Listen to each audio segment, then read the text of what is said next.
All right, are you talking about where I give the definition of overt act? I don't see it there, Your Honor. I mean, is that what you're talking about? Yes, Your Honor. Okay, it was never there. I'm looking at the prior version and it's Let me see if I- exactly the same. Nothing changed. Let me on see if I that can part. find where that was in there somewhere. It's certainly in the actual verdict form. But I believe they need to be instructed on that as well, and I'm pretty sure they are. If you go down to where the verdict instruction is on page 27. Your verdict as to each count must be unanimous. That means you must be unanimous in your determination that the state has proven every element of that count as defined and listed above beyond a reasonable doubt. And then skip down 2 paragraphs on the overt act element. You must be unanimous that a conspirator committed an overt act after May 10th, 2017 to further a criminal objective of the conspiracy, and you would note on your verdict form that and any other overt acts committed in furtherance of the criminal conspiracy to which all 12 of you unanimously agree. but shouldn't that read that you must be unanimous that unanimous in the overt act that you find?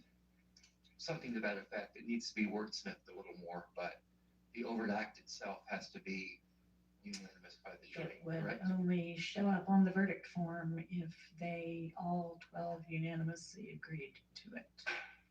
But is there a conflict between the jury charge and the verdict form? So The charge doesn't? If they don't, anything that they don't find unanimously as to an overt act, they're not going to list on the verdict form. And if they don't list on the verdict form at least one overt act after May 10th, 2017, then they won't have satisfied or they won't have found what is required in order for the guilty verdict. I'm not concerned about the verdict form, and I agree with the court. I'm just a little concerned that this language that you point out in this paragraph, the one that begins "and on the overt act element," seems to state that they have to be unanimous that they committed an overt act, but it doesn't say that they have to be unanimous that the conspirator committed the same overt act. I mean, it actually says more now than it did before. Before it said you must also be unanimous that at least one overt act was committed after May 10th, 2017 to further a criminal objective of the conspiracy. You should note on your verdict form any overt acts in further of the conspiracy to which all 12 of you unanimously agree. Okay, I'm satisfied with that. Okay. Thank you. So, yeah, I'm only speaking for myself. I don't know Mr. Sharp's position on that. Thank you, Hunter. okay. All right, so then everybody's satisfied with both the jury instructions as they now read and the verdict forms. Is that correct? Yes. Okay, thank you.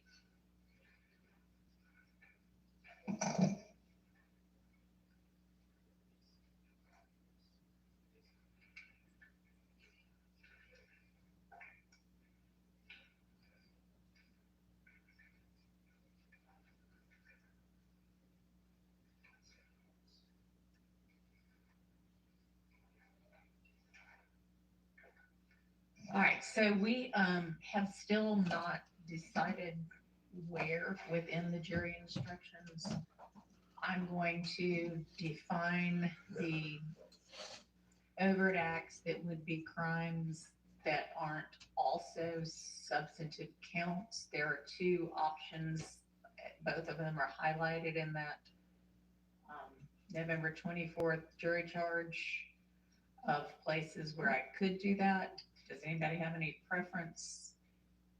If not, I'll just pick the one I think makes most sense.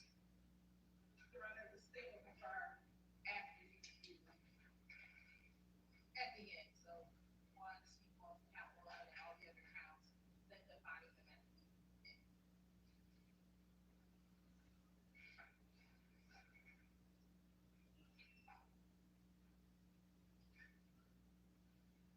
I'm going to leave it to the court's discretion on wherever the court thinks it's best to include them, Your Honor. Alright.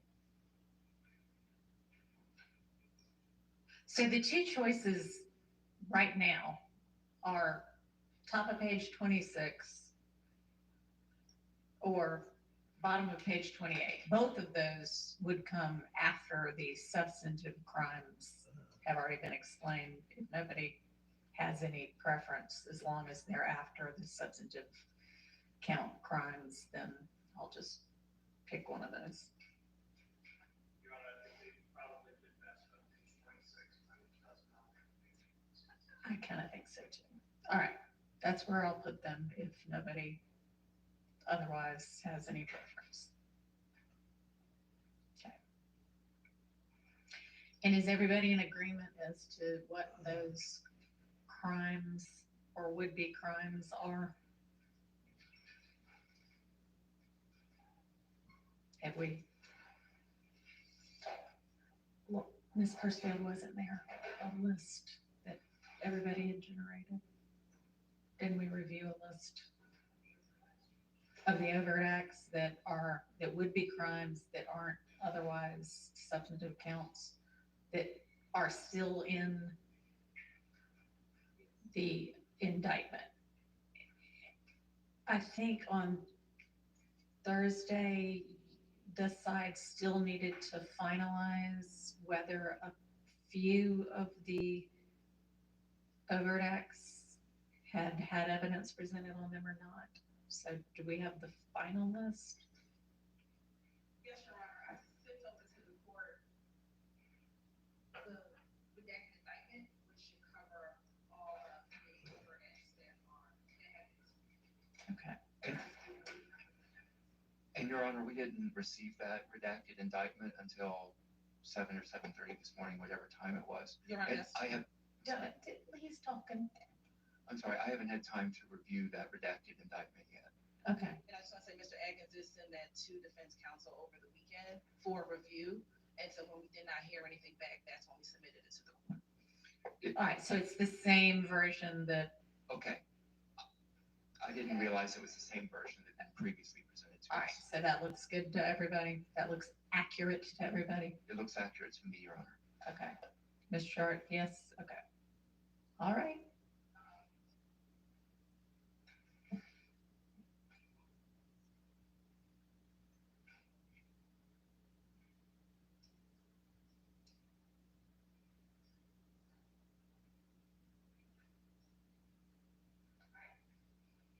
Ms. Pushfield says Act 3 is still highlighted, even on the redacted indictment, as something that, I'm not sure why it's still highlighted. Is that something y'all needed to revisit, or did you just forget to take out the highlighting? That is an act that is in Your Honor, they never put the highlight. Okay.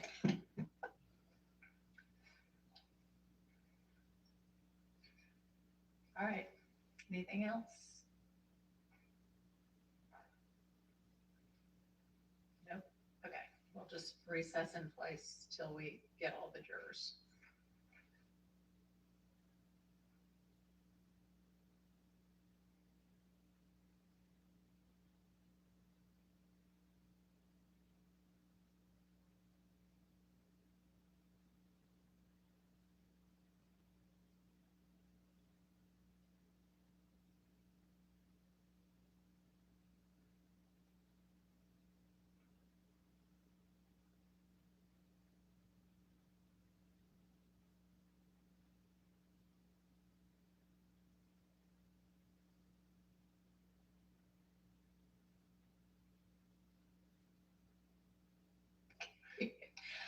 All righty.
chart.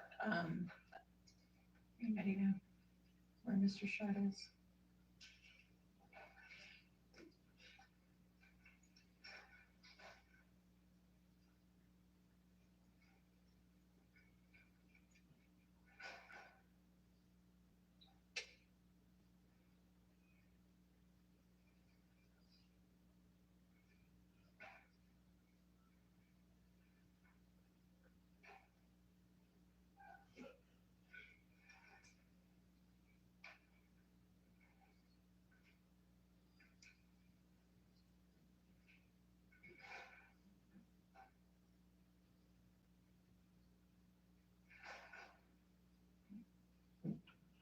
So apparently he's potentially upstairs to grab a podium.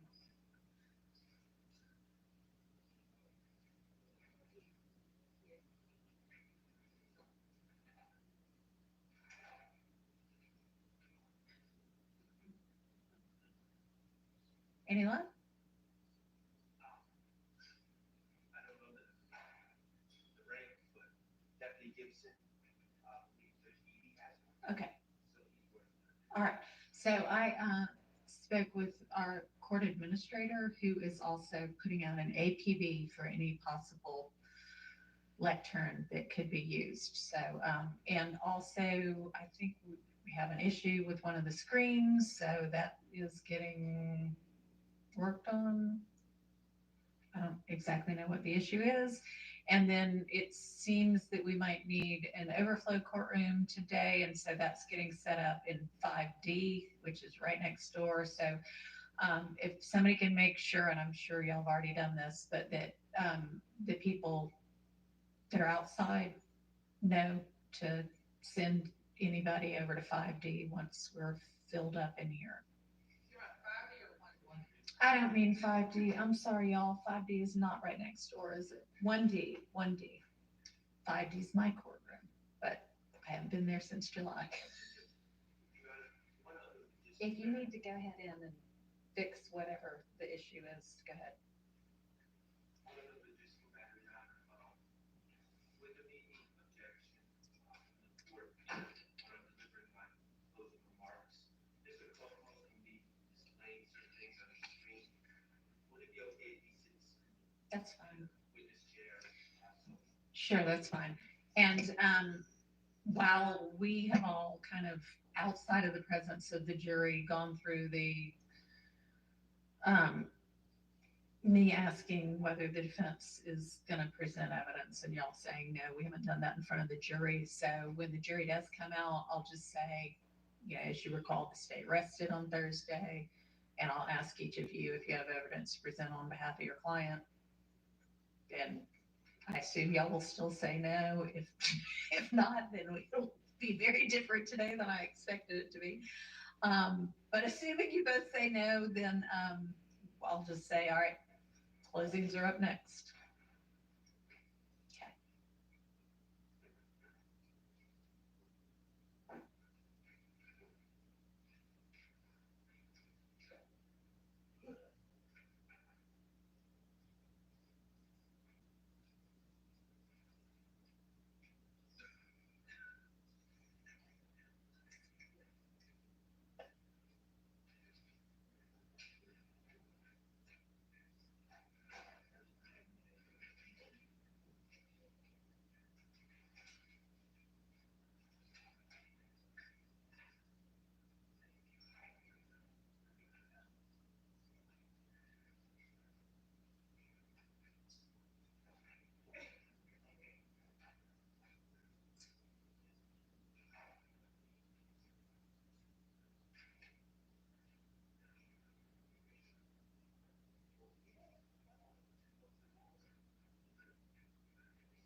Works.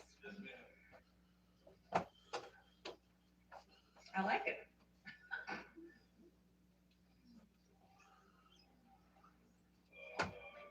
No, we're not taking the new one out, we're just adding a new one in, so thank you. You got it.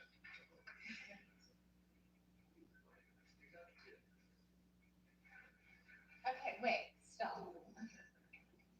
Don't move those tables. There's nothing wrong with it just being in the middle here in front of the other one. And then when you want to use it, you just turn it the way you want it.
that this is working. We need you next door.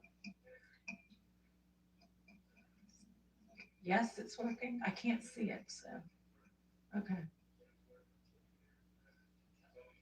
Well, that one's nowhere near as critical as the one that the jury's gonna see. Okay, we need you to go get us up and running in our overflow courtroom. Why that wasn't done before now, I'm not sure, but you may.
Using a mic when you're giving your closing so that everybody can hear what's going on, okay?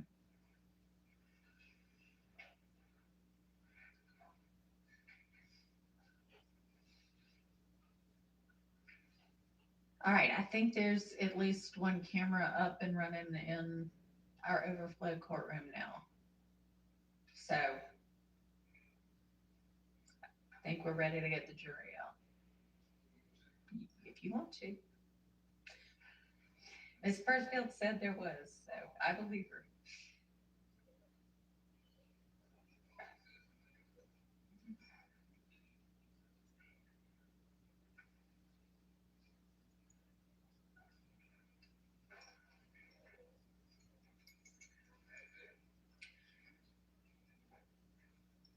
Miss Hilton, did you figure out whether that one exhibit was actually admitted? Yes, Your Honor, we were able to figure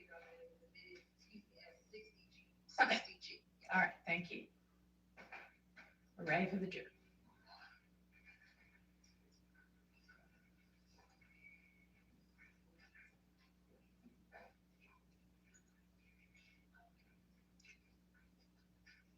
Was it Wednesday when they were last here?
Thank you very much.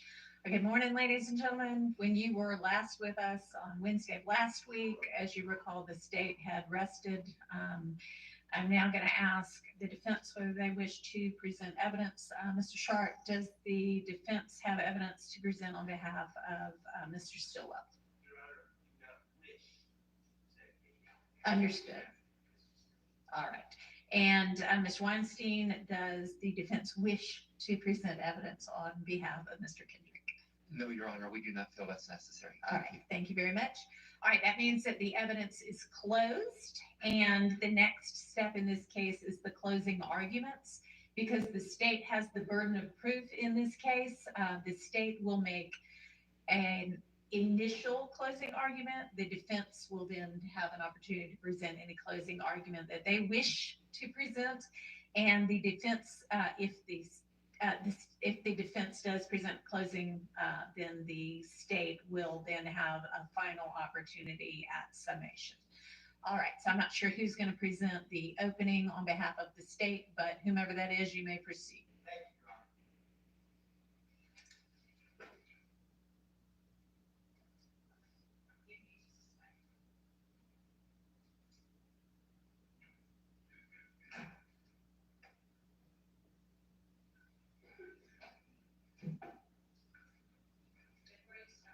Yes, Your Honor. This is going to be amusing to some of you, but overflow actually is 5D and not 1D. So maybe that's why I was saying it the whole time. All right, you can go ahead, Mr. Adkins. Sorry.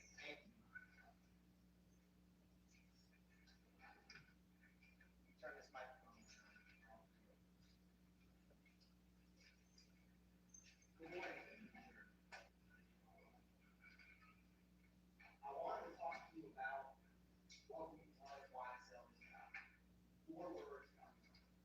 First word, deception, intimidation, destruction, death. Deception, youth, who get enamored with what is presented publicly and then deceived when they become a part of the criminal enterprise. Deception for law enforcement to not uncover the actions that they commit. And deception in this very courtroom with witnesses that are set right before you to try to continue that enterprise. Intimidation, the public videos we've seen about people that they label as rats, people that they label as snitches and snitching, and that repeated threat, either overt, out in the open, or subtle, that we do a crime to you, and know about it, won't say anything. The destruction has multiple parts. You've heard from multiple communities all throughout Fulton County that often similar pockets in the city have effect from stealing drugs, to robberies, to shooting, to shell casings, windows, doors, refrigerators, cars, over and over, nasty destruction. Then you've heard about the death. Jeffrey Williams himself said, YSL in this video after he says murder gang, someone right next to him said YSL to the death day. But also, you've heard about 3 murders. Alvin Thomas, Chanel Drake, and Mario. That is what YSL is bringing about. Now, I'm gonna talk to you about not one Rico, the criminal street gang. And so, when I am complete, again, still gonna come up and talk to you about the murder of Alvin Thomas, the murder of Chanel Drake, and the remaining evidence. Now, what I just said, it's not just my words.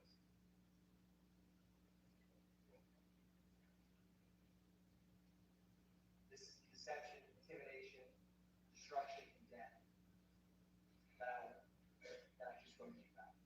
Murder gang in my slime is above the law. But Fulton County, nobody is above the law. And that's why you're here.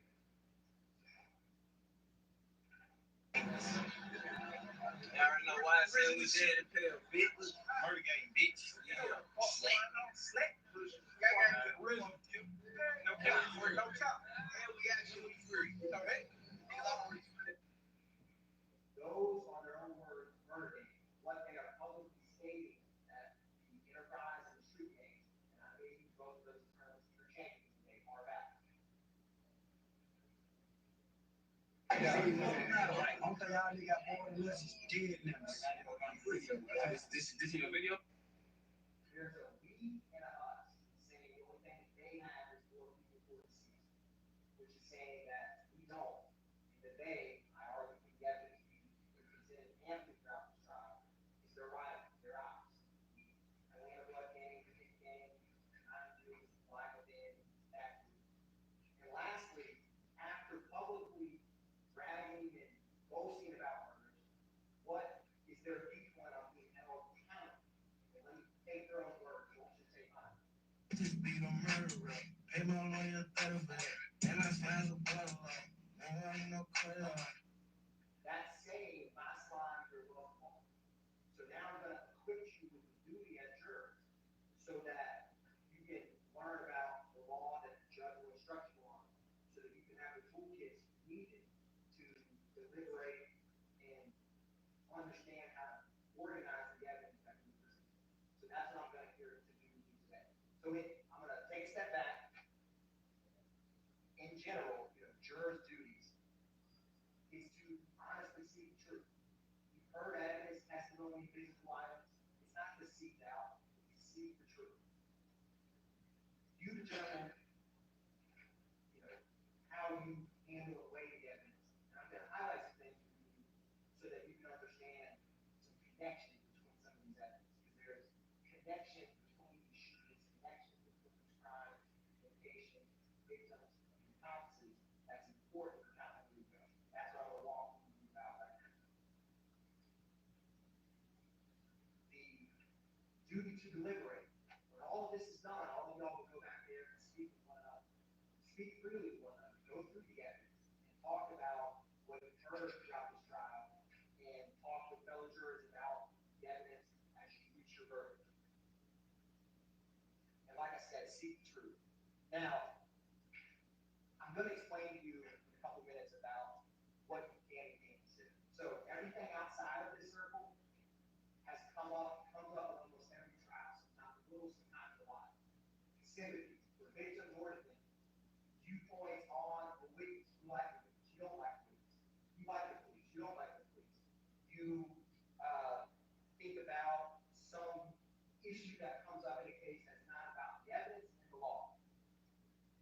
You disagree with the law. All of those things you can't consider. What you can consider, instead of populating the middle, is the evidence, the testimony, the physical items, videos, the wiretaps,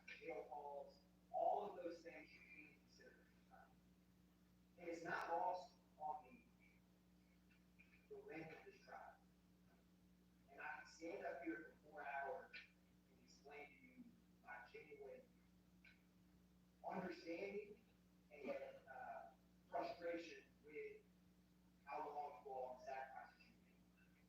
And what I thought about, because we initially came on in 6 to 9 months, and now we're doing 12 months later, and that is a significant difference. And there's one time in my life that came to mind about this. I couldn't do this again today, but I ran one marathon. And I got there that day, and I was supposed to do a half marathon many years ago. When I'm in line with one of my best friends who encouraged me to run, I see people much older than me. I won't call them old, but they may have pushed 90. Marathon.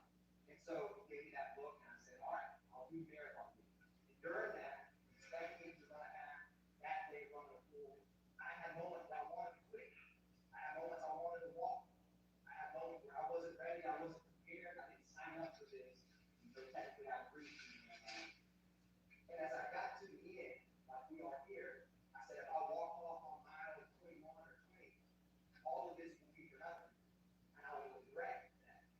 So with this time, I ask you to see it through, finish strong. And by that, I mean listen to the closing arguments and deliberate with one another in the evidence. Because you owe it to yourself, you owe it to the victims, and you owe it to your duty as jurors. And like I said, what I wanted to do, because I can't go back and change the hand's time, I can't, is make this time valuable and give you the tools you need. Because you've heard a lot about Rico, but you not yet had anyone explain what that means. So that's my goal, and that's what I'm here to do, is to help that you can understand the law, how it fits with this evidence, so that you can deliberate and reach the only reasonable conclusion that these defendants and these co-conspirators are guilty of count one, conspiring to commit Rico. So I'm going to walk through that with you. Now this circle, I speak faster than I click, so it's going to catch up with you. But like I said, if you consider the evidence, the testimony, you don't consider what is outside.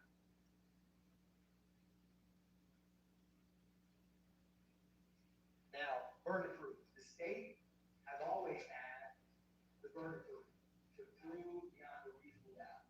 And that's a burden that I know is how it should be. And so the state, this burden of proof rests with it until we prove each and every element beyond a reasonable doubt. What is reasonable doubt?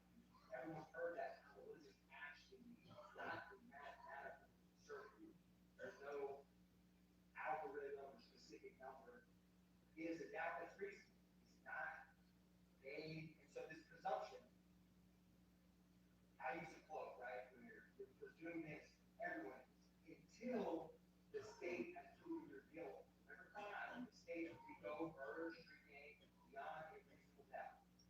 For some of y'all, when you're back here deliberating things through the evidence, you may have realized halfway through my speech today, when we learned in Rico, that they're guilty. You might have come to that conclusion months ago. You may have come to that conclusion in terms of where we are in the evidence as you walk through it at a different point. When the state proves, as we have beyond a reasonable doubt, that code of innocence goes away. And that's what you as jurors are here to decide. A reasonable doubt, like I said, it's reasonable. You don't seek doubt, you seek the truth, and it's a doubt that means just what it says. If I were to, I wouldn't do this, but if I took something from that pool, say they're off, there's security people right there. If all of y'all saw me do this, if I had a trial and never called one of you all on trial for stealing that 4 quarters off money, if you didn't, you had a trial with just that surveillance video, and it clearly showed me unmasked, taking the lead, you wouldn't need all those witnesses. Or if you had a reverse, you didn't have a surveillance video, but you had an eyewitness or circumstantial evidence. Just because you don't have a piece of item or evidence doesn't necessarily mean reason doubt. It means just what it says. It's a reason. I'm going to show you an illustration that something we all recognize, which is a dollar bill. And you're going to see pieces of this dollar bill missing. And all of you will immediately recognize what it is. And like I said, it's not a mathematical certainty. It is reasonable doubt. That's the dollar bill, right? If you have pieces everyone knows that that's a $1 bill. There's no reasonable doubt that that is a $1 bill, even though almost 50% of it, that's just a visual illustration. Direct and circumstantial evidence. So direct evidence, physical items, what's said in this witness box before you, personal observations, that's all direct. Circumstantial evidence can be cell phone records, where people are in general ways. Ankle monitor data, what someone's actions after, who's calling you, who's texting you. That can circumstantially prove and lead to a conclusion. Whereas if you can use both, the law doesn't weigh direct, circumstantial, more or less together. In any trial, you're going to use both. And you always have your common sense, which you always have probably used today. You can usually deliberate to make reasonable deductions from both direct and circumstantial. Play off of them. Like I said, these are all direct evidence. Just think what you saw, what you heard. If you were to physically touch a firearm or a shell casing, that would be tangible. That's all direct. A good example for circumstantial is, imagine once a week, twice a week, you all go to the pool and pump gas. You pull up to the pump, you know your car has the key, it flashes red. You go, put your credit card in, you walk inside, you come out, you start pumping gas. And then when you leave, you put your credit card in, you hear it kind of click loudly, you know it's done, you put it back in, you drive off, and all of a sudden what was on the key is now full, right? You never saw the gas inside, but you know circumstantially that your car tank is full. That's a classic example of you may smell gas, but you never actually see it. You could, but most of the time you won't. That's circumstantial evidence. It can be quite strong, like in that example. So it doesn't have any more or less weight than the evidence. Testimony of a single witness, if believed, is enough to establish that. Take Dre Act 61, the armed robbery that Christian Evans did, through YSL on his face, one night.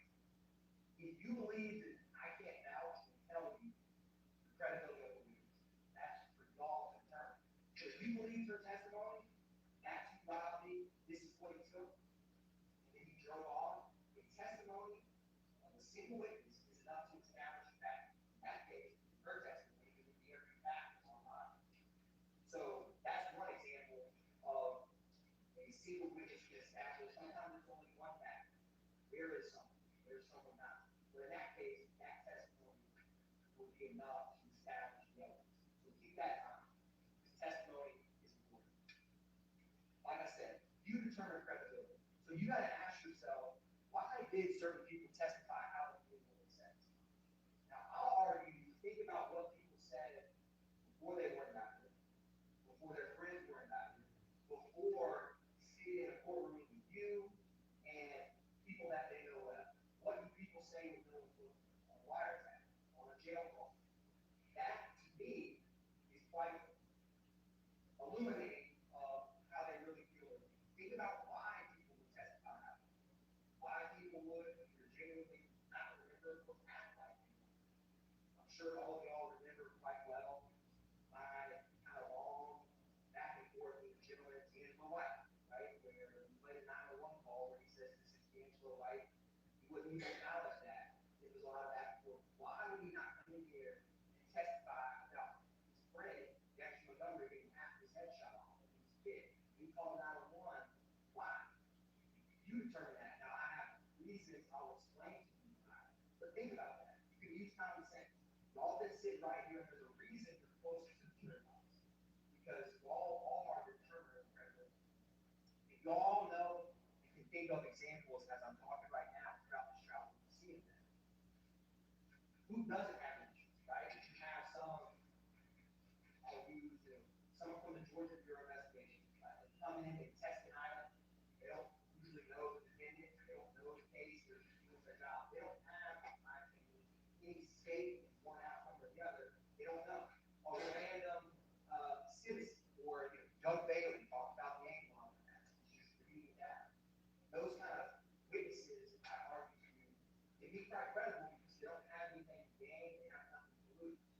think about people who do, and how that will impact their testimony.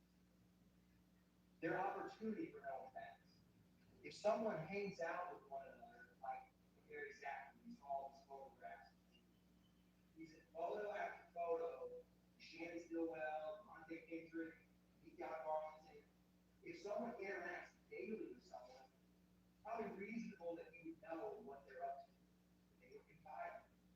Versus if you have someone who only hung out with somebody one time, probably wouldn't be reasonable they know all their deepest, darkest secrets. That's just common sense of things you think about. Now, I'm going to give you an example.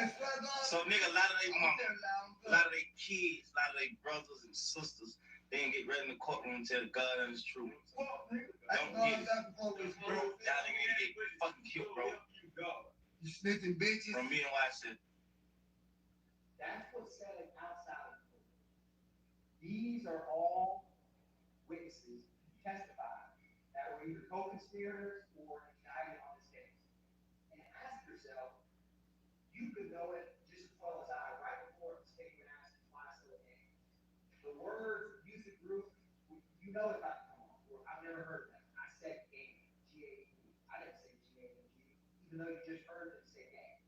Think about that and why people would come in here and think about what they said. When Gary exactly said that these two defendants confessed to him to murder Donald Thomas the night of the murder.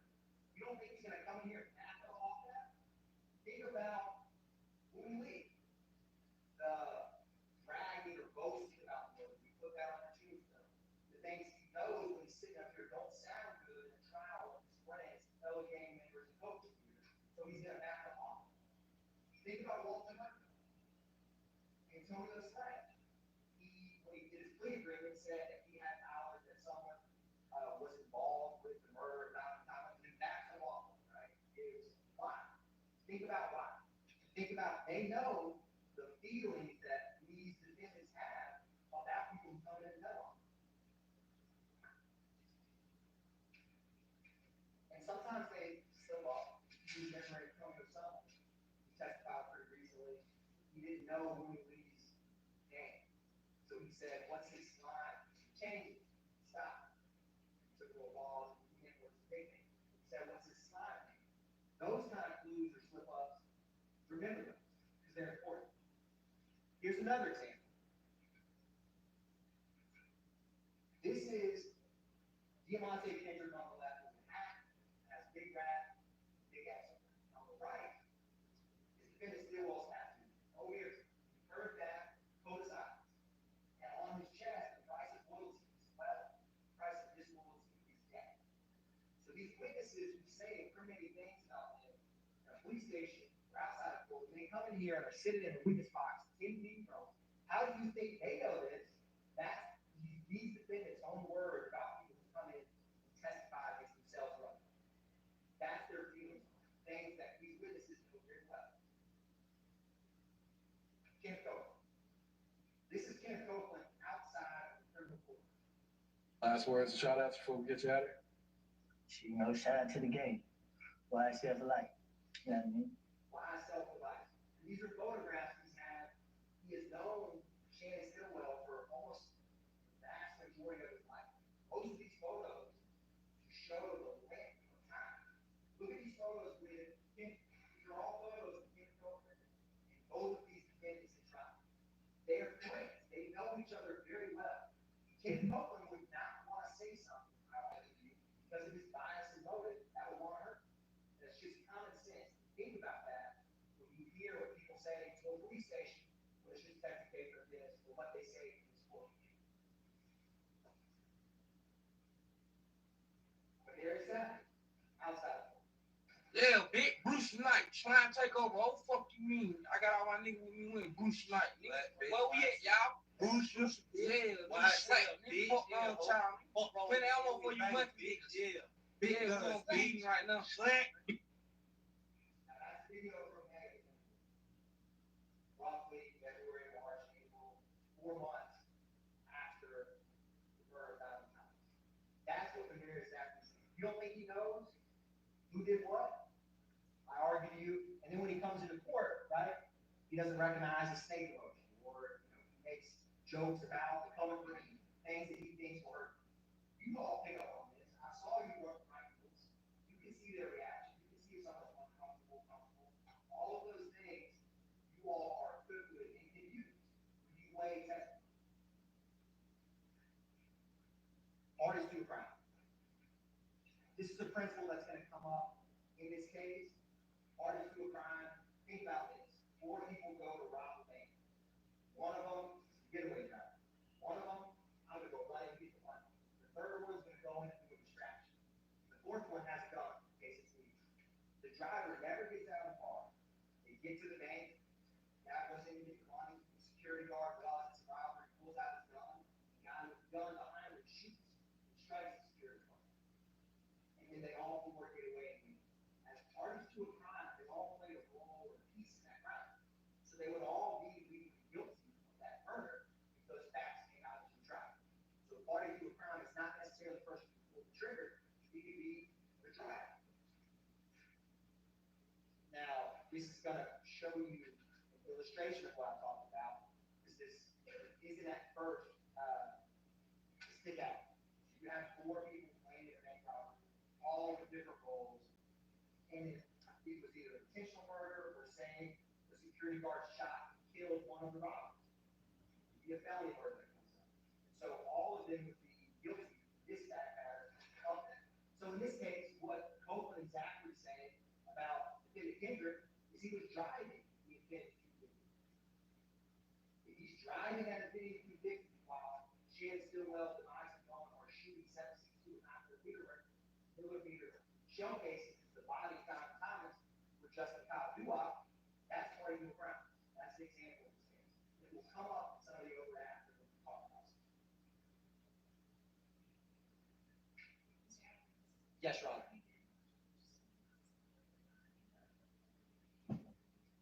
It sounds like, Your Honor, this microphone may have. Yes, Your Honor. If you let me know if that helps fix that. I gotta fix this belt buckle here real quick. Well, I'll hold it for right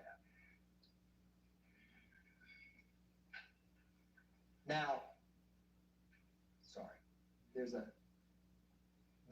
I want to talk about the crimes that I'm going to talk about. So in green is what I'm going to talk to you about, which count 51 is criminal street gang.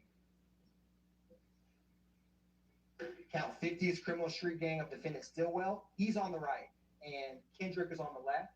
And count 1 Rico applies to both. So both are charged with the murder of Deamonte. Kendrick has this count 57 participation in criminal street gang activity for the marijuana and firearms, like street gang activity during the commission of a felony for the May 9th, 2022. These street gang charges, which I'm going to talk to you about at the end, pertain to the murder of Chanel Drinks, a gang-related murder that the evidence has shown Shannon committed along with Deamonte Garlington, Miles Farley, and Carmavius Nichols. But first, I'm going to talk about Rico, which is count 1, which both are charged with. So I want to talk to you about conspiracy in general. And I definitely think the microphone's working now, Your Honor. So one crime, you rob someone, you do an arson, you would look at that case. Did they go and set fire? Did they go and steal? One specific place, time, and perpetrator. You've already heard about a conspiracy to do armed robbery when I use that bank robbery analogy. Rico is no different in terms of this. The general concept is they're charged with conspiracy to commit racketeering. So I'm going to have to explain to you what is Rico, what is conspiracy to commit Rico, and then you as jurors, with the evidence that have been presented, will reach the only reasonable conclusion that they're guilty of that count. But you need to know what Rico is first. And there's 2 ways to violate Rico. So what I'm going to do now is I'm going to take it bite by bite through Rico so you can understand the 2 ways that Rico can be committed and what conspiracy to commit Rico is. And we'll walk through this together. I've already explained conspiracy in general.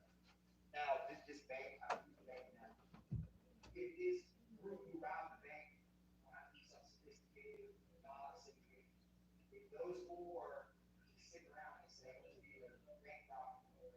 They will sell drugs on the side, they'll shoot people, lie that they money, they call themselves, DRC, bank robber group. If they got tattoos of DRC, they got necklaces of DRC, they say, hey, we are DRC. If they went and all knowingly and willingly agreed to be a part of that, knowing that the pattern of racketeering, I will explain to you, committed, that concept is what we're talking about. Not being different, general, conspiracy, you put the two together, that's what they're trying. So, let's walk through it. This is from the indictment. You will have with you when you deliver it. I'm not going to read all this, but count page 12 is an important thing. It lays out what the state alleges the criminal objectives of the conspiracy are, and that they violated there's a subsection A and a subsection B, which we're going to talk about. So remember page 12 of the indictment, because it will come up multiple times. So what is knowingly and willfully doing? Look at what they do, what they say, and crimes that they do.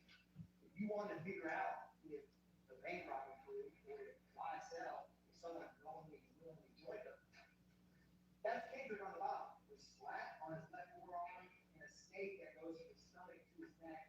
YSL a little bit underneath his abdomen. You think he knowingly and willfully joined YSL? He got a permanent tattoo on 3 different spots of his body, one of which very close to his face. That is something you can easily consider. Oftentimes, criminal conspiracies, they don't have a written contract. They don't have you're not going to have that coffee room table. Let's all agree that criminal your time, we all hereby today on January 1st, 2000, here on out, we're a That's often not how it works. So you got to look at what they say, what they do, and you permanently get a tattoo. That's pretty strong indicator if you're literally going to parties. Shannon Stillwell, often wearing clothing, skating stuff, you're not trying to go along. You heard that, seen that clothing line, which yes, they can play off as just a fancy clothing line. It says slime, skip right here at that, right? If you heard, again, the biker nose is not something, general. It's not word, it's something that's violence. So that's finger in the middle, next to a slack, how you rep that in. How they act, say, and do over time, those are the clues to know that someone really joined the kid. So let's break this down a little bit further. It came out again, Your Honor. This is probably the easiest element while we switch this mic. 2 or more conspirators. Oh, thank you, sir. Thank you. So, that you can't have a conspiracy. So, I think we all can agree that should be an element that's easy to check. We've heard from Campbell, doesn't have to just be 28 united groups. You'll see in that document that states, page 12, that it also includes unnamed or unindicted groups. If you find the world conspiracy. So keep that in mind when you go back and deliberate. But yes, one of the elements, non-reasonable doubt, I'll take that element, like I said before, time out. Seeing what he's saying, that are two of them, yes, which just illustrates that. Now, agreement. This is another important element of Rico. How do you know that someone agreed? Like I said, it doesn't have to be expressed. It doesn't have to be where did they sign, the YSL mention, or join. I mean, you rarely see stuff like that. So let's measure in this case. It's mutual but unspoken understanding. I say actions speak louder than words. If you want to know how someone believes or if they agree, what do they do? So I'm going to show you some examples of agreement. And a lot of the evidence that I'll talk about, it has multiple purposes. So we will talk about, you will see what can prove agreement can also prove that they knowingly and willfully joined.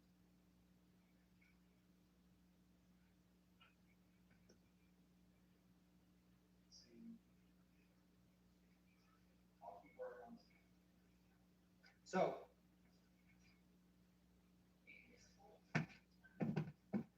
yes, Your Honor. Sounds like it's working now. So, what else can you use? Remember we talked about circumstantial evidence? Circumstantial evidence inferred from the nature of the acts done, relation of the parties, and the interest of the conspirators. What do they have to gain? Is it for something to further the group's interest? How do you know someone agrees? Look at what they do. And I argue to you that the evidence has shown that they've all knowingly and willfully agreed. Take where we started, or take the two murders. Shannon Stillwell, January 10th, 2015, murders Diamond Thomas. March 14th, 2022, Shannon Stillwell, with 3 other YSL members in both times, murders Chanel Drinks. If you have to ask yourself, did he knowingly and willfully agree to be a part of YSL criminal enterprise with 2 gang murders? That's an easy question. That's the most clear example of if someone murders a rival gang member twice, I think it's pretty clear that they knowingly and willfully agreed, regardless if they signed on the dotted line.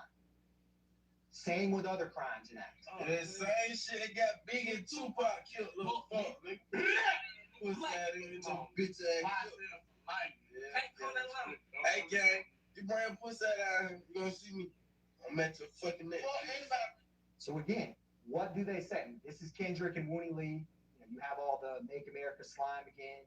You have Kendrick with YSL pennant, and you have Shannon Stillwell where someone in the background says YSL for life. That's just one example. You've obviously seen and heard from multiple. But what do they say? What do they do? Are they publicly or actively or oftenly saying, yes, I'm a part of this YSL, there's an us and a them? Yes. I think it's pretty clear that they have. Now, some of this I've talked about, actions or evidence. So let me give you a concrete example we saw just a couple weeks ago with Rico. So, YFN Lucci Fly. This is from Marquavius Huey's phone, where him and Jeffrey Williams, they send the text message to Flyer of Lucci. In 6 text messages, this principle of agreement, you're going to see agreement in action. This text is about to come up where all that's said, right? Flyer, Jeffrey Williams says, where's that at? Claremont, slatty handle, stay very low, slat for sure, been out the way. They didn't say murder, they didn't say stab, they didn't say shoot, but in 6 text messages, it's readily clear that they're talking about enacting violence on YFN Lucci. That's agreement in one, barely a screen of a text message. That principle shows you, and think about this example throughout. What do they say with one another? What do they do with one another? That's how you can know agreement. It's just like you all have family and friends, you may text one word and they know what you're saying. I'm heading home. You don't say the address, right? Agreement can be inferred with very little words, especially with people who know each other very well. And YSL has its own lingo, so they don't have to say much. Slatty handle, he knows he will handle it. Other examples.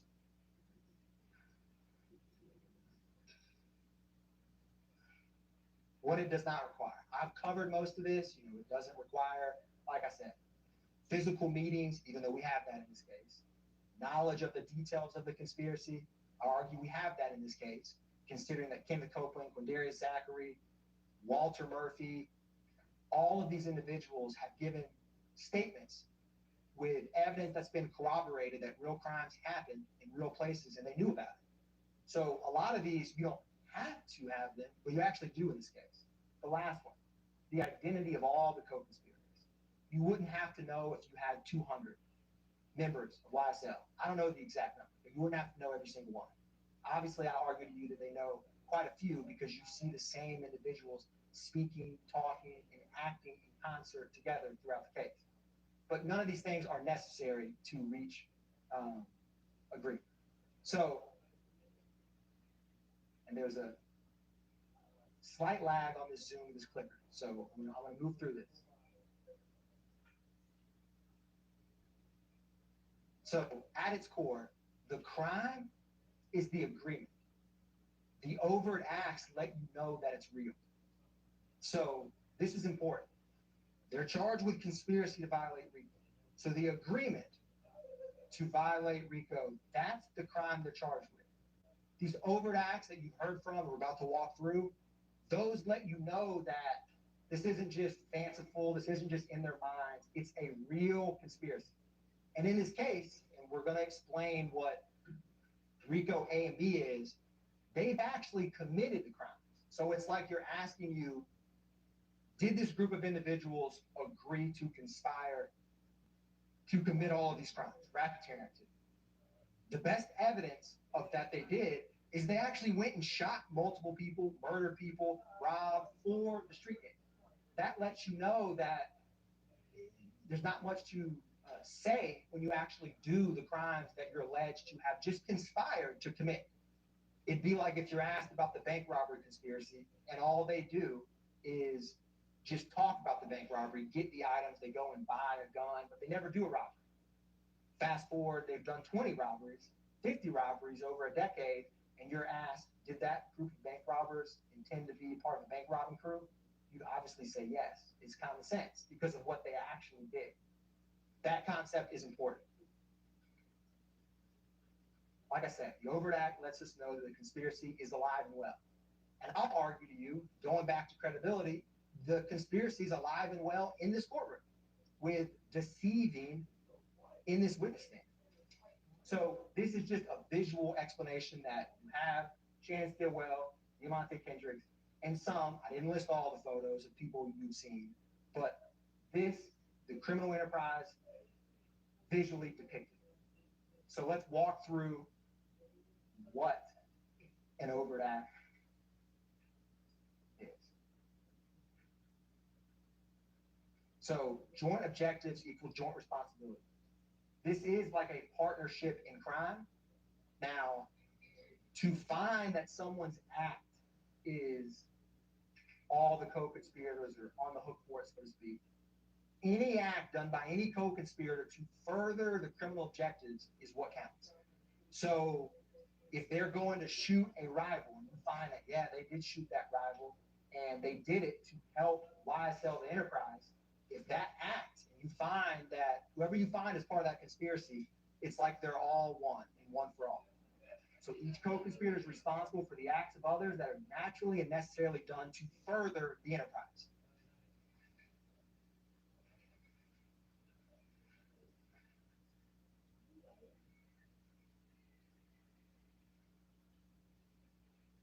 Now, I've talked about different ways to violate.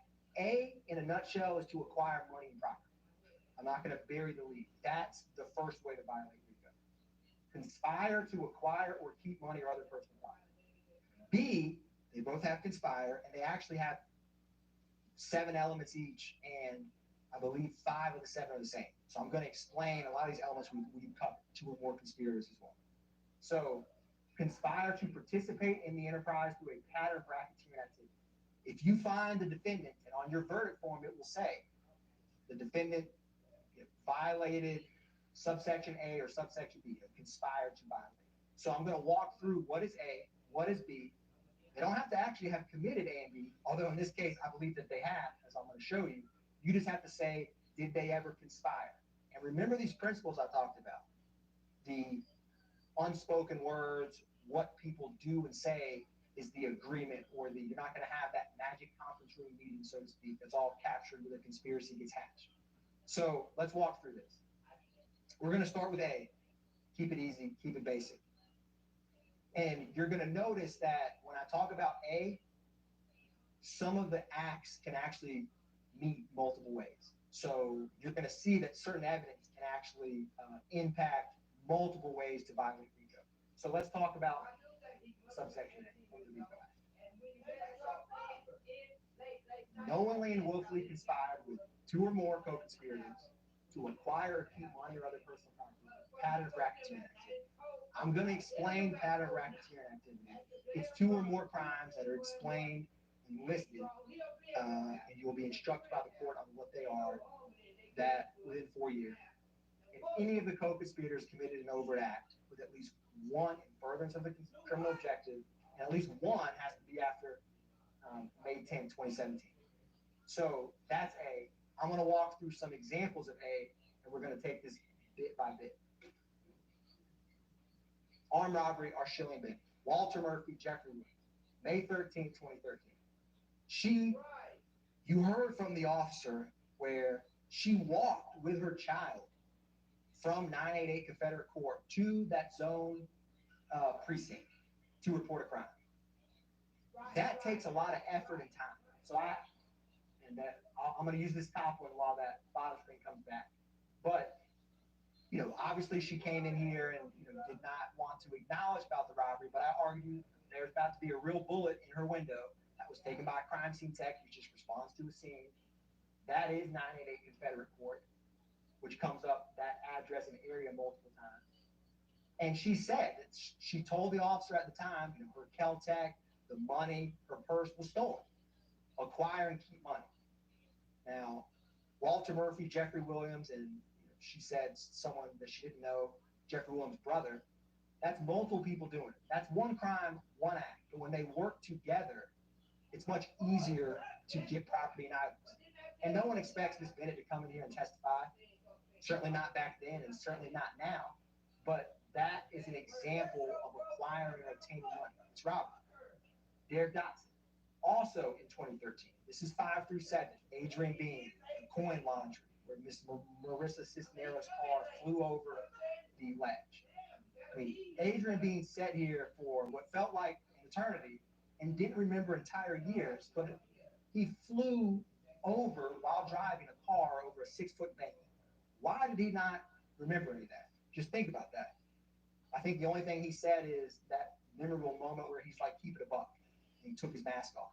But he clearly would remember flying over a wall. Why are we not coming here and talking about it? Now this, again, Walter Murphy, Jeffrey Williams, that's the location where Leonard Pass's car, which is that gray Dodge, right there is parked, Summerdale Apartments. Obviously, this is in the Cleveland Avenue area, because often these crimes are committed in the same locations, which will come important later. These are the firearms that they recovered from the car. And then this is Mr. Derek Dotson. You heard from Leonard Pass. He was with him. That's the car that was crashed. And then this is a picture, Walter Murphy, Jeffrey Williams, the time he's throwing up rock crew. If you remember, the background behind this is this slime, kind of green and black font.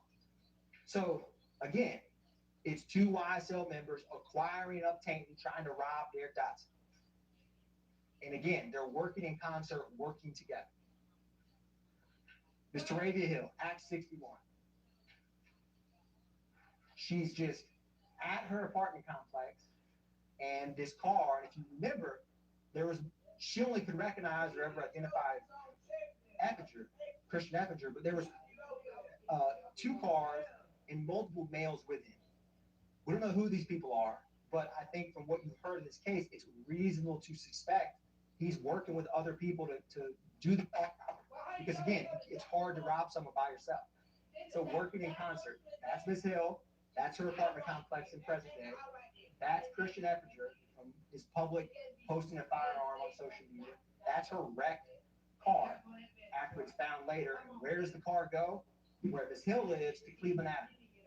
Where do the guns and the Infiniti 250 from Fallon Thomas go? They go to Oak Drive, where OG Bentley's house is. Common after crimes, they go to the same location. That's important because these same victims, same accomplices, same pattern is important for Rico. So keep that in mind as we walk through this. And he does all of this with, and it's hard to see from here, YSL on his face, no mask. She said, I can't remember, Miss Hill said I wore glasses or didn't wear glasses, but her eyes were working just fine. And he had nothing covering his face. Think about it. If you walked into Winn-Dixie with a nameplate that said, hey, I'm Christian Atkins, I'm here to rob you, no one would do that. So why would you publicly have the gang on your face when you do a crime? Because a face tattoo could stand out. Because they want people to know. You want the notoriety. You want the fear. Who robbed you? YSL. She doesn't know his name. Think about that. You have multiple people. And Walter Murphy, for those, I don't know the date Walter Murphy got his face tattoo. I know Eppinger had it for this. But Walter Murphy has a YSL on his forehead, right? So think about that public display of allegiance to the criminal street gang and when you in enterprise and when you commit the crime, because that's important. Now, stolen firearms. I'm not going to show you or bring out every firearm we've introduced, but there's a lot of stolen guns. think about, we don't know where all those guns came from. Sometimes you heard from the person whose home was burglarized or car was broken into. You said, yes, this was a report from this location. But, you know, you add these up, it's a decent number of stolen guns. These are all overt acts. You know, Jeffrey Williams, the Sigsaw, September 9th, 2013. Defendant Kendrick with Arnold, when they were riding back into near Trestle Tree Confederate, the same location Miss Bennett lived at, right? On October 1st, 2015, after Martinez Arnold got jumped at Magic City. 40 cal stolen.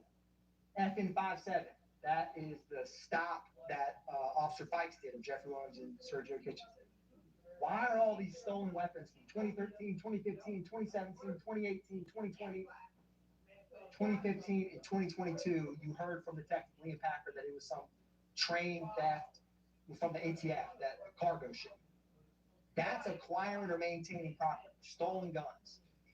Ask yourself where all these stolen guns come. You've seen, like when Quindarius Zachary is arrested with the gun on May 7, 2015, that came back with Nibin, and Kilgore testified to the shooting of Miss Frida Reed's house. When it matched that, the guns exchange hands. The guns move around, and stolen guns are harder to trace. That's acquiring and maintaining property. And evidence of it, I just included a couple photos because we have a lot to cover, but that is stolen property, all tethered to A. In 2022, right, this is the gun that was reported stolen, that right before they went to the house on Meadowlark Drive, it was thrown out and recovered, and it came back stolen. Again, stolen weapons from as far back as 2013 to stolen weapons as recently as 2022. There's common patterns that indicate that they get stolen firearms quite easily. Subsection B. This is where all the violent acts come up.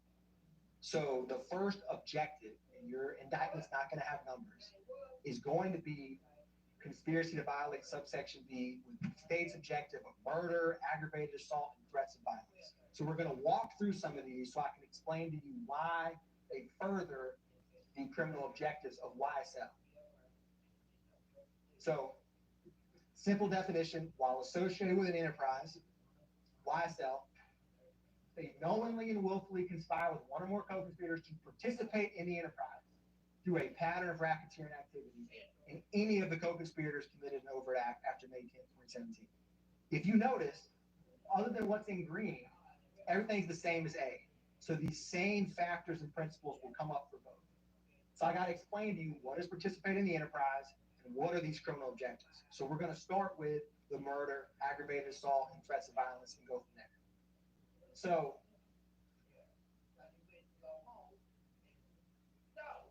again, page 12 of the indictment, it outlines the conspiracy. I'm not going to read all this for you now, but it states the Young Slime Life enterprise and what the criminal objectives are right after. That's where you can find it on page 12 of the indictment. These are these objectives. I've removed them from the indictment, but we're going to start with the first one. Murder, assault, threats of violence. And we're going to talk about robbery, theft, unlawful sale, and distribution of drugs. So let's walk through this together. I just wanted to show you a brief visual of how you're going to have the indictment with you as you look through it. So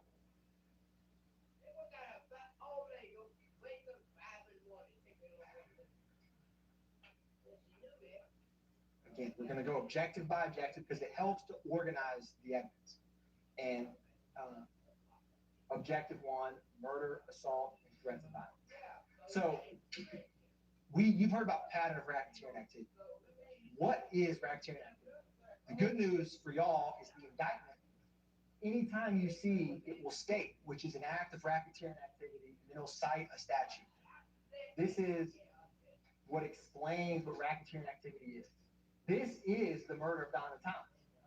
And you'll see when you are deciding, which is overt acts 16 through 20, is the murder of Donna Thomas. When y'all are back there and saying, I want to figure out something's a pattern of racketeering or figure out if an overt act is a racketeering activity, that will tell you. That's your snapshot. So just look. This is overt act 17, which is the murder. 16 is when Jeffrey Williams rents the vehicle. But when you see what's highlighted, you'll know it's racketeering activity. So I just wanted to show that for you. and then we're going to walk through this now.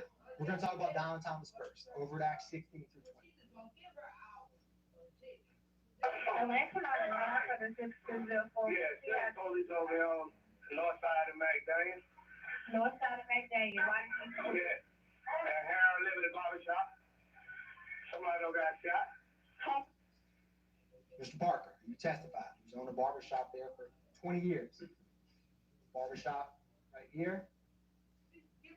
And Kendrick, Stillwell, this is Demise McMullen. Now we'll talk about this in a minute. This is actually the photograph from when they shot Dexter Montgomery. Same case with D'Angelo White when they left that Jonesboro gas station in Lakewood and got to the four-way stop. That's the photograph from that. So you have Nard, but that's Demise McMullen, Shannon, Stillwell, Kendrick. This is obviously the shooting. Overt act is did Jeffrey Williams rent the Infiniti Q50 and act in furtherance of the conspiracy? When you think about these overt acts, think how the criminal objectives. Ms. Hilton's going to talk to you and walk through bit by bit the murder itself of Diamond Thomas. But I argue to you, as she will too, that it's been proven beyond a reasonable doubt and that renting of the Infiniti is an overt act that was used to facilitate the murder, and you've seen a pattern of rental cars being used. And ask yourself why. They're harder to trace. People don't recognize you in that car. Now, how is Diamond Thomas's murder evidence of Rico? Well, I'm gonna tell you. That's Diamond Thomas. This is about to be Woody Lee. Before y'all need which sign? This shit is in blood. We wrote this shit in I blood. thought I had it before slide. And we also wrote on niggas.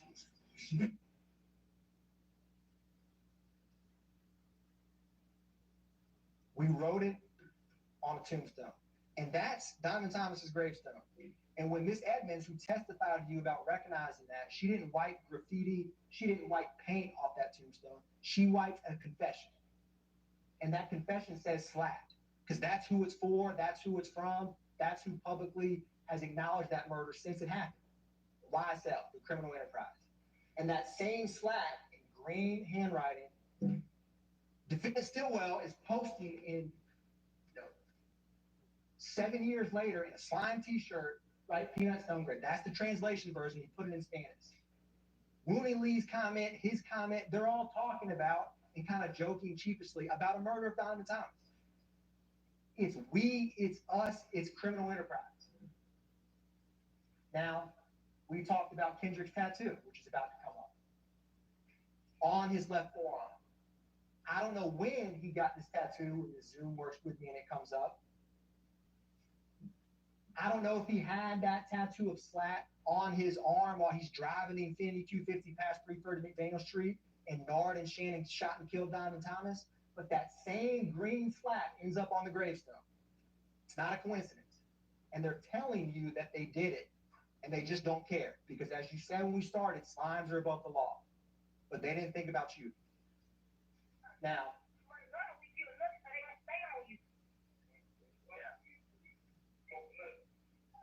you hear it as clear as I hear it. I swear to God, nobody accused Dolly of murdering Diamond Thomas. Who's the we? And then you hear in the background, we smoke nut. If you remember that call, right before that, Woody saying, tell your brother I love him. And then you could hear Jeffrey Williams say, tell him I love him. Right there next to him. We killed nut. We put it on his tombstone. Slap, slap, and then just making a cheapest joke this years later.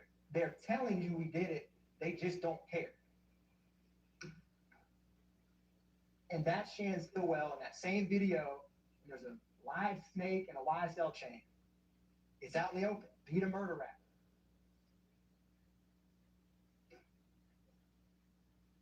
Now, we're going to turn to Jamari Holmes next. And I'm going to explain to you why that murder that Rodelius Ryan and Deamonte Blaylock did is in furtherance of the YSL criminal street gang, which is Overt Act 79 through 81, February 23rd, 2019. That's the vehicle that 15-year-old Jamari Holmes was in. This is Rodelius Ryan. This is Blaylock throwing up YSL, which is also an overt act. that public display of allegiance. It's going to come up in just a second. That's Jamari Holmes.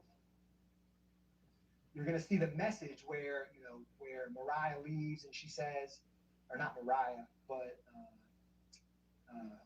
Brazy, as they called her, text and DMs Ryan and Blaylock and says, they know about Ryan but don't know about you, and allude to Mariah snitching on them. That snitching comes up repeatedly. This is the projectile that was in Jamari Holmes' head that was fired from weapons that Rodelius Ryan and Deamonte Blaylock shot while they were hanging out with females in Cleveland Avenue. It came to 50 Mount Zion. And then I want to ask you, this is that message. All again, talking about snitching, trying to not get caught.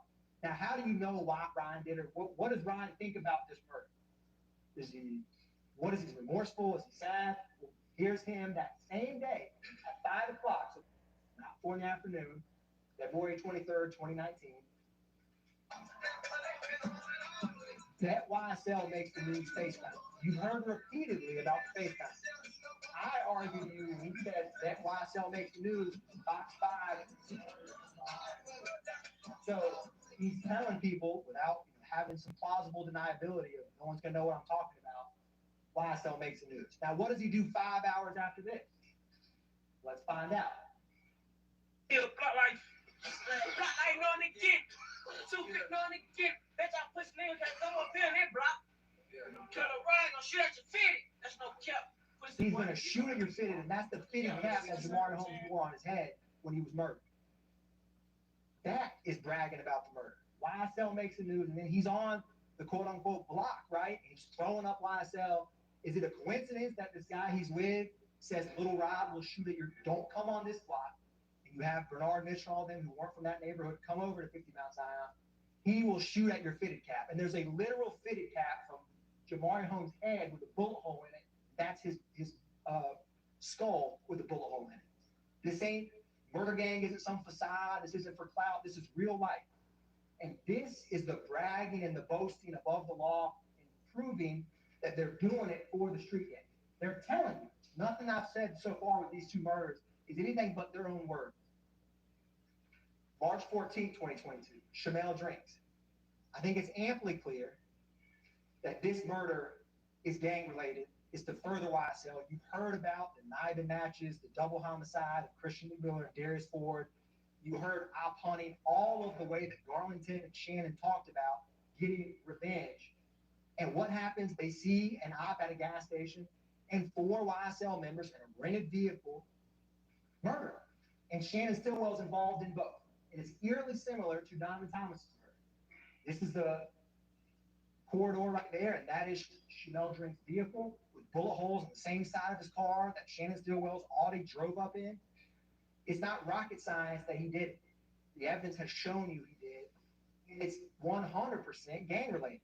They're both part of the same rival group. There's no evidence about any kind of disagreement or anything with Chamel Drinks. They did it for YSL. They did it to get revenge. And this is just a visual representation where Shannon Stillwell is publicly stating, check the score.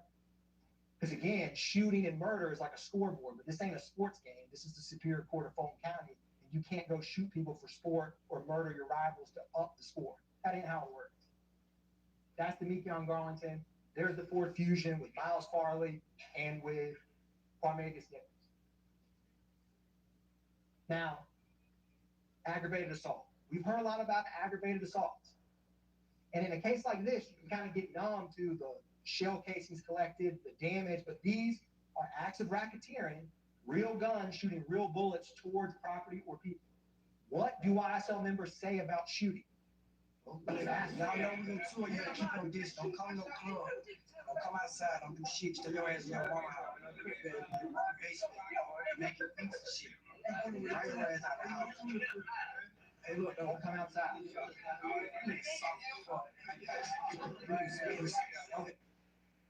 That's their word. Shoot the ops, make them catch on. That's Rodelius Ryan's Instagram. They came in when Mr. Howes was sitting right here. And then this is Rodelius Ryan with a drum, a YSL chain, publicly showing it. These public threats of violence, when you're murdering people and throwing up YSL and bragging about it, that has a real effect of people who want to come in and testify, or people that ever want to tell the police, period. These aren't just, a facade. This isn't just a movie. This is real life. And they're showing you and telling you what they're about. So I say take them at their word. April 12th, 2015, Dexter Montgomery.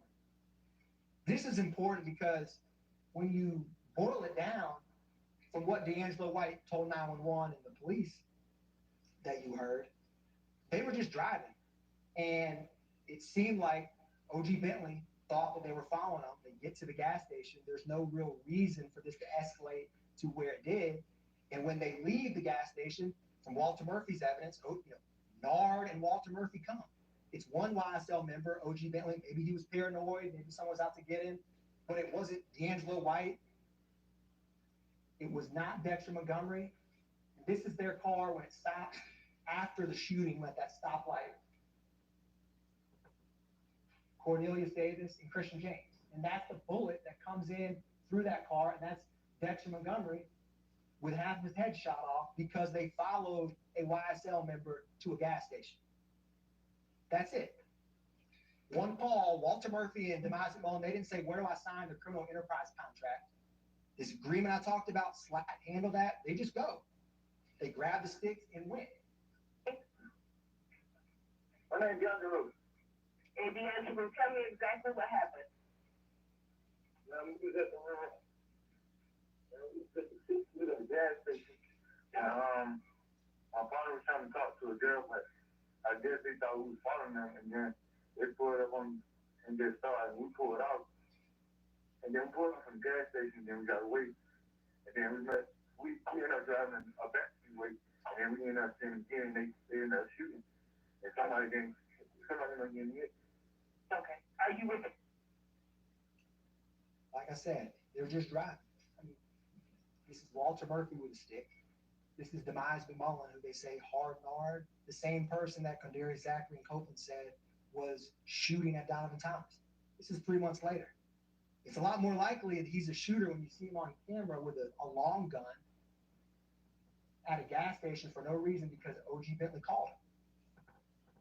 Their same common associates with no questions come. That's an overt act in furtherance of the conspiracy. Lil Wayne tour bus, April 26, 2015.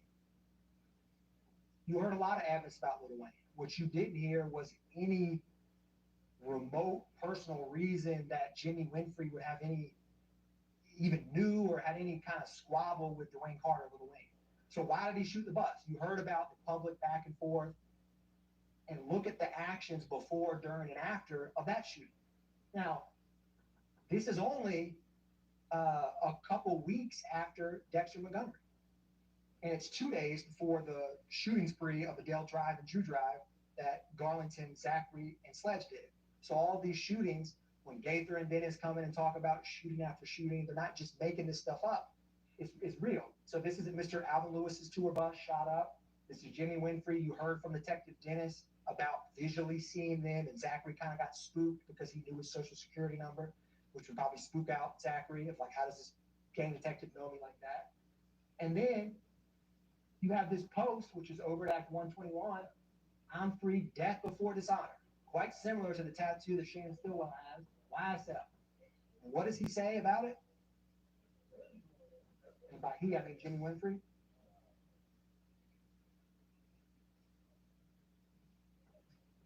For the thing, and then another thing, we should let Amina know they got paperwork up in black and white showing, that I work for the company. That's not gonna look like street business. Get Amina to get the paperwork to put it in black and white, because if not, it's gonna look like street business. Because it is street business. They just don't want you to know. That's that deception piece. They don't want jurors to know. They don't want the police to know. So get it in paperwork so we can make it look legit. There's nothing legit about shooting a tour bus driver's car on the highway. There's none. This is the phone records. They move as a pack. They move as one. This is before, where Zachary, Winfrey, Sledge, McMullen, Greer, and Dolly are all in the general area of the vault. This is when it's about to come up, is the compound, which is a little bit later. Zachary, Winfrey, McMullen, Greer, and Dolly 142 to 304. They all have kind of similar times when they leave, similar times when they depart.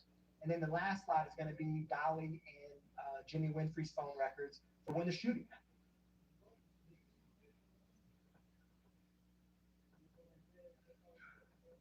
And you can see the path of travel. Winfrey's in black, Dolly's in orange. You know, the white Camaro that he hid and made the jail call and not get it found. And then, you know, he comes out and then it's YSL, you know, death before dishonor.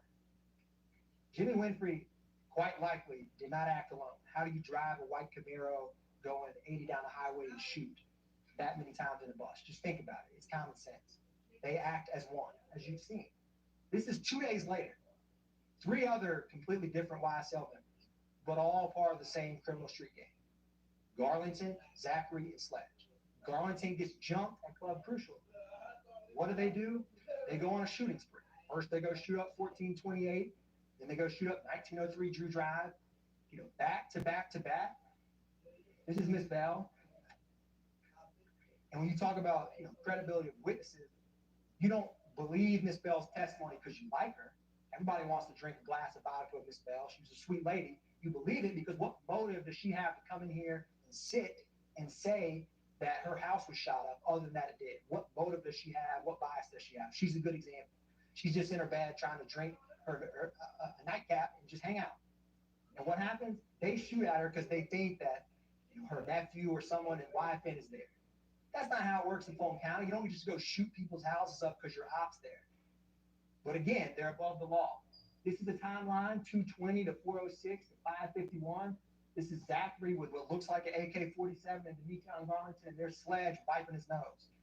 Just like, if you remember, he wiped his nose when he walked off that witness stand at y'all. So these are the things that they're telling you, and you're going to see photographs from these. First, it's going to be the Club Crucial shooting. You know, when they post about guns, when they talk about guns, and then they tell you that they committed the crimes, it's not rocket science. You know, you take them at their word, what the evidence has shown. These kind of retaliations, again, Deamonte's jump, we got to protect them. It's a us, it's a we, it's an enterprise, right? And they act together because you have strength in numbers, you know, protection and shooting. But this was a fist fight.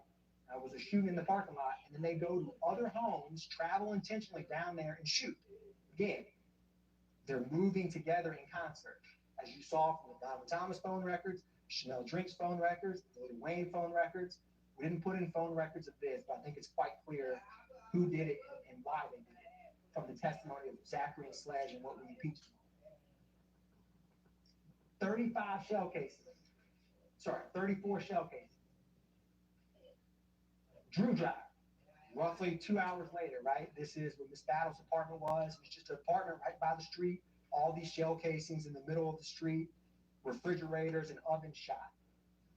All because someone jumped Deamonte, and so they go, no questions asked. Again, you don't have to sign on the dotted line. They have agreement, they have knowledge, they act in concert, and the criminal objective is to help the street gang, which is go get revenge.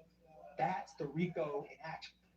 So if you're asked, well, did Kendrick and Stillwell agree to be a part of a group that would commit racketeering activity? They agree to participate knowingly and willingly. And you have all these shootings, and you say, did they think that was it reasonably foreseeable, understanding when they joined that multiple shootings would go on with YSL? You bet there is. You've seen it, right? They don't back up. They don't quit. They keep hanging out, shooting, and associating and publicly bragging about YSL over and over. This is roughly a month minus 7 days from when this shooting spree happened that these two, Garlington and Zachary, do. They can mess with us if they want. We're going to bring them homicide. Take their word for it, because an aggravated assault could be a murder. It just missed. So they're shooting. They're telling you I am. And then they want to act like, oh, I'm just kidding. It's obviously not a joke. It's not a facade. It's very real.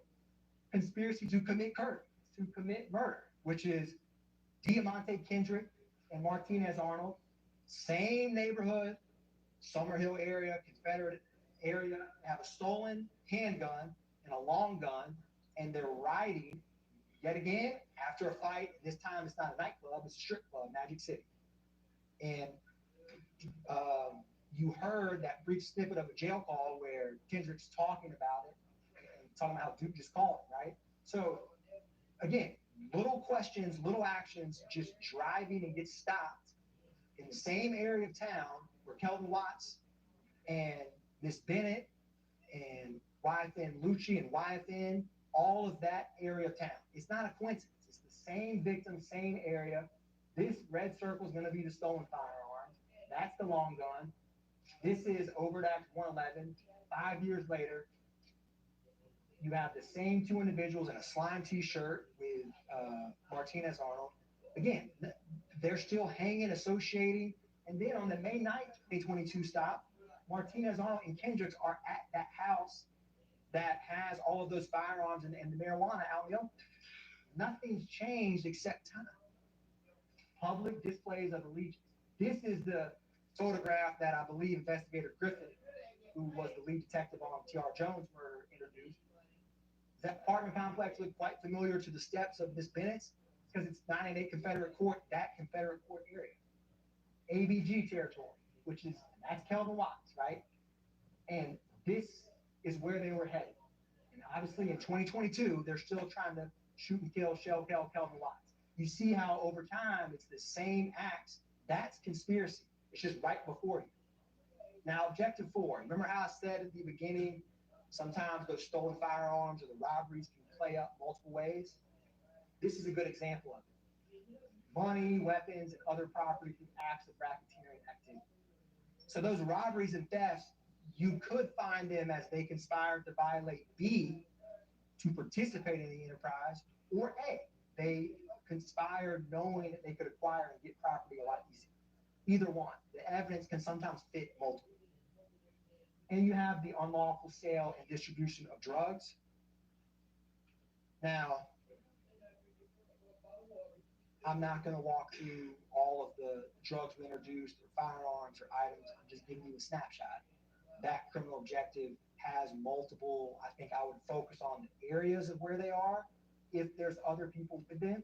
And I think this kind of skipped through faster than I anticipated. This is obviously the May 9th, 2022, which is Jeffrey Williams' home. Go back one.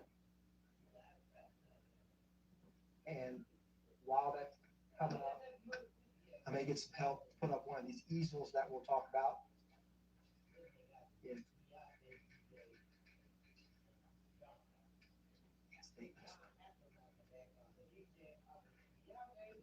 this just has agreement, enterprise, and pattern. This agreement to be a part of the enterprise, pattern, and they all flow together, right? So evidence that they agreed, they go and shoot rivals together. We go and shoot the same rivals with the same people together. Evidence for agreement, evidence for pattern. Does the YSL enterprise exist? Is it a loosely formed group of individuals for a same common criminal purpose? All of these three kind of feed together. So this triangle is just a visual way to help think through this. Okay, well, it's catching up with me. And I apologize for this, but what's going to come up next, this is the Green Store, right? This is a picture of Kenneth Copeland and Shannon Stillwell. You have August 23, 2013, where one of the first witnesses, Sergeant Heeb, H-E-E-B, he was with an officer, Viverito. Sound familiar? 50 individual packets of clear marijuana. And this area is not far from where the Windsor Street gas station is in 2022, where Shamel Drinks was last seen alive before that stop. This is Trontavious Stevens' possession of marijuana after a traffic stop where he was with Stillwell. You've seen kind of over the years, multiple, sometimes at around 151 Cleveland, drugs. You've heard about the May 9th, 2022, all of the drugs that were found in that house. This is just a snapshot. These are some overt acts that you could use for this criminal objective of unlawful distribution of drugs. So I just include this as a tip. I'm not going to walk through every one. Act 48, 2015. Act 49, 2015. Act 65, 2017. 2020, it spans 7-year BB, Nichols, Stevens, right? You've heard and seen pictures of them, identifiers of YSL over time in similar areas dealing drugs. That's another benefit or perk or objective of being in this kind of group, because no one's going to want to mess with you when you're going around shooting people and saying, I'm going to shoot. It helps you to unlawfully distribute drugs a lot easier in certain areas. Now, objective 5 is obstructing law enforcement, right? So you've heard about this in multiple ways. This is intimidation of witnesses, because that helps the enterprise, because then you can't get caught. If you can fool or deceive a juror, a detective, a pattern, repeatedly, publicly saying you'll lie to all your family and friends and then come here and tell the truth, basically saying, hint, hint, why can't you lie in the court? And you need to get killed, and then agreement where all of them benefit and know and participate in this. So what evidence do we have of attacks on law enforcement? Well, one of the first acts you saw is Trontavia Stevens, where you heard from the vehicle that was stolen and Officer Pettis, and there was that firearm and that yellow bucket where he tried to go and arrest Stevens, who has this slime tattoo on his body, and then he brandished a handgun, pointed it at the firearm. Intimidation. Now that officer was undercover, right? But he's trying to stop him and apprehend him, and he's just basically, I'm above the law, right? The same message that Shannon Stillwell is saying in present day. They don't think they can be held accountable. Police can't stop me.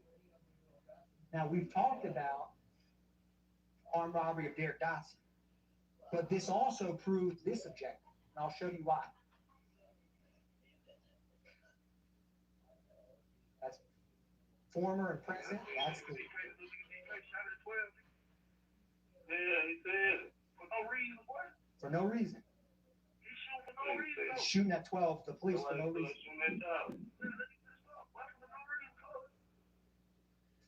That's Adrian Bean's words, right? And then he got it on him. And he got the screen up on him. Bloody DK, and I got the strap on me. He throws up rock through it. And he's just shooting at 12 for no reason. Another attack on law enforcement. And again, you don't want to get caught. You just tried to rob Derek Dotson, so you don't want to get apprehended by the police. Officer Rogers. You're going to hear what people say before and after some of this and their viewpoint on law enforcement.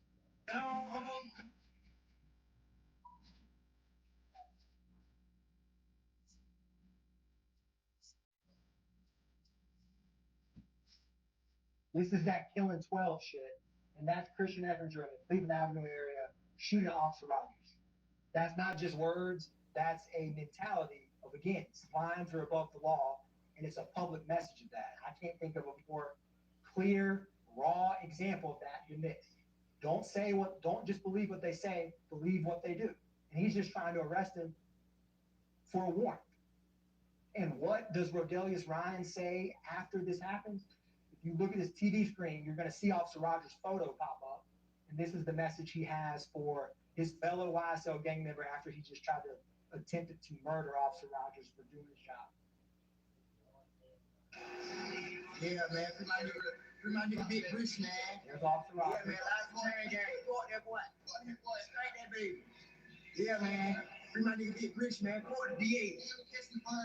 Yeah, we about to get that fun for it, nigga. We coming to get you. You know what it is. Yes, sir.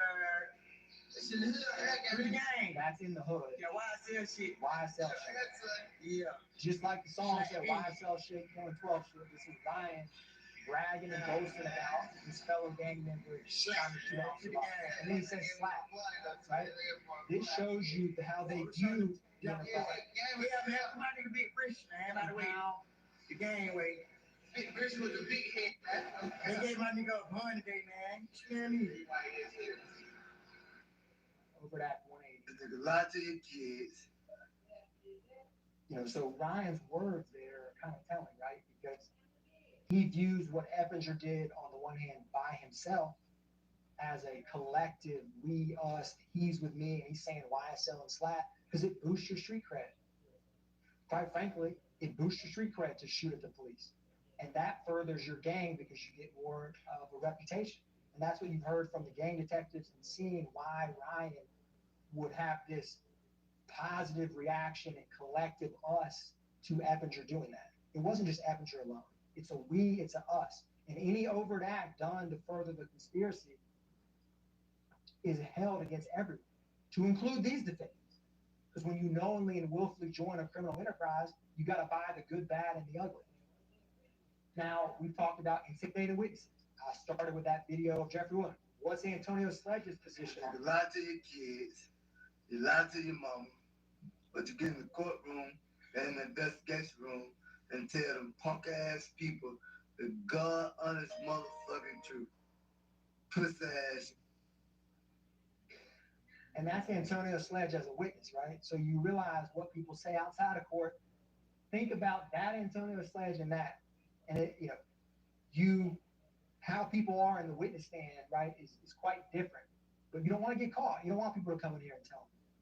It's as clear as that. Miss Bennett, Antonio Sumlin, Andarius Zachary, Walter Murphy, Kenneth Copeland, about to be Adrian Bean up here, Wooney Lee. You saw their reactions. The awkward pauses, the kind of contemplation of, man, what am I going to say here? Or some bad piece of wiretap or jail call that gets played that doesn't sound good.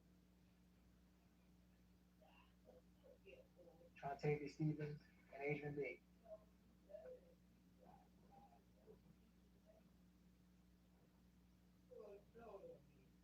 This is alluding to, you heard from Mariah Smith about the threats for her testifying in the murder of Jamari Holmes trial and coming to court. And this is a brain and a rat emoji. She got threats for talking to law enforcement. Again, you don't want people to come forward because it helps Rodelius Ryan not get caught. It helps the criminal enterprise stay abreast. That's an overt action for the conspiracy. What's a pattern of racketeering? So all of these crimes, these aggravated assaults, these murders, it's not, they actually did a pattern, but the conspiracy is, did they knowingly and willfully conspire to join YSL knowing that that could be a possibility? I think it's ludicrous to say otherwise, right? They knew exactly what they signed up for when they tattooed YSL on their body and shot people for YSL. And it can be from anyone within 4 years of each other. They're not in it for the long haul. You don't tattoo your face if you're just in something for a couple weeks. It's a permanent thing. And you've seen evidence in present day and evidence in the past that's shown that allegiance. And that's where this agreement, pattern, and enterprise all play together. You have agreement for the enterprise. There's a pattern of racketeering activity, shootings, murders, robberies, that feed and promote the enterprise. That's Rico conspiracy. And it can be by any co-conspirator. But you certainly have overt acts from both of them. What is interrelated? This is key, right? What makes a pattern of racketeering interrelated? Same victims, same accomplices, same or similar intent, results, or methods of commission. With what we've talked about so far, you've seen a repeated pattern. The same opposition group moving together, the same individuals committing it. Over and over, all of these interrelated, they're not just interrelated, it's like a yarn of, it's like a ball of yarn that's just so intertwined, tight, you can't get out of it. It's like they're all related. And I'm going to show you some examples of that will cut through time and cut through Rico conspirators, and you'll see patterns and connections that can be hard to miss with all of this evidence. So let's focus on some distinguishing characteristics. So what's the best evidence that someone violated conspiracy to violate Rico? Is they actually did. That's, if you want to figure out if someone wants to conspire to rob a bank and they go rob 20 banks, well, they probably agreed to do that bank robbery. It's as simple as that. So let's look at what they did. Let's look at what they said and look at how it's related. Same victims, same accomplices. So I'm going to show you some examples that are going to mirror together exhibits from different parts of the trial. Actions speak louder than words. They just do. It's like what your grandparents say, or dad or mom, don't do what I say, do what I do. So believe them. Let's see what they do and how they do it and why it's interrelated.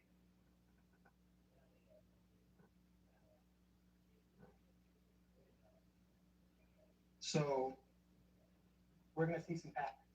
They move as a pack, right? What's going to come up is the cell phone records from OG Bentley's house, or the spot on Oak Drive where you heard testimony. This is after the murder of Deamonte. This is both what Copeland and Zachary say that they all went to get rid of the gun and to get rid of the car because they don't want murder weapons to get caught with it, obviously. So the same individual who called Walter Murphy and Demise McMullen 3 months later when they pull up with a stick, you don't think that Demise McMullen killed Donovan Thomas with Shannon Stillwell, Kendrick driving, and Justin Cobb, and then would go to his friend O.G. Bentley? Of course he would. And where do they go? I mean, 755, 750, this is McMullen and Williams. That's O.G. Bentley's house. 5 minutes from each other. They go from up north, where Sky House is, to down there. Let's look at the next slide. Bradford, 747, O.G. Bentley's house. You need a common place to gun cars. It's not a coincidence they all just woke up and decided to go, have a pizza party at O.G. Bentley's, within 30 minutes of the murder of Donovan Thomas in a car rented by Jeffrey Williams. That's not a coincidence. And that Copeland and Zachary just guessed randomly of where they traveled. They knew. Let's look at Treadwell, right? He's all over this Oak Drive address because that's where his house was. Now, fast forward, this is Shamel Drinks. Where do they go after the murder of Shamel Drinks? This is Farley, Garlington, and Jackson. The times are a little different, but the general direction of travel is to, look, here's the airport, there's the airport, there's 70. They go to the same location after a murder for a variety of reasons. Maybe to get their story straight. Maybe to all have a common place to go to get away from when you just commit a murder. This is 2022. That was 2015. That's a pattern. I can't think of a more clear example of one. Now, common places to stash a tool. You've heard about the web. You've seen more recently Waters Road. And you used to hear reference about the dugout, but the web and Waters Road come up frequently. What were some similarities between them? There are places where they can store their guns and can frequently go where no one's going to catch them or bother them. This is Trontavious Stevens. This is Antonio Sumlin. He has the slime tattoo on his body. Someone has YSL here and multiple king slime on his forearm. This is the web. There's that YSL. There's the surveillance video right there. Look kind of similar to Waters Road. Completely different location. This is from the Instagram where one slug, going to the web. And then there was this wiretap. We back at the web. What, slug or spot? Yeah, we got that spot now. We ain't slug spot though. We're back at the web. It's not slug spot. It's now my spot. They exchange guns. They exchange locations to help the gang. It's quite simply that, right? They need a spot to be able to hang out and lay low. Fast forward to present time. We're about to talk about and see Waters Road, and you saw the phone records both in March. The ankle monitor, it was 3,000 something times per minute that defendant Stillwell was at that 2830 Waters Road. It's not a coincidence, right? You just saw that surveillance at the web. Yes, you can have a surveillance system in your home. With the evidence of guns, and let's go to the web, Waters Road, with all of the assault rifles and bullets that were there. That's the surveillance on the 16th. That's the cables removed on the 17th. Same address, Waters Road. It moves and talks and walks very similar to the web. Different locations, YSL members to help the enterprise. They all agree to be a part of it, from the tattoos and the shootings and the actions, and there's a pattern. There's a clear pattern. You don't have to be a rocket scientist to figure out this pattern. Same or similar intents and accomplices. So follow me with this. So Donovan Thomas, murdered January 10th, 2015, by YSL. Wyatt Lucci, whose mother's house is shot on the 22nd of January and the 26th of January, 2015. And then, what do they say? What do they do? What are their methods of attacking or harming a rival? Well, that's the 22nd, 1007 Hill Street. And then the 26th, that is a window, a mirror. Is it a coincidence he shoots at? Not. I shoot at his mom, he no longer mentions me. Maybe it is. Maybe it's just a coincidence. But then when you see the text messages, right, between Huey and Thug, go handle that, Slatty, it kind of takes on a little different feel to it. All right. So keep going. what other actions do YSL members have with? If you remember, right, the gun that he was arrested with got tied to those shootings. So this is where guns change. Multiple conspirators work together in concert. This is a tweet or an Instagram from Jeffrey Williams. I didn't like what you did for your mothers and kids. I would have been killed you. That's 2019. And then you have in 2020, coincidentally, Kendrick with slat and a stake on him, standing on the same Mr. Bennett's car, right? A clear sign of disrespect with a middle finger. And then fast forward, it's not just funny tweets or funny songs or funny cars, right? Let's keep going with this. Same victim, same YSL members throughout all of this. There's the flyer we talked about, right? There's the tweet, go handle it. You saw examples, you saw another example of that with Rip Readers on the stand. Now, not only do they shoot at his mother's house, murder his friends, tweet at him, disrespect his car, then they try to stab him and actually do stab him in the jail, but they try to kill him, is what I meant to say. And you saw the text messages about that. So let's walk through that, right? This is spanning from 2015 to 2022. Agreement, enterprise, pattern. This is when Jaden Myrick stabbing YFN Lucci in the jail. That's YFN Lucci, he's actually fake violence. Then, this is Stillwell, that same guy, PT. And this is Eppinger and something. Yeah, hey, find out what I can get for this, bro. Huh? Now, find out what I can get for this, bro. Guess what? You don't know something about it. I know what you get for. I just told you why I'm at. Okay, so what you need me to do? Find out what I can get, man. I just told you I wanted to go on it. You ain't know it. Lucci, nigga.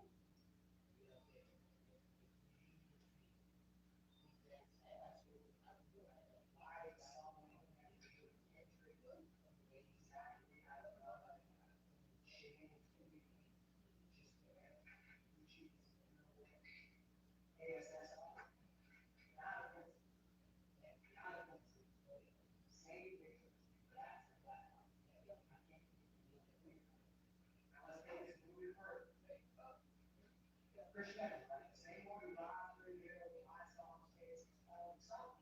You got YSL tattoo purple on his body. He was talking about going to stab Lucci and Christians. So these same co-conspirators work together.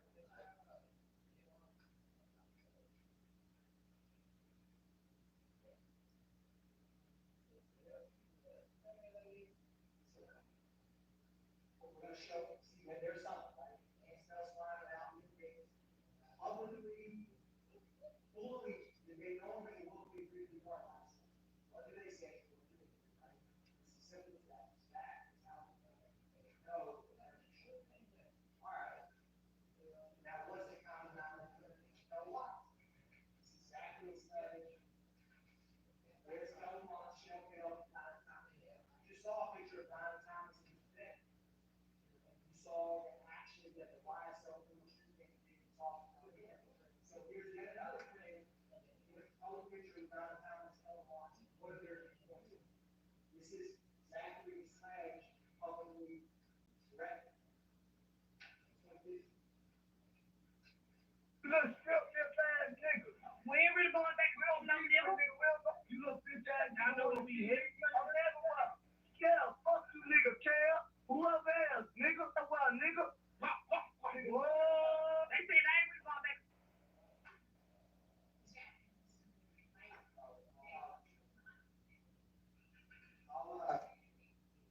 I'll just use a okay.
anybody that needs to can go in and use the restroom right now too while the jury is out. And we'll finish the states open and we'll break for lunch.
All right, can we see if the jury is ready and, get them back as soon as possible since we got a late start this morning?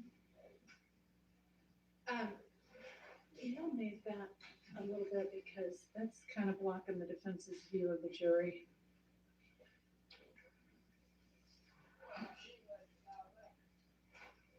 Sorry? I don't know. Is that okay? Is that better? The same, Your Honor, just got lost in Okay, no, that's not better. Either move it way over here or way over there. Now I can't see the jury. That's not gonna work. Put it way over there, maybe. I mean, that's fine, but that works. Sorry. I don't know who designs courtrooms, but I don't think they ask anybody who uses courtrooms. Jury ready? All right. They do, yes. Now we have 3 podiums, so.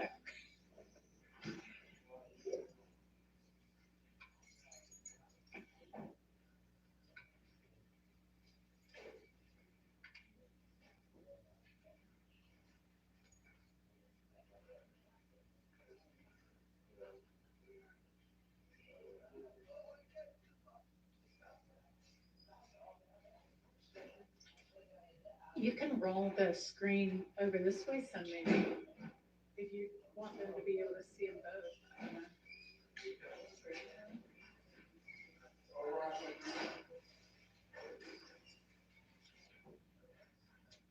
Now's not the time. Let's do that at lunch. 30 more minutes or so. Thank you.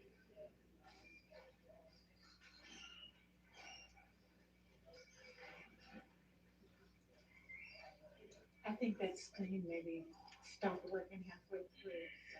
The other one, either the one above or the one, I think the one below doesn't work, but the one above does. They'll switch it up a bunch.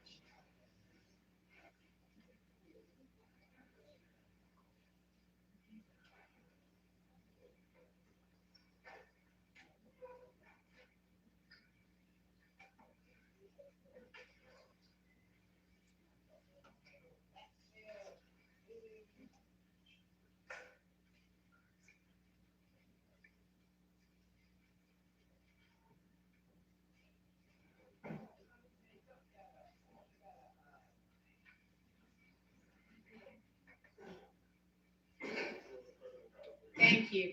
All right, I think y'all probably saw that your lunch is there. We've got about 30 more minutes of Mr. Atkins opening. And then we'll break for lunch and then we'll come back and hear the defense closings. Okay, all right, go ahead, Mr. Atkins. So, you just saw that video, right, 2015, and here we have same picture, right? Kelvin Watts, that life times 2 because you have Shamel Drake's Kelvin Watts in this post. And that is the projectile from that murdered Shamel Drake's and the projectile that murdered Donovan Thomas. Same victims, right? You had Donovan Thomas with Lucci and you saw how they treated Lucci. Now Donovan Thomas with Kelvin Watts and you saw the connection. Similar victims over time with different YSL co-conspirators committing the crimes, often together. Not always the same, but similar patterns, which is important for Rico. Now, other connections. You heard about. You gotta take that name off. You gotta take Buddy's name out of the songs in case she gets whacked. I say, when I get wet, you know that shit come down a little. Yeah. Because it's gonna come down on us. This lets you know that they know they try to toe the line to get right to where they can diss an op or say something, but have some deniability. And then this is songs. That's Garland. Get Shell Whacked. It doesn't, yes, it's just a song, but when you're shooting and continuing to promote violence on the same people, that creates a pattern. And that was Deamonte Garlington and DeMarco Boyer, who was those phone calls you heard about the night of Chanel Drinks' murder. So what other connections do we have? Well, if you keep going, we talked about this drug sale, right? This is Deamonte Beebe. Who was with him? Darius Ford, right? This is back in 2020 at, I believe, 151 Cleveland. There's Darius Ford. Now, you have, should come up here. This is Rodelius Ryan and Deamonte Beebe, right? So remember, Ford, Beebe, Ryan, it's like a 6 degrees of separation through different crimes. So follow me here. This is Darius Ford and Rodelius Ryan. We right back run through this shit. Yes. Fuck wrong with y'all, nigga. We right back run through this shit. Fuck wrong with y'all. Yeah, peace and blessings. Gang, peace and blessings. Like shit. Peace and blessings. This is Rodelius Ryan, FYFN. Then you have Garlington, right? We got y'all. Ryan, Ford. This is Darius Ford. That's Christian Miller that Garlington's posted, right? It's the YSL enterprise and how they view each other. If you exact violence on one of them, they're all going to try, or if you get a rival or not, it's for the game. It's for the enterprise. And then if we keep going with this is 05 Driving Slim. This is Christian McMiller with Rodelius Ryan at Slime Business Rod, right? And he puts the heart emoji in the snake. Then you have Shannon Stillwell and Darius Ford, right? And then you have Garlington talking about spinning it every night. When I smoke, you're not going to playing a song when spin that in the shit mix every of day, every shooting night. Chanel Back drinks. to back to back to back to back. So yes, Y'all need it's to a song trap. that has a Nothing different post up, context. nothing You killed, know no what they do. barbecue, nothing. We spin. This is from Ryan's Instagram, right? Slap. This is SB. What's up? Using Garlington's Instagram to Rodelius Ryan, right? There's connections between the co-conspirators, and it shows a pattern where they commit crimes together. It may just be Darius Ford and Beebe selling drugs, but then also maybe shooting up all of these homes or murdering people, and they work in concert together. Now, it has to have, what is an enterprise, right? In this case, it's the criminal street gang. It's got to have a common purpose. It has to have a common kind of ongoing nature. It doesn't have to be a formal like employee roster or something like that. It can be a loose or informal relationship amongst them. It's as simple as that. You've seen how the way that YSL, the common identifiers, and the way that they act and speak in concert shows that they have, I would argue, more than a loose relationship with one another. In determining it, you can use the pattern to prove the enterprise. This is where the crimes themselves and how they're committed kind of help you in, is there an enterprise? Or the way that they work in concert shows you that there is. And I misspelled, there's always one word in every slide, and I've checked this thing 20 times, so I apologize. Racketeering. I knew there'd be one. Okay. So, is this a Rico? Yeah, Uncle had wanted me to call you. So now I got jumped on. I know, that's why I was telling y'all, last time I told you, I say, when the mild diesel transportation, make sure y'all tell him that he so niggas know We called you soon. He got up there, but see what Uncle was trying to see, they was saying it was a mall nigga and Lion do think jumped on, bro. We just heard the same thing too. That's why we trying to figure out who the fuck up that mall and fucking jump in with some YB niggas or some shit. Yeah, that was Uncle was trying to call you and see like who the hell. So, do it for Phil, right? Trying to get protection is with, and the other car with Parmavius Nichols after the murder of Chanel Dream. Talking about Unfu. Do it for Phil, the person who's hashtag top shotter, is Miles Farley, the same person who's in the Ford Fusion with Parmavius Nichols when they're at the gas station and then pulls out behind Chanel Drinks, right? So you see this connection and support where when one goes in jail and someone tries to jump Farley, gang gets protection, and they may use an allied gang. That's a pattern, and it's to further the enterprise because you don't want to get caught or get harmed. So take it a step further. This is Christian Eppinger, YSL Bridge. That's Unfunk he's posting. Here's Eppinger, Rooney Lee, and Beebe, right? Only the slimes all together. Now, when you have Unfunk, Garland, someone, so you have Eppinger in 2016 saying free Unfunk, right? Then in 2022, you have Christian Eppinger and Sumlin having that jail call to try to get Lucci. And then you have Unfunk and Garlington trying to get protection because YFN, the same group of Lucci, is trying to hurt Miles Parker. So there's connections between the acts. There's patterns in the interactions amongst each other. And if you take it a step further, then you have Willie Lee with Shannon. You heard about No Slime Left Behind. Willie Lee with Kendrick actively promoting the gang. Yes, it may just be a photo, but when people think you murdered people, shot people, and got away with it, it has a different context than that. It has a much different context. What is Kenneth Copeland roughly 2 weeks before this indictment? How is he interacting, right? He comes up here like everything's in the past. This is Kenneth Copeland. He heard somebody. Oh, he been knock up 43, they got a 43-man indictment. That was Funk said? That was Toon said. I don't know, he ain't talking that. Yeah, he said that what he heard, but you know, he probably just talking, ain't no chat. Yeah. Yeah. Wait, what? I had Jake out of what's name him. Wait, what is it? For what though? He just said, Rico, I guess. Rico, I guess. That's what he said. I don't know how true it is. I told that shit messed up Instagram. Better stay off Instagram. Not like Rico. Yeah. What Rico? I'm not a criminal enterprise, right? They're casual with Copeland, and they kind of make me think when he's in this witness stand, like, I'm a changed man, or I don't hang out with him anymore, right? This is him in April 23rd of 2022. If you look at the indictment date, it's May 9th, 2022.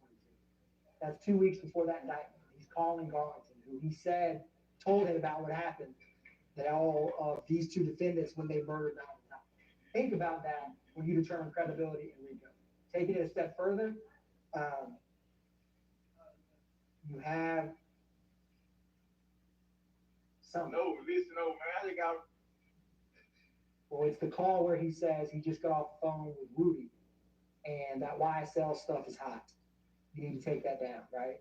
And then at the very end of that, and I won't play the whole thing, but it's in evidence, they say, we need to take that YSL because it's hot, get off social media, right? So that shows you that they know, they just don't want to get caught.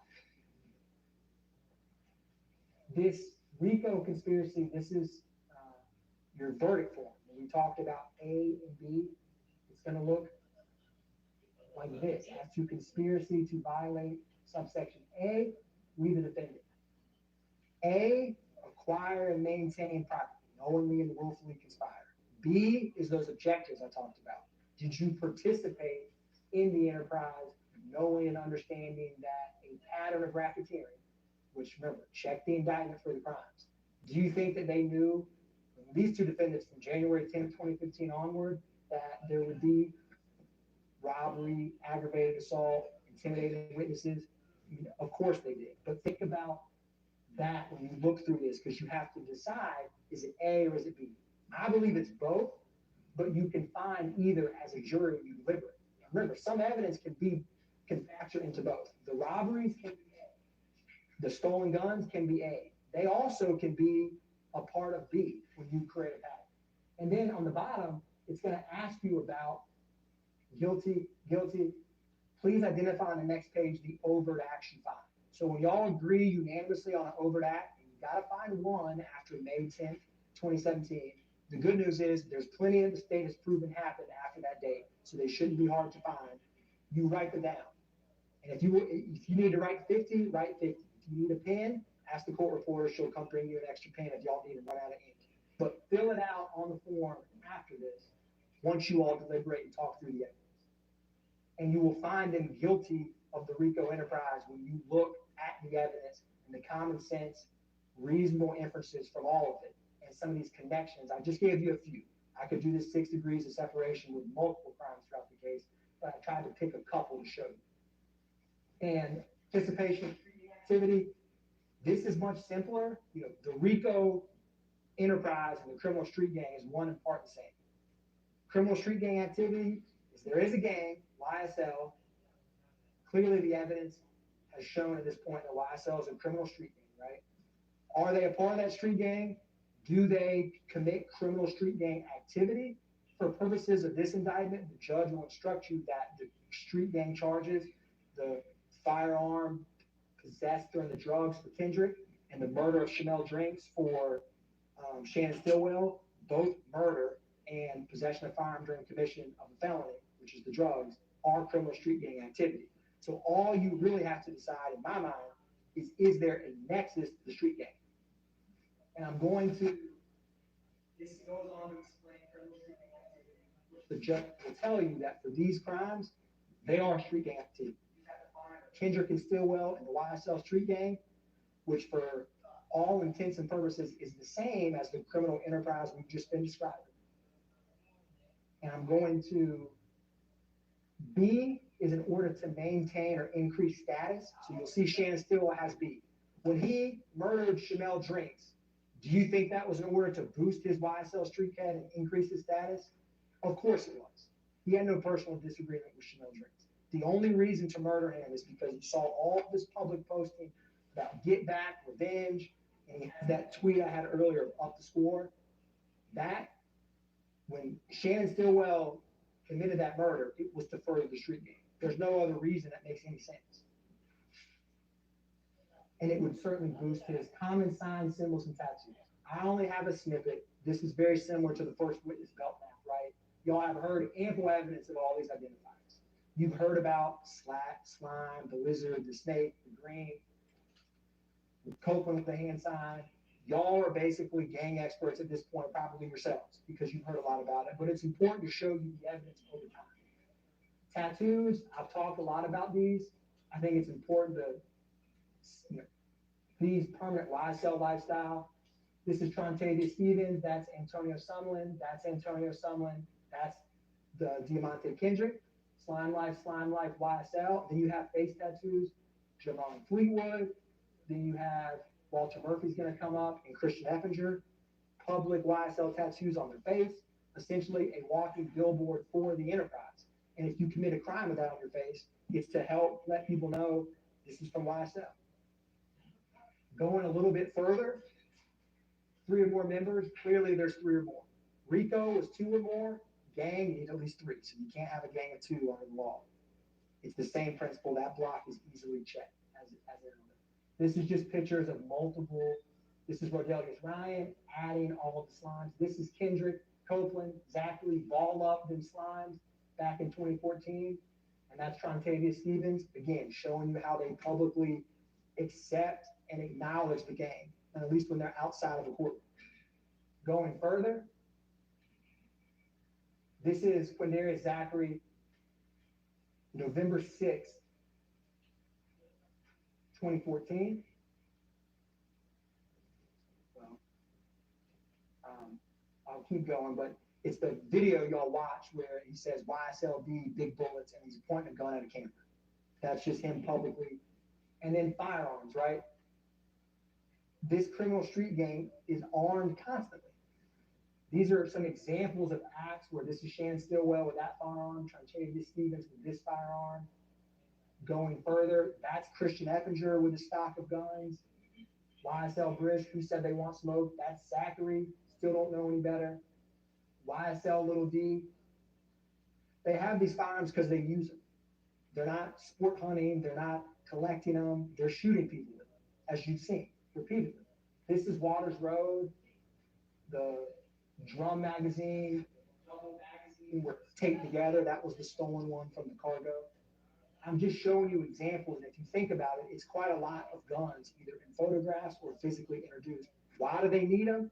For the enterprise and for the context of this, the street gang. This is from May 9th, 2022. All of the guns in the home. Again, 2022 and 2015, they all are stopped and have and use firearms. That's the violence. That's the tool for the street gang. More firearms. This is from Rodelius Ryan in the middle with 6 firearms. This is Zachary with an AK, Zachary with an AK. This is Shannon Stillwell with nothing compatible in the trenches but a carbine, right? In 2020, over at Act 115. Over and over and over, they show you we have guns, we use guns, we're not afraid to use it. Believe them. The evidence has shown it. Gang detectives, I'm not going to go through everything. I think you've heard a lot, right? And what they talked about was not fantasy. Gaither and Dennis, when they talked about getting woken up in the middle of the night with all of this 2015, they interviewed Walter Murphy. They interviewed Quinarius Zachary. They interviewed Copeland 6 times. Not an easy task. All of that stuff they did repeatedly. They didn't just, they all acknowledged. This is Jeffrey Williams. The cops asked them all. They know my business in all the jurisdictions. They all testified about YSL Street Gang, identifiers, identified members. Are they all wrong? Are they all just, Gaither and Dennis are just making up crimes? No. YSL is a criminal street gang as shown by their actions. And Detective Belknap discussed the origins of Rock Crew, how it became YSL. He also mentioned how YSL, the street gang he started hearing about in schools before the record label was formed, and the rivalry between YSL and Inglewood family. I just simple 2 words, I guess it's 3, 2015 first wave. This is waves of violence and a tsunami of evidence about a criminal enterprise operating throughout. And the second wave, didn't Rico told you about it. She told you about all these back and forth shootings in 2019 and 2020, and she talked about what was going on in just 1 month, March of 2022. And all of these social media, she was clipping by, it seemed like almost an hour, to show this public disrespect. Same group, same victims, same rivalry in YSL and YFN. Nothing has changed except time. That's how you know it's a criminal enterprise actively afloat. May 9th, 2022. So for Kendrick, he's with Duke, Martinez Arnold in 2015 when they're stopped by Trestle Tree. You've seen the photographs of the marijuana and the firearms. He's in Jeffrey Williams' house. This is in May of 2022. Him actively having this armed protection, firearms, and being in a house and then running when the police come with 2 other identified, documented street gang members. It furthers the gang's interest to have multiple YSL members together, even in one of their own homes, because as you've seen, they're going to always be armed and have firearms. So all you have to decide, in my opinion, if you meet the other elements, is there a street gang?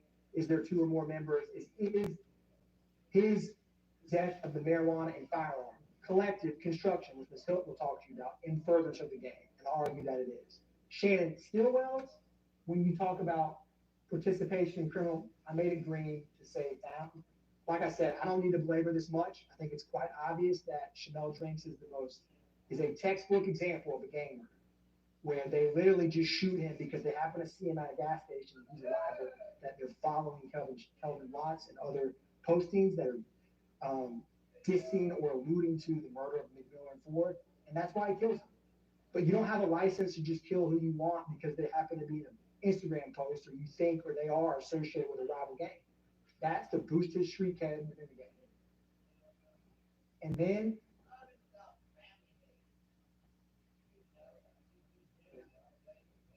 every slime plays nasty. What does Wing Lee say about that? Yeah, they can argue that they're just trying to watch the local basketball game on the nightly news. The ESPN, that blowing it down. He's got a gun and says ESPN because we're blowing people down. I mean, I don't know what else to say. This is Kendrick's tattoo. You're going to see, this is Miles Farley, ESPN tattooed on the back of his neck. This is going to be Christian Effinger coming up here. Rise and Slime, ESPN, and I didn't clip it in there, but it's a song that Shannon Stillwell himself made where he literally says every slime plays nasty. So these are common phrases, identifiers, and by nasty, they mean violence. You've seen it. Going a step further,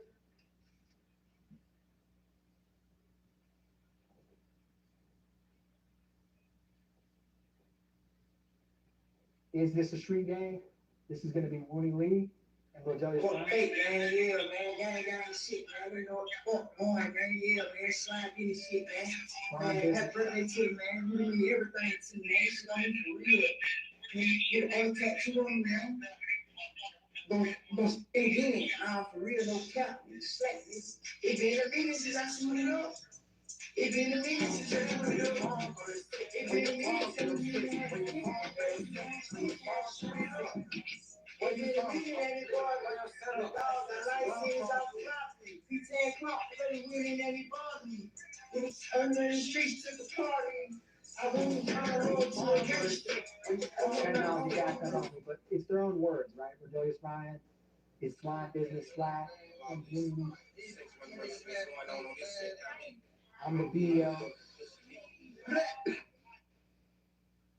I'm the DEO of this sex, money, murder set. Belton Ave, Gaither, and Dennis talk about the sex, money, murder, where YSL is a subset of that, right? It's their own words. They're not hiding from it. They're not slap on the finger. And then you're going to have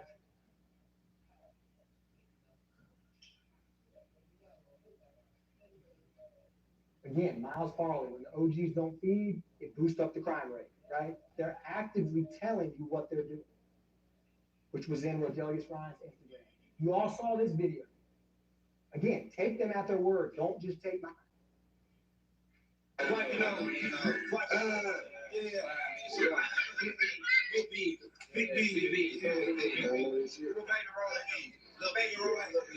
Little baby roll out. For a small house.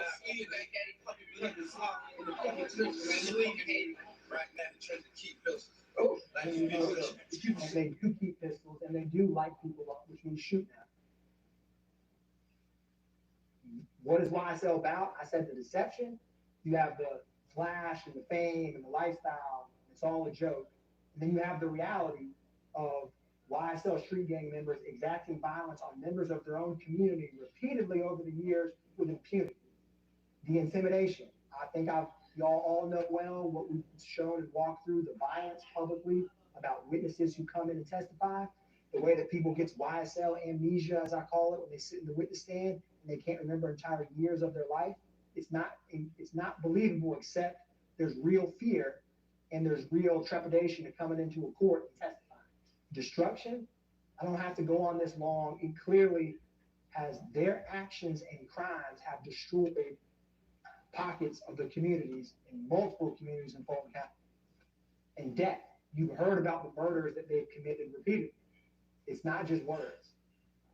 In Fulton County, you can get a driver's license, you can get a fishing license, but what you can't do as the criminal Rico enterprise is no one's above the law, and you don't have a license to kill, and you don't have a license to operate for impunity for a decade at citizens in Fulton County, because it doesn't matter in Fulton County if you're the richest, if you're the poorest, it doesn't matter anything about who you are. You don't deserve to be victimized, and the criminal enterprise has a lot more power and strength. And the crime that they've done, the pattern, the evidence, the agreement that they've had publicly proclaiming it is clear. That this Rico enterprise is very real. It's more than just a conspiracy. It's alive and active. They willingly and knowingly agreed to it. And they don't think that anyone will hold them accountable. But as reasonable, fair-minded jurors, when you deliberate and walk through the evidence, and you compare the evidence with the law from the judge, there's no conclusion but guilty on count one Rico. And I argue it's both subsection A and B, but that's for y'all to decide. And these crimes charged, the criminal street gang and Rico, I ask you guilty on all those counts. Ms. Hilt will talk to you after the defense, and we'll talk to you about why the defendants are guilty of the charged murders of Diamond Thomas and Chanel Drinks. Thank you. All right, we're gonna take our lunch break. And let's take until 12:30.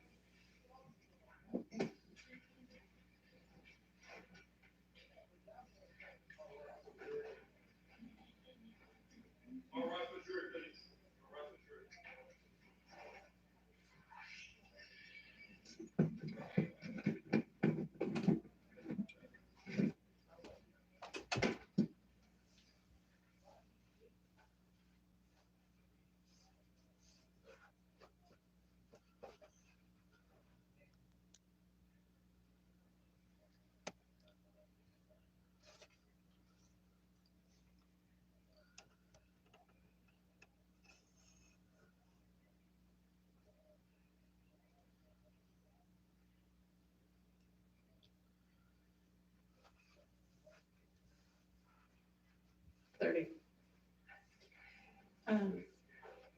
On the jury charges that I sent, the overt act definitions include some that are previously defined, but on the possession of a firearm during the commission of a felony and possibly by a convicted felon, we will go back during lunch and make sure that the previous definition, when it's in the counts, covers only the crimes that these two defendants would be charged with, and that there may be others, so we may have to kind of do a little definition of those again to make sure that it includes whatever crimes might be alleged in the overt act. So that's one change that's going to need to be made.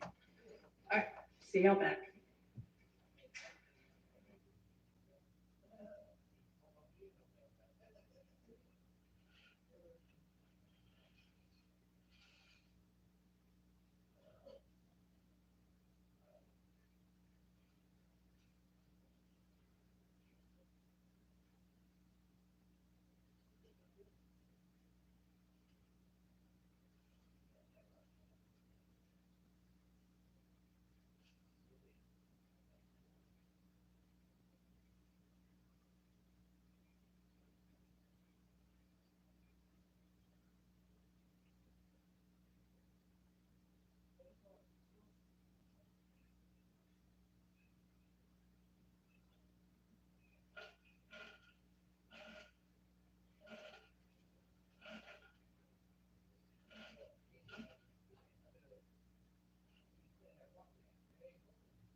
Thank you. All right, Mr. Sharp, you may present your closing. Thank you, Your Honor.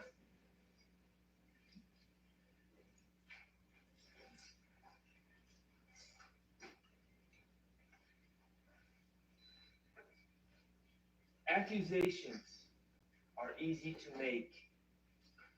Allegations are easy to wage. And this indictment has plenty of both. But here's the thing. There's a big difference between making allegations and proving them in court beyond a reasonable doubt to the citizens of Fulton County. It's a different matter entirely. The state has spent the past year with a hammer in their hand, banging on a square peg that they call evidence. Banging, banging, banging, trying so hard to fit that square peg into the round hole that they call their narrative, their theory. And the reality is that square peg does not fit in that round hole. It never fit. The state hasn't proven their case, and they certainly haven't proven their case beyond a reasonable doubt. In this indictment, the state accused Shannon Stillwell in count 1 of violating conspiring to violate the Georgia Rico Act. He did not. They have not proven their case beyond a reasonable doubt. I'm going to ask you to find Shannon Stillwell not guilty. In count 2, the state alleged that Shannon Stillwell on January 10, 2015, shot and killed Donovan Thomas. He did not. The state hasn't proven their case beyond a reasonable doubt, and I'm going to ask you to find Shannon Stillwell not guilty of count 2. In counts 49 through 54, the state has alleged that Shannon Stillwell on March 14, 2022, shot and killed Shamel Drinks. He did not. The state has not proven their case beyond a reasonable doubt. And I'm going to ask you to find Shannon Stillwell not guilty. Good morning. Good afternoon, ladies and gentlemen. I think I've made this abundantly clear over the past year. My name is Max Shard, and I represent Shannon Stillwell. But that's not the entire story.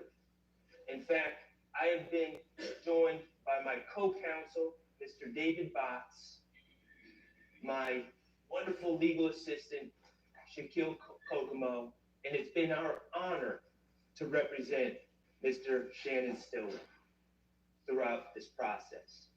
And I'm excited for the opportunity to talk to all of you about the evidence that we have heard over this past year. But before we get started with that, I want to acknowledge you, the jurors. I want to acknowledge the immense time commitment that you have given this case. I want to acknowledge the sacrifice to your family, the sacrifice to your job, the sacrifice to your vacation plans. I want to acknowledge the patience that you have shown me and all the other attorneys. And I want to acknowledge the attention that you have shown this case. It's greatly appreciated. I acknowledge the fact that you have been paying close attention to this case. And for that reason, I'm going to try to avoid rehashing every piece of evidence. I'm going to try to be as direct and concise as possible to avoid unnecessarily taking up too much more of your time. Mr. Kokomo, if you could put page 3 up.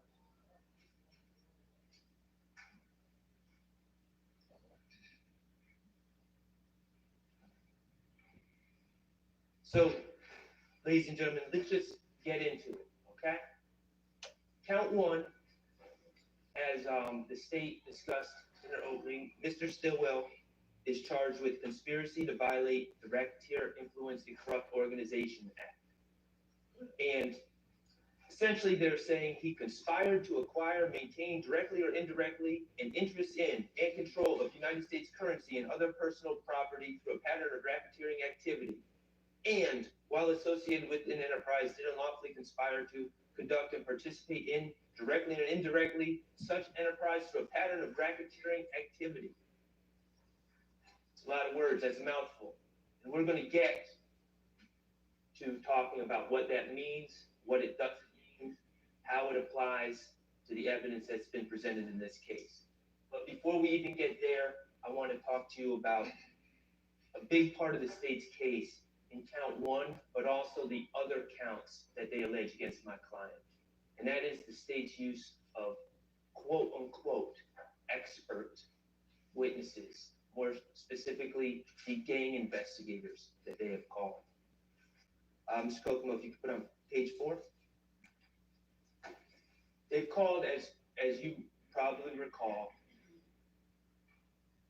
a gentleman named Belknap, Investigator Underwood, Investigator Dennis, Investigator Gaither, and Investigator Viverito. Some of those people they've called multiple times in this case. And I want to talk to you about how to analyze their testimony and what your duties as jurors are to consider how much weight to give the testimony of those witnesses, those quote-unquote self-proclaimed experts. You'll be given this jury instruction, 130 about expert witnesses, and I'm going to focus on the second paragraph. It says, you are not required to accept the testimony of any witnesses, expert or otherwise. Testimony of an expert like that of all witnesses, is to be given only such weight and credit as you think it is properly entitled to receive. So, and Mr. Atkins talked about this in his opening a little bit. Expert witnesses are just like any other witness, and you're going to be instructed on how to evaluate the credibility of any witness. Not just lay witnesses, but experts as well. And there's some factors that the Honorable Court is going to give you to consider in evaluating the credibility and evaluating how much weight to give these witnesses. Some of the factors are their manner of testifying, how they come across at the stand, how they act, their means and opportunity of knowing facts for which they testify, their interest or lack of interest in the outcome of the case. Are they biased? And their personal credibility as you observe it. Those are all factors you can consider when evaluating Investigator Gaither, Investigator Dennis, Investigator Viverito. So let's talk about the testimony and what we observed from the stand from these experts.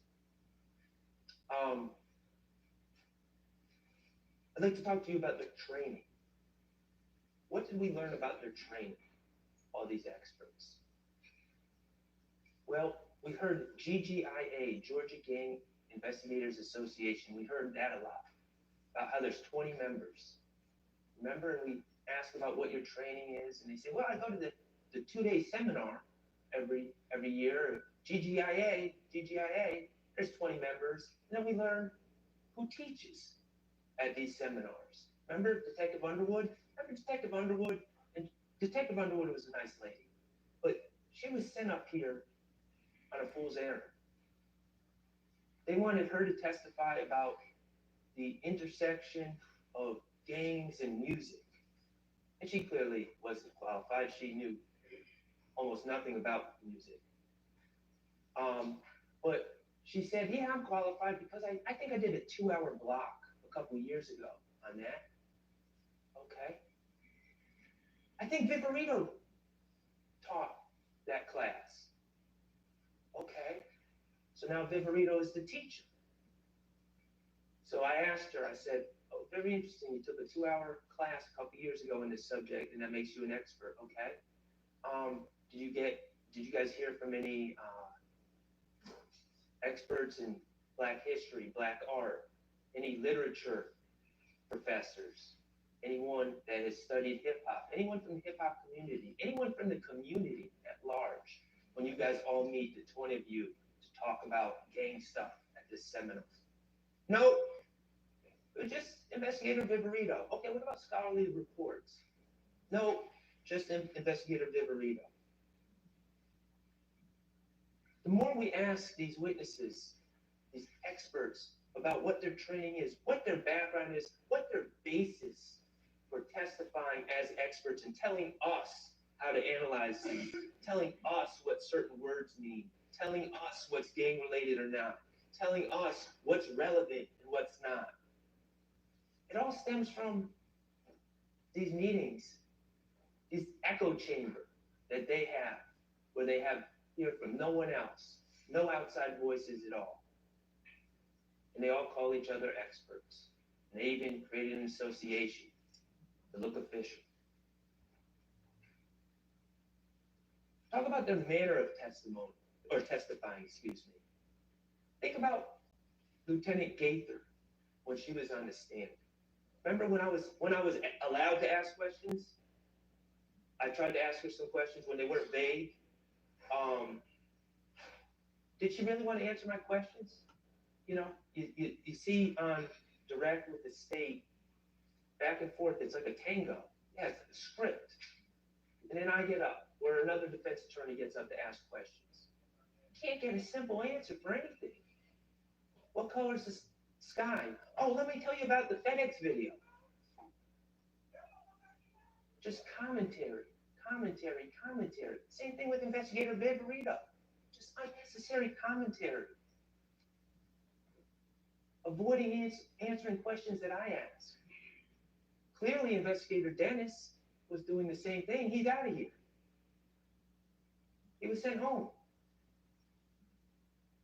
Consider the manner that they testified and how much weight and credibility they really have in this matter.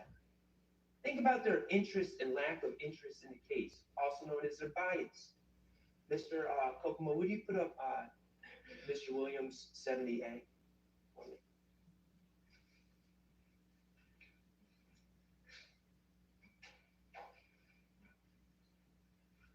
Remember this? Remember Lieutenant Gaither getting up there? Oh yeah, I saw that. This was important. This was a symbol of a gang war. This was the gang war that was going on. This is YSL declaring war on Bird Gang, which is an offshoot of the If Gang. Oh yeah, that's what it is. She told you that. As sure as can be, the expert that y'all are supposed to rely on. Well, what did my good friend, Attorney Brian Steele, do? Brought in the album cover. Wait a second, you're saying that this is a hawk skull and a gang war? Isn't this an album cover of a collaboration between my client, Young Thug, this is Attorney Steele talking, Young Thug and Future? And isn't his label Free Bands? And isn't Future's Free Bands mascot an eagle? Isn't this album cover just signifying the collaboration between the eagle and the snake? Doesn't that make more sense? After all, that's exactly what the album is. Oh, okay. Mr. Kokomo, could you put up 471 DB?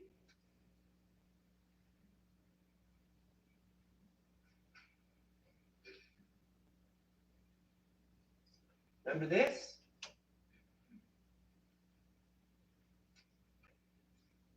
Let's go for that 471.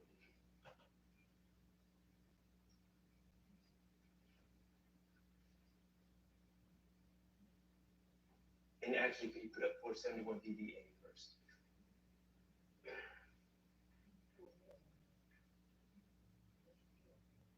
Okay, we saw that video, but first, actually, DB.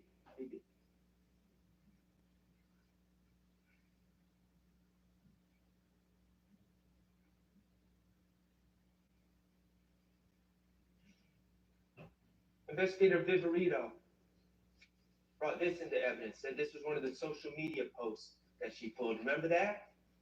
When she wrote no reports about pulling social media, we have no idea what she looked at, what she didn't. She just determines what's relevant. Not us. Not you. You don't get to see that. She determines. Remember? This came into evidence. She said, of course, she didn't give us a date because she wrote no report, but she said she collected this shortly after the shooting of Chanel Drinks. I run with, what you saying? I run with cold-blooded killers, blooded killers. That's Quamarvius Nichols. That looks pretty bad. Looks bad. It's posted a day after this killing, and it's a post, and clearly that's what it says. No other explanation. And then what do we find out later? What do we find out later? Could you put on 471 DB? Can you play it, Mr. Kokomo? We find out that this was part of a post, a story that had a bunch of different posts about fear of roller coasters, about being sick, a whole bunch of different things. And then we finally get to the part where it has the lyrics from Young Boy Never Broke Again, right? Let's watch.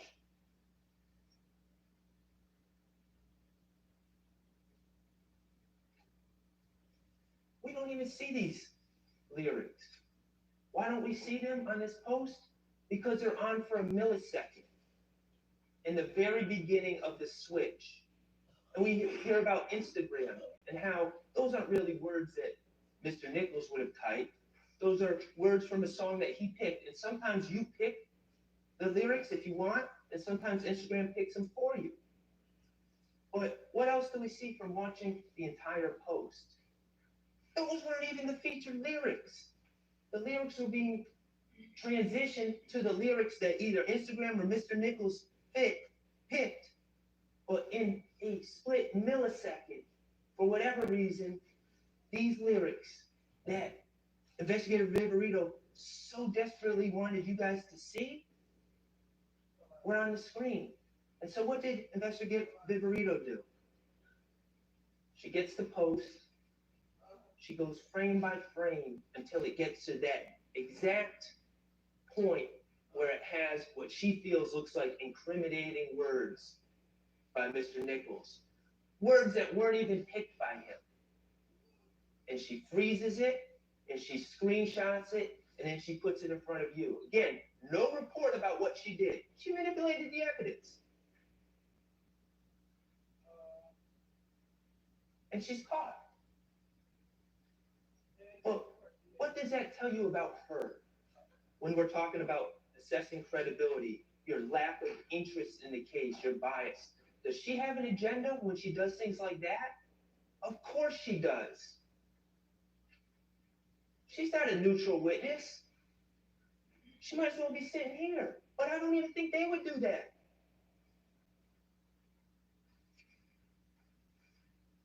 Personal credibility, as you observed. Mr. Kokomo, can you put that other exhibit that you put up, the update?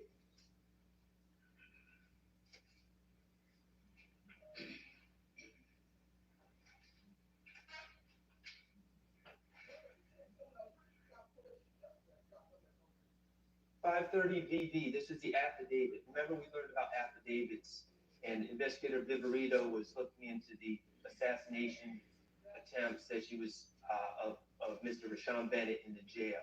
And she wanted to search Jeffrey Williams' home, right? And so she had to fill out an affidavit to give it to a judge to get permission to convince the judge, basically, to give her permission to search Jeffrey Williams' home for evidence. So what does she do? She finds a conversation, a text thread, where Mr. Williams says, YSL rule the world, kid, 24M on an N head. And she folds it and makes it bigger and circles it for the judge to draw attention to that, because of course she wants the judge to feel that Mr. Williams is just ordering hits on people. That's the implication. That's the message she's sending the judge. And here I am. I know about Jeffrey Williams 3 and Jeffrey Williams 4 that Mr. Steele brought in, about the day before this text thread about Lil Uzi Vert putting a $24 million diamond into his own forehead, and Jeffrey Williams thinking that's funny, and that conversation happening, and this having nothing to do with ordering hits on anyone. And here I am. I say, oh, let me confront Investigator Viverito with this. And what was my point, really? What should have happened? Oh, yeah, I misinterpreted that. You're right. And then I would have been Mr. Smart Lawyer and say, see, jurors, Investigator Viverito doesn't always know what she's talking about. She misinterpreted that one when she's telling you what my client means when he says things, what other people mean when they say things. Investigator Viverito doesn't know. She makes mistakes. That's what I thought was going to happen. But what happened? Something far darker. Investigator Viverito sat in that chair and said, she doubled down. And she said, you know what? Even knowing what I know now about 24M on an N's head, even knowing what I know now, I would still put it in that affidavit. That's all I needed to hear. Yeah, I would mislead a judge. Yeah, I would lie in an affidavit. Yeah, I would cheat because I'm that invested in this case. I'm that invested with taking these guys down. I'm that invested. And if she's that invested in that, and the rest of these gang investigators are that invested, consider their credibility. Take what they say with a huge grain of salt. You don't have to believe what they say. you can disregard everything they say. The law allows you to do that. When they say, oh, this is a hybrid gang, and they can't even explain what that means or why it's classified as a hybrid gang, and it's just something that they come up with at their little private meetings every year at these 2-day seminars where they don't get input from anyone else.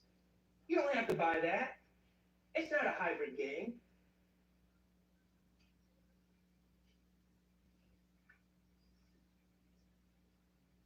All right. Let's start talking about count one. Mr. Kokomo, if you could put page 14 up for me. And I did not envy Mr. Atkins because this is very complicated to even discuss. But essentially, the way I'm going to try to break this down is that the state needs to prove all elements of this case and all elements of this charge beyond a reasonable doubt, each and every element. And I'm going to focus on two different aspects as relates to the case against Shannon Stillwell, Rico case, count one. The knowing and willfully conspired with one or more others to participate in the enterprise through a pattern of racketeering activity. So that's the first thing we're going to focus on, whether it's been proven beyond a reasonable doubt that Shannon Stillwell knowingly and willfully conspired to participate in the enterprise through a pattern of racketeering activity, knowingly and willfully. Not he was just there, not he just hangs around, knowingly and willfully conspired.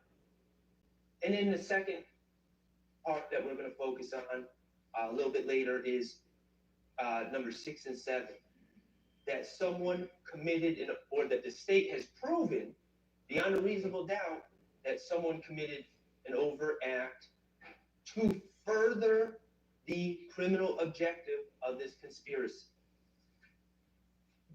So, thank you, Mr. Rico. So when we're talking about the question about whether Mr. Stillwell knowingly and willfully conspired to basically take part in racketeering activity, a pattern of racketeering activity, I think we have to look at this whole case in context. I think we have to consider the origin story of what everyone's calling YSL, whatever you want to call it.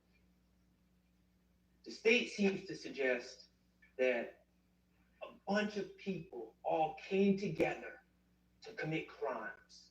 Just a big conspiracy. We're all going to come together and we're going to be a racketeering organization. That's not the case. Now, let me be clear. Of course, crimes were committed. Crimes were committed by people with YSL tattoos on their face. Crimes were committed by people that use YSL emojis on social media. Crimes, I'm sure, were committed by people that use the word slap. But that's not the issue here. The issue is whether Shannon Stillwell knowingly and willfully conspired to be part of this Rico organization.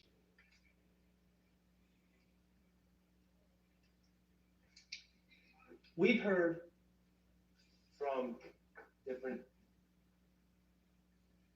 young men, and again, we heard from them in the year 2024, talking about things that happened in 2012, 2013. So please keep in mind, when you see a 28-year-old testifying in 2024, we're talking about maybe a 16-year-old back in 2012.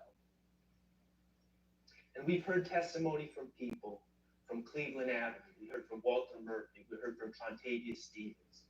We heard testimony from people from Capitol Homes. We heard from Quindarius Zachary. We heard from Antonio Sledge. We know that my client, Mr. Stillwell, is from Thomasville. We know that he was raised by his grandmother. His mother was never part of his life due to her drug addiction. We know about these communities, about poverty, about the lack of education. I'm not trying to paint with a broad brush. This does not apply to everyone in these communities. But as a whole, we know the struggles that these communities have had. Lack of education, underemployment, drug addiction, kids looking for food, sharing clothes with peers, hopelessness, a sad, tacit acceptance that it's either rap, prison, or death. That's the reality where a lot of these kids at the time were living. And the state, throughout their presentation of this case, has played several videos of people, of young people in parking lots, at parks. Some of them might have a gun, using foul language. Someone might be smoking marijuana. Some might be saying slat. A lot of times people are, and it's kind of sad to watch, a lot of people talking about all the stuff they got when we all know they really don't have anything. About all the cars they own. Remember that one gentleman? Oh yeah, I'm getting my daughter this, I'm getting my son that car. You know, cap. We saw those videos, and I'm watching all these videos, and I'm wondering, you know, what's the point? Why is the state playing this? Just to show, like, bad kids, or who they feel are bad kids, just to show who they feel are future criminals? Like, what's the point of these videos that are really sad to watch? And then they played this video, and it's marked 54W, and I'm going to ask Mr. Kokomo to pull it up, but not play it yet. And it's a video where you see a group of people hanging out in the park, in a parking lot in the park, and you see Jeffrey Williams. Shannon Stillwell's not in this video. And you see Jeffrey Williams leaning on a car. And you see his emaciated body. You see his teeth that are rotten. And he's wearing pants that are clearly too short, too small, clearly been handed down, traded. They didn't come out of Phipps Plaza. You see him wearing a Alabama Letterman jacket. And I'm not talking about like the cool Letterman jacket that you might get at Mitchell and Ness. That's where you get like high-priced sporting goods, throwback stuff. Not cool like that. Like one that was probably made in the 80s. The Letterman the sleeves are all nasty. And the thing comes down to like his navy. And people are picking at him. Not in a harmful way, but picking at him. Picking at his clothes. Go ahead, Mr. Cook. Checking out his Look, I'm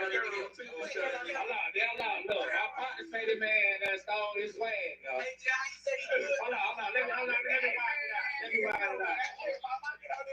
Hold on. My nigga, themselves say he's king of white swag, right? Shut up one time. Let that lady folks see what she's doing now. All right, you check him out, though. What happens there? I think about when I was young. If I had to struggle, if I had to wear clothes that I was embarrassed about, if I was embarrassed about anything, I would hide, I would run, I would stay inside, I'd be ashamed, I might lash out at people picking at me. But what happens there? Jeffrey Williams takes those clothes, those tattered clothes, those old clothes, those ill-fitting clothes, and he twists it. He turns it around. Now, these aren't rags. This ain't nothing to be ashamed of. This is white boy swag. This is swag. Think about that for a second. What that means. And I'm not suggesting Shannon Stillwell saw that video. But that mindset. I'm not ashamed where I came from. In fact, I'm going to turn it into a positive. I'm going to turn it into a sense of pride.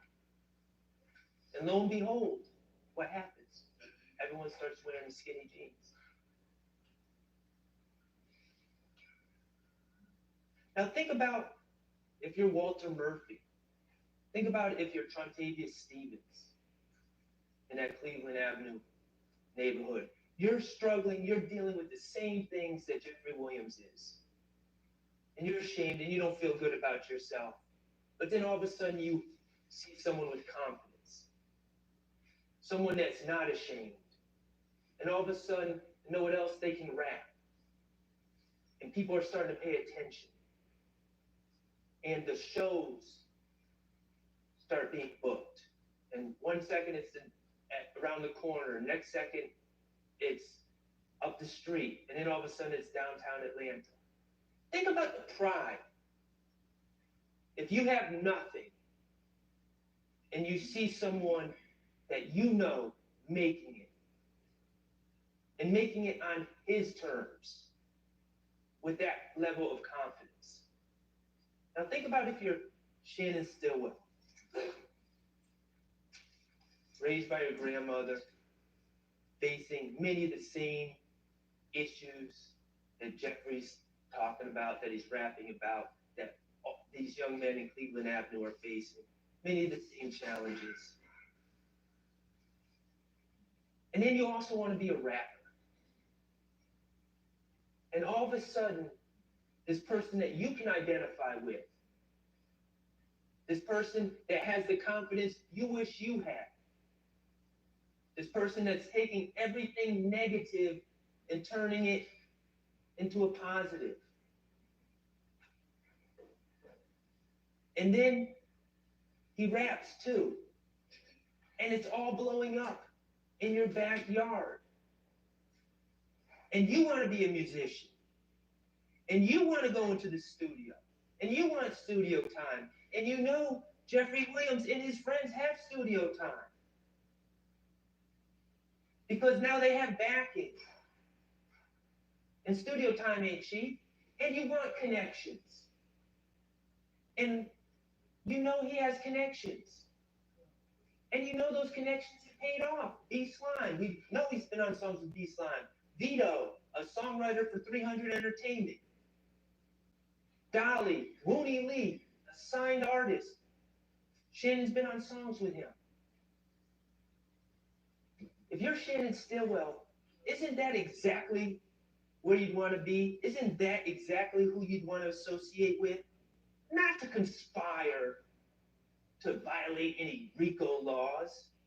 You want to be there because he's doing what you want to do and you are identifying with him.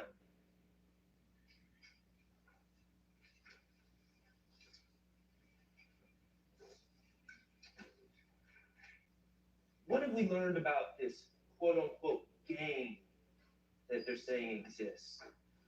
You know, Detective Belknap, first time he testified, talked about gangs and talked about red and blue don't mix. They have a solid hierarchy and structure, strict rules, chain of command. You're beaten in. You can't get out. If you try to get out, you're beaten out. If you're false flagging, if you're claiming to be part of the gang and you're not, severe repercussions occur. Well, what do we know about YSL?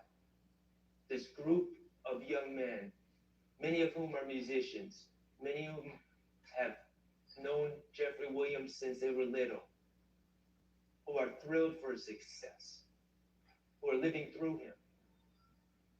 Well, there's no initiation, no dues, no money sharing at all, no rules or organizational structure, no hierarchy, no rules about false flagging. Anyone can do it. Everyone does do it. People all over the world wiping their nose. It's not false flagging because it's not a gang. When LeBron James does it, he's not false flagging because there's no gang. He's showing he identifies with the movement. He identifies with the confidence that Jeffrey Williams shows. He identifies with turning negative into positive. There's no gender rules in YSL. And there's no exclusions. You a square? You're in. Sure. Whatever you want. You're a blood? Yeah, you can hang out. You're a Crip? Yeah, you can hang out. You're not affiliated at all? Yeah, you can hang out. You an athlete? Sure, you can hang out. You a musician? Yeah, you can hang out. You a nerd? Yeah, you can hang out. No one's sending anyone away because it's not a game. It's not exclusive.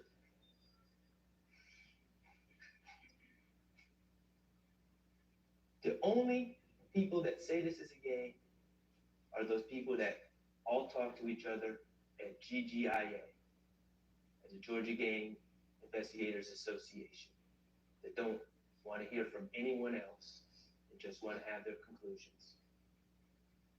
Those people are also very biased in this case.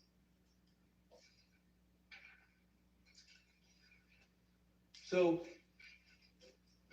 has the state proven that Shannon Stillwell knowingly and willfully conspired to participate in an enterprise through a pattern of racketeering activity? Well, Mr. Atkins says, well, he killed Donovan Thomas, so that's proof right there. Well, that's pretty circular logic. He didn't kill Donovan Thomas. Well, he killed Shamal Drinks, that's proof right there. No, he didn't kill Shamal Drinks. What have they proven Shannon Stillwell has done to say that he knowingly and willfully conspired to do anything other than to be around Jeffrey Williams and try to make music and further his rap career and be around people that he identified with? Okay. He's been in social media pictures with many of the people that he hangs out with. Okay. He uses the word slap. He uses a green snake emoji. Okay. A lot of people do that. He posted, he spends time in a recording studio with other people that know Jeffrey Williams. Yeah, of course he does. He makes rap videos and posts them online. Yep. Are his friends in the videos? Yep. He uses hand signs such as wiping his nose. Yeah. Post video. The state played one video in their closing about Shannon Stillwell calling out game. Look at the bottom of that video. What's it say? Baller alert. Shannon wants to be a rapper.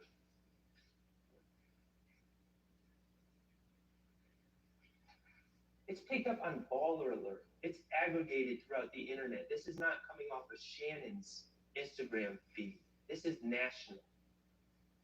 Think about how many eyes are seeing that. Someone that no one knows calling out, trying to pick a fight with a well-known rapper. The Game. It's exactly what any music person, not necessarily a lawyer, I wouldn't tell Shannon to do that, but it's exactly what any music person would tell Shannon, who's trying to make it in the rap game. They would tell him to do exactly that. Get noticed. That doesn't mean he's knowingly and willfully conspiring to be part of any Rico organization. Mr. Kokomo, will you please put up page 13?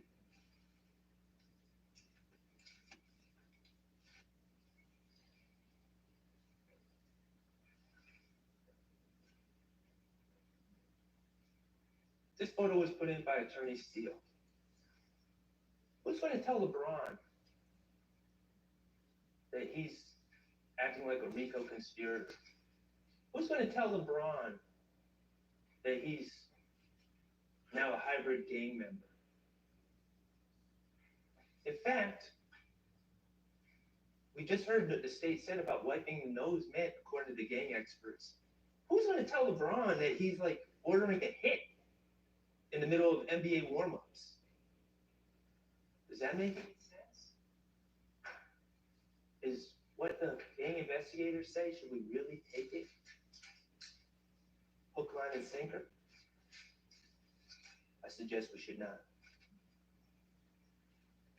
Okay, I'm going to move on to the state's attempt to prove the commission of an overt act in furtherance of a criminal objective. And mind you, they have to prove all of these elements beyond a reasonable doubt. So it's not like I have to show everyone did not happen. These elements all have to be proven by the state. Okay, And a reminder, this isn't just about people committing crime, because I'm just going to sit here and tell you, there's no doubt that people that are in social media posts that are in evidence in this case, there's no doubt that people with YSL tattoos, there's no doubt that people that say slat have committed crimes. No one's disputing that. Isolated crimes by an individual or a group of individuals that have nothing to do with any alleged conspiracy cannot be overt acts. It's not just crimes that or other acts that are alleged against people associated with YSL. The acts must further the criminal objectives of the alleged conspiracy. So what do they focus on? They focus on, first of all, oddly, artistic expression. Jeffrey's lyrics. Like, we're just going to pretend there's not a thing called rap music. We're going to pretend there's not a thing called artistic license. We're going to pretend there's not a thing called YSL, the record label. And when Jeffrey says slat in a song or slime in a song, which is recognized worldwide and is popular and sells albums, we're going to pretend that there's no context to this, and we're just going to pretend that all these lyrics are somehow designed to further a Rico organization. That's absurd. We're going to pretend Shannon Stillwell's statements about bragging, about beating a murder rap, which is good for his music career, is somehow furthering some criminal objectives of some conspiracy. That's absurd. They list in their list of overt acts a bunch of social media posts. Social media posts of people with tattoos on their face. Nothing else. Just, oh, he took a picture with a tattoo on his face. Or wearing slime clothing or Make America Slamigate clothing. Clothing created, mind you, by Miles Farley. A person who was able to, again, turn negative into positive. And turn that movement that was going on in Cleveland Avenue in a way for him to make money through selling clothing, for him to provide to his family. Turns out Miles Farley didn't subscribe to, oh, your options are athlete, entertainer, dead, or jail. He decided to design clothes. And what's his reward? You're part of a conspiracy. What does the state say were these overt acts? Well, they list a lot of petty drug selling. We heard from Trontavious Stevens. I don't know if you remember, but it was a long time ago, I know. But he talked about being pulled over. And I made sure to ask him. And he wasn't denying that he had a bag of weed on him. I said, hey, man, who went in on you, with you, on that bag of weed? I bought it. Okay, yeah, but when you sold it and made a profit, who are you going to share the money with? And look at me like I was crazy. Man, this is a $100 bag of weed. I ain't sharing money with anyone. I'm a drug dealer. I buy drugs and I sell drugs and I make a profit and I keep the profit. What evidence have we seen at all that any of this petty drug dealing had anything to do with furthering some criminal enterprise? It's isolated acts. They list gun possession. 2019, they say Shannon Stillwell is possession of a gun in furtherance of the criminal objectives of the conspiracy. Man, we have heard ever since Shannon Stillwell was falsely accused of killing Donovan Thomas in 2015 about people shooting at his head, people shooting at the car he's in. People are trying to kill him. And you think he's possessing a gun as some furtherance of some conspiracy? Does that make any sense? He's trying to survive. The murder of Jamari Holmes, tragic event, horrible.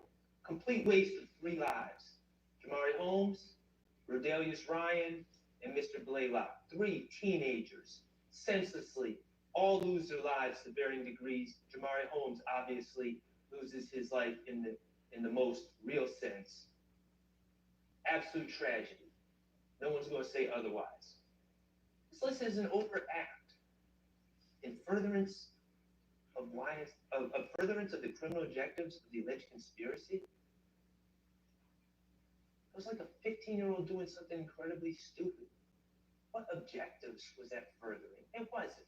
It's an isolated act committed by someone who screams out YSL and screams out SLAT. But that doesn't mean it's furthering any conspiracy. We hear about Jaden Myrick. First of all, who the heck is Jaden Myrick? I know they put him on this indictment, like to try to say, oh yeah, he's a co-conspirator in this too. But they're the ones that put his name on this indictment. What have we heard about Jaden Myrick? We ever hear about Jaden Myrick ever meeting Shannon Stillwell? Do we have any indication that Jaden Myrick knows Shannon Stillwell? What about Jeffrey Williams? Any indication that Jaden Myrick knows Jeffrey Williams? Who the heck's Jaden Myrick? But some dope in the jail that's looking to make money by doing something incredibly stupid and attacking Rashawn Bennett. So he calls another dope, and they come up with their own little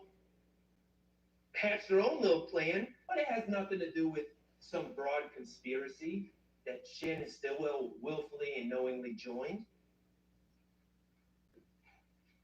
We heard about jail calls. They're all listed as overt acts. Cordarius Dorsey calling Antonio Sumlin.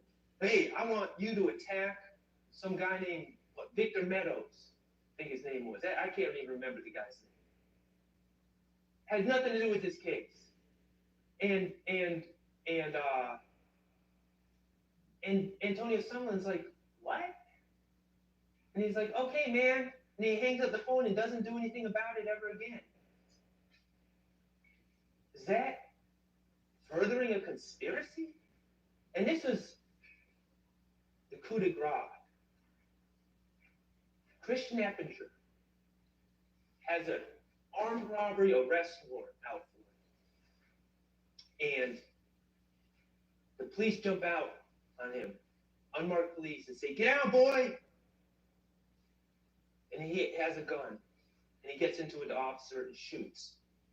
And runs. And then another officer shoots at him and he shoots back. And he continues to run. Somehow the state is alleging that Christian Eppinger, no one else is there. No one's saying, hey, Christian Eppinger, do this for YSL. Christian Eppinger trying to avoid arrest, trying to stay free, completely isolated from anything else going on in this case. Somehow Christian Eppinger doing that making that idiotic decision to shoot an officer to avoid being arrested. Somehow that is in furtherance of some conspiracy that Shannon Stillwell knowingly and willfully joined? Doesn't make any sense.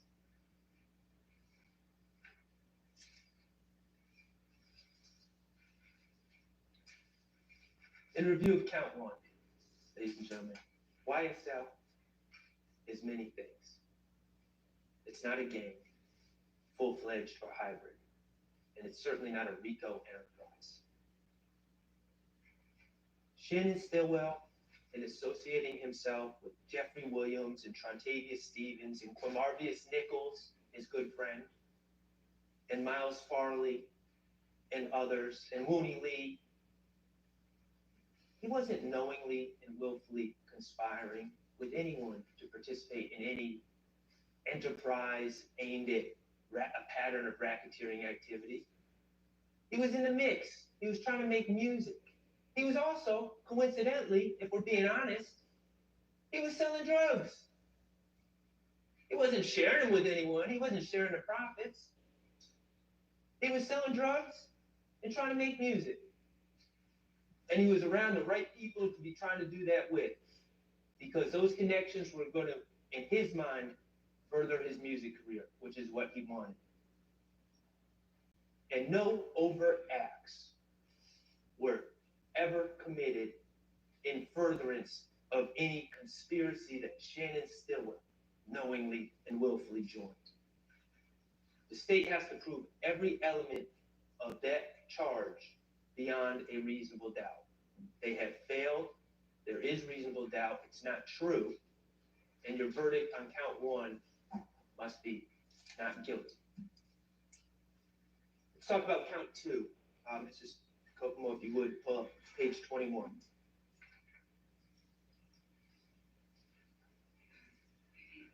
Actually, count two is the charge from January 10, 2015, the murder of Donovan Thomas.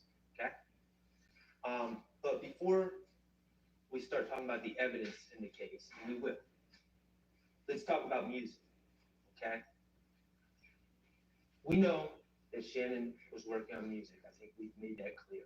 Through his phone, through the fact that he's always at the studio, through the fact that he has songs on his phone, multiple songs, some we've heard, some we haven't heard. Clearly, that's what he's doing in life. But we've also heard about drill music. We heard from investigator Viverito. We heard from Antonio Sumlin. We heard from other people. We heard about the common themes of drill music, the things that make you marketable in that space. Okay?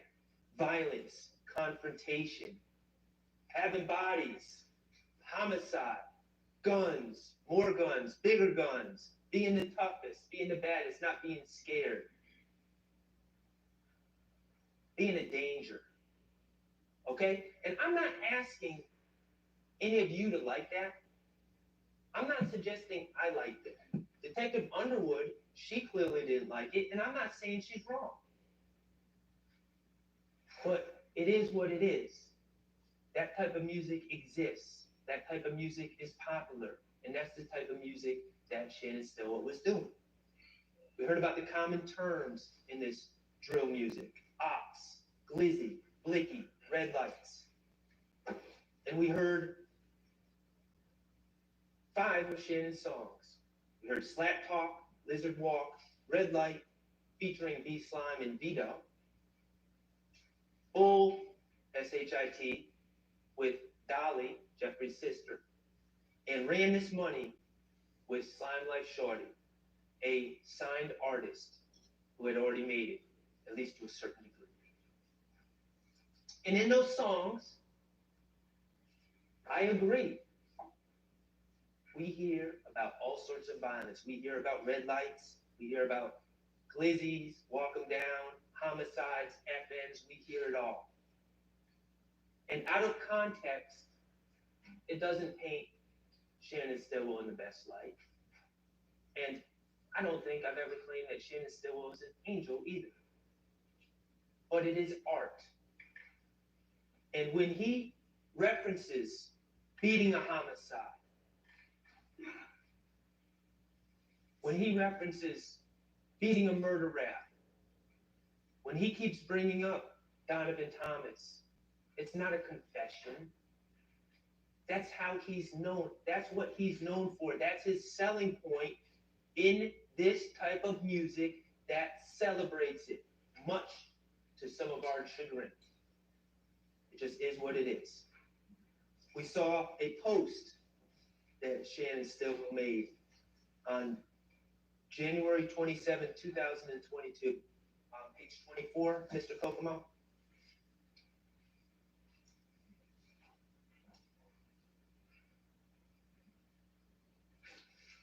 And this is the untranslated version, but I'm not hiding from it. The translated version says peanut stone grave. But what does it say? I fell off 100 times, 100 times I bounced back. Life size, hashtag life size lizard. Lizard, what he's rapping under, lizard walk. Okay. And it says Manny Tumba de Piedra. What's he talking about here? Fell off 100 times.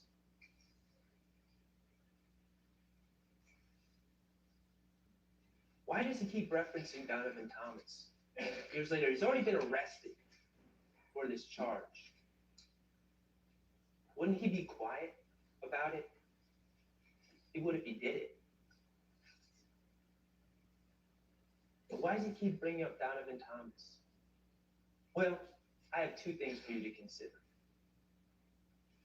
First, maybe, just maybe, on that particular day in June of 2022, Shannon Stillwell had enough. For 7 years, the police put a target on his back, and people had been shooting at him. He was shot at the green store. They shot at his head. He was so bold to go to JJ's Chicken and Fish to get himself some food with the mother of his child and another female who was driving. He was so bold to do that when they left that parking lot, 3 men in a car sped up behind him and shot at that car, riddling the back of that car with bullets, shooting poor Tierra Jones in the face, instantly killing the driver, Miss Jones, causing the car to careen and turn over and over and over, severely injuring Mr. Stillwell, scarring his head to this day, putting him in the hospital for months, putting the mother of his child in the hospital for a month. And then, when the police come to talk to Mr. Stillwell, remember what he does? He feels bad about the situation. He feels awful. He asks the officer, can I write a letter of remorse to Tierra Jones's family? And he does. And then the officer says, well, can you talk to me about the case? You know what he does? He talks to the officers about the case. And he gives names. He gives names of the people that he feels were in that car, that red car that sped up behind him, tried to kill him, and killed Tierra Jones. He gave up those names. And what was his reward? Page 26. Mr. Pocono. I think it was Investigator Griffin. I think it's the investigator that was investigating that case. What did he tell you? The discovery got out and it was posted online. And the fact that Shannon Stillwell had dared talk to the police to try to help solve the senseless murder of an innocent woman was broadcast on Instagram and social media. And people were chastising Shannon Stillwell and coming at him on social media and in real life over the fact that he was made such a ridiculous decision as to try to bring justice to Tierra Jones' family. That was his reward for that. So yeah, people shooting at his head, narrowly missing at the green store. People shooting at him in a car, killing someone in the car and putting him in the hospital. People chastising him online for being so bold to tell the police what happened, who killed Tierra Jones, poor Tierra Jones. So yeah, maybe in January 2022, just maybe, possibly, he had enough. He was sick of the nonsense. If you want to say it, then I'll be it. You keep putting me down 100 times, you're making me fall, and I keep getting back up. And what's it all? Ultimately, what's the origin story of it all? The death of Donovan Thomas. That's how it started. It doesn't mean he did it. That's how it started. That's why he has that target on his back. There's another possibility as well. Mr. Stillwell is just a kid who was raised by his grandmother in Thomasville. Nothing more, nothing less. But all of a sudden, he was known as a tough guy behind this. Wasn't true, but that was the public perception. That was the persona that was thrust on him. And maybe, while he was sick of it, sick of being shot at, sick of being chastised, sick of being threatened, maybe also a calculation was made, you know what? If they're going to keep shooting at me, I might as well lean into this a little bit. That does have traction in the streets. That does have traction in the music industry. Maybe that's why he's hashtagging his rap name in the post. The bottom line is, yes, I acknowledge he's referencing Donovan Thomas in songs. He's not giving any inside information in these songs that wasn't publicly known. Remember, he had been arrested. He'd been at prelims. He knows what the case is about. He's heard testimony about the case by the time he's making his songs. So he's not sharing any information that only the killer would know. Of course he's not, because he's not the killer. But maybe he is leaning into the bad boy image a little bit. But here's the thing. You might like my explanation or not. But could you put on 27, please? But let's just think. If songs were confessions, what would that really mean? Could you put on 28? Remember that song, Homicide by Lil Woody, Kenneth Copeland, who played the role of the assassin, Fred Trevante Turner. You watched the video. I don't think we need to watch it again. Who gets killed? Someone who looks like Donovan Thomas, who put money on his head. Kenneth Copeland. If songs are confessions, then Kenneth Copeland is confessed. He hasn't been charged. He's not sitting here on this indictment. So maybe songs are just songs. And posts are just posts. So let's talk about Donovan Thomas and some of the evidence in this case. Eyewitnesses. Who did we hear from? We heard from Reginald Hendricks. He was a gentleman that was shot. He was standing near Donovan Thomas. He didn't identify anyone. We heard from two witnesses, two people that were in the barbershop, working the barbershop. They heard shots. They ducked. They described what happened afterwards. No one identified anyone out of those two witnesses. We heard from a man named Sammy Davis, an older gentleman who lived across the street, who knew Donovan Thomas. They called him Car Wash. He watched Donovan Thomas's car. He didn't see anyone in the car. That was his testimony. Then we didn't hear from, but we heard about someone named Spencer Wright. Well, actually, we heard about someone named Nicholas Robinson. What did we hear about Nicholas Robinson? Investigator Thorpe talked about it, and definitely District Attorney Sprinkle talked about this as well. What did we hear about Nicholas Robinson? We heard about Nicholas Robinson September of 2015. He was being arrested for felony theft and a probation matter. And when he's being arrested, and when I say he's being arrested by the Atlanta Police Department, by an officer, and he's hours away from having, what I like to talk about, the Fulton County Blues. He's hours away from having that blue jumpsuit on, right? And what did we learn that Nicholas Robinson did? He said, "Whoa, you guys arrested me. I want to go talk to a detective about a case." So they take him to Thorpe. He wanted to talk to him about the Donovan Thomas homicide. They take him to Thorpe, and Thorpe starts to interview him. Okay? And Nicholas Robinson claims he's at the scene and starts talking to Investigator Thorpe about what he saw. And that would be hearsay to talk about because he didn't testify. But we also heard that in the middle of that interview, Lieutenant Gaither was there. She's doing research into the background of this Nicholas Robinson. What does Lieutenant Gaither realize? Wait a second. This man who's saying his name is Nicholas Robinson, this man is telling Detective Thorpe his name is Nicholas Robinson, his name is actually Spencer Wright. So she goes and tells Thorpe.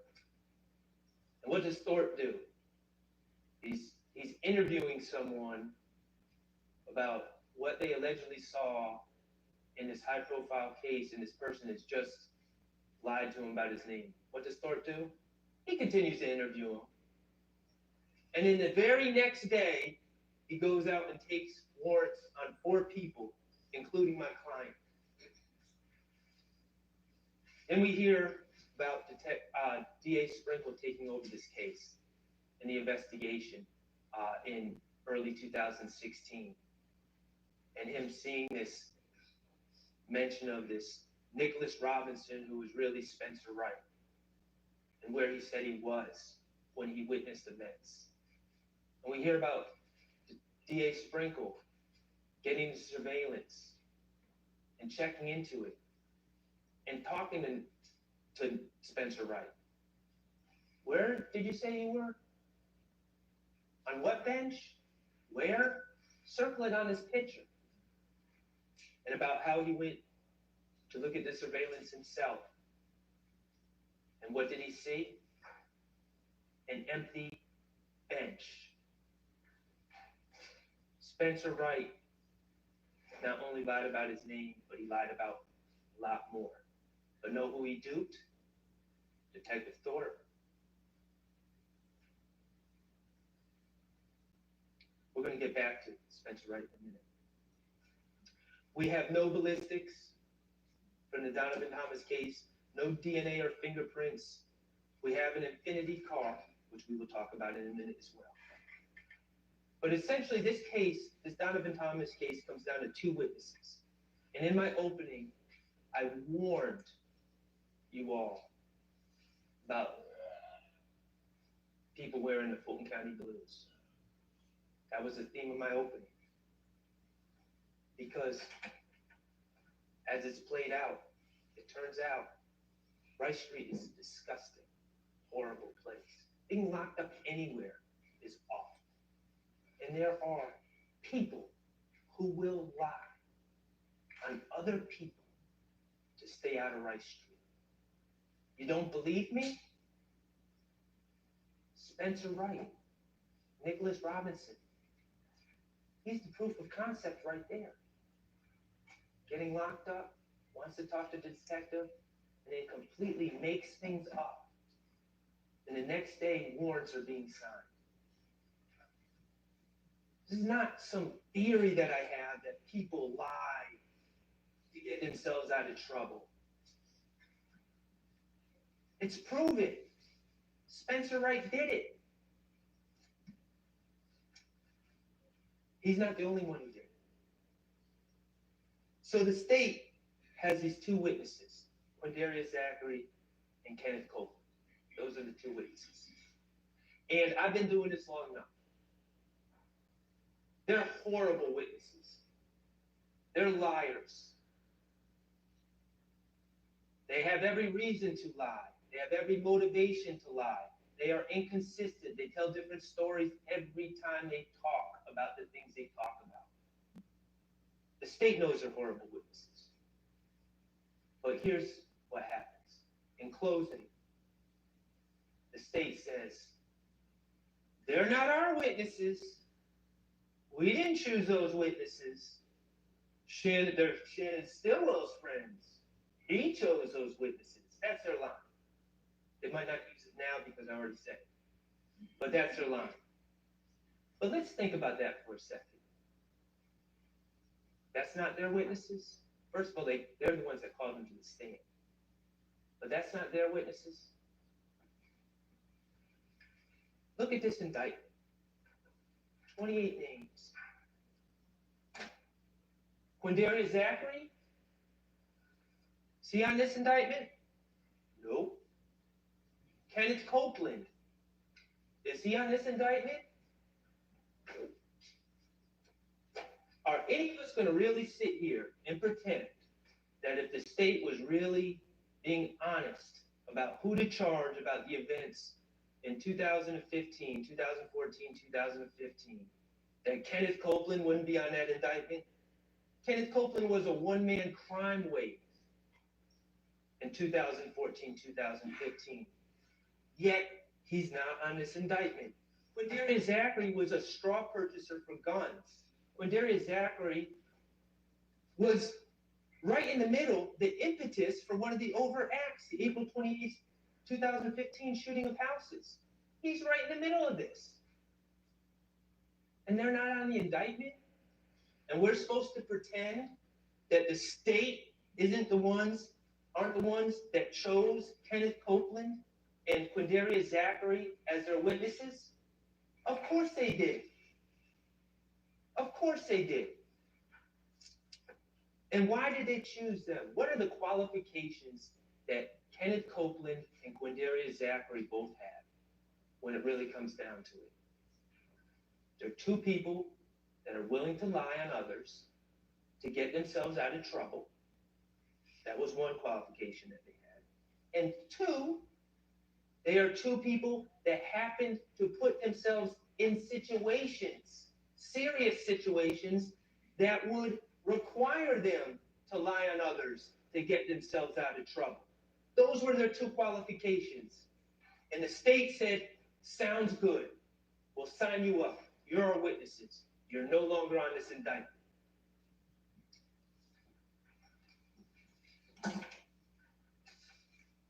Let's talk about Kenneth Copeland's credibility. So use the same test you do for those quote-unquote expert witnesses. What's his bias, his motive? How's he come across on the stand? What are his motivations? Well, we know he really hates jail. That was clear. I submit to you that it seems that not only does he hate jail, but he almost has a mental disorder about, he literally said, I'd rather die than go to Rice Street. That's extreme. He's told us, I would do anything to stay out of jail. I would lie on anyone to get myself out of trouble.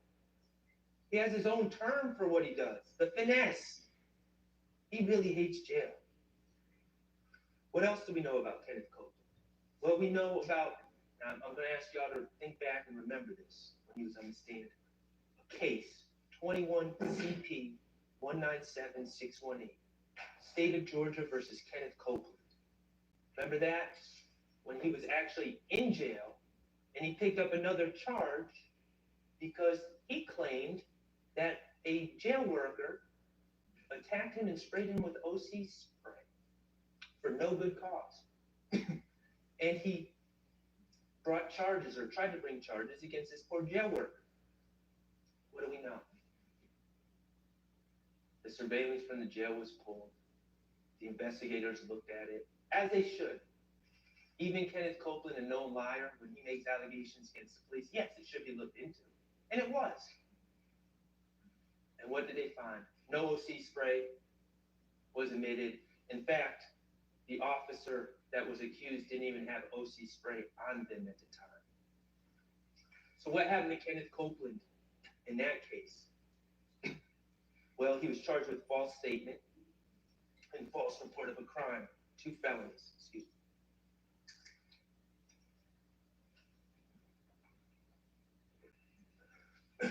So as a result of his lie, he gets charged with these 2 felonies.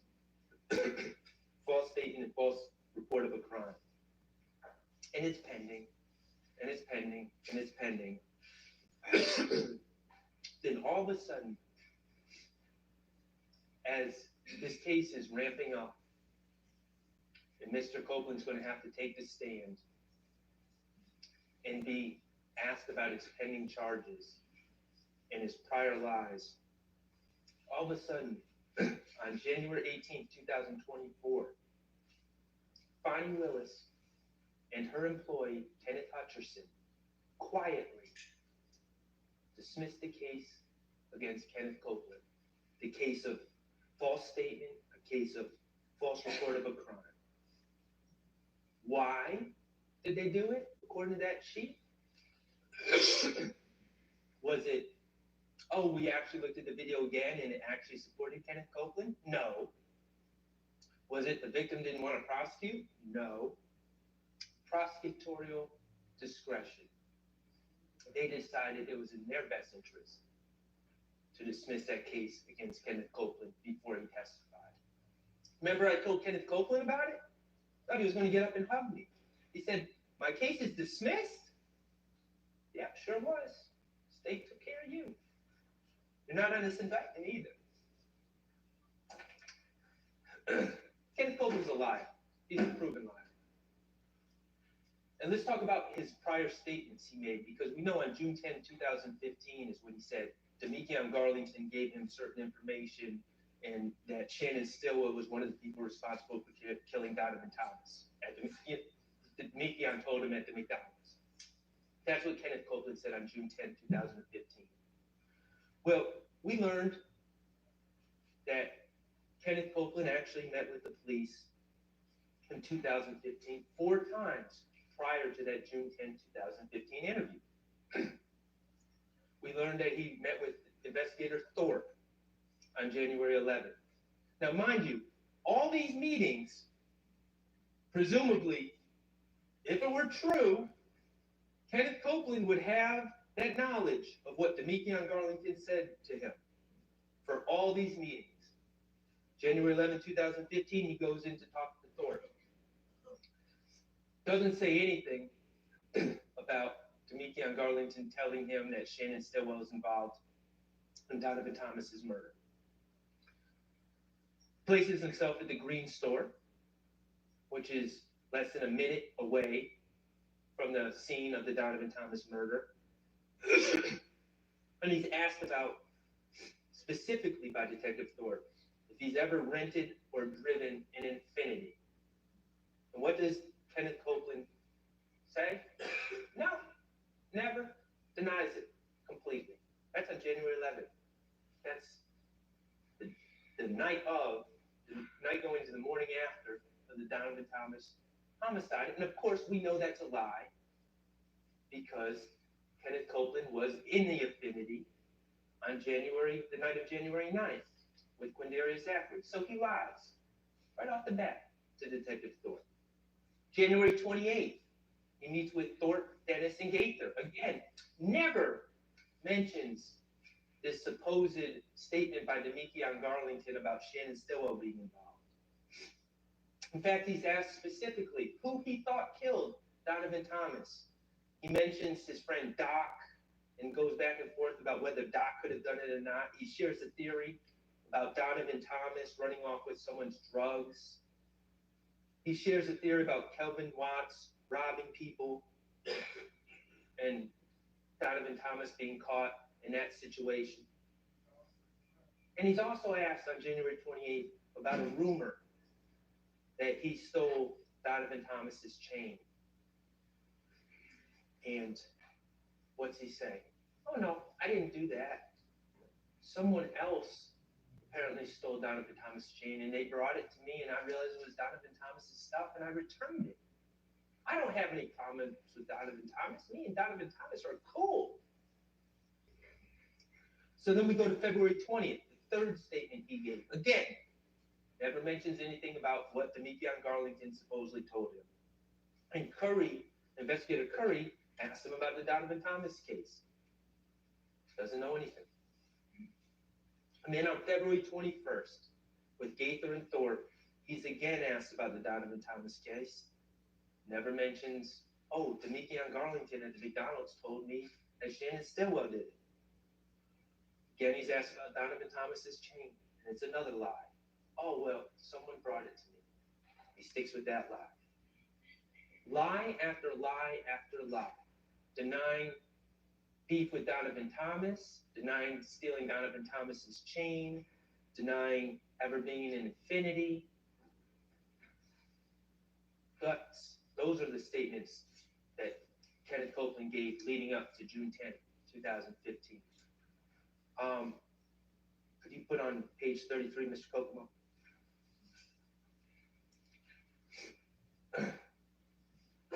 So, this is a picture from June 10, 2015 that's in evidence, and it is misleading. It shows Mr. Copeland wearing street clothes, civilian clothes, not a blue jumpsuit, but let's not get confused, let's not get it twisted. On June 10, 2015, Kenneth Copeland, for the first time, was headed to jail for serious charges. That's what's different about this interview. He was headed to Rice Street. He had a gun charge from the Dunbar Rec Center. Remember when he brought the stick into the rec center and left it on the bleachers?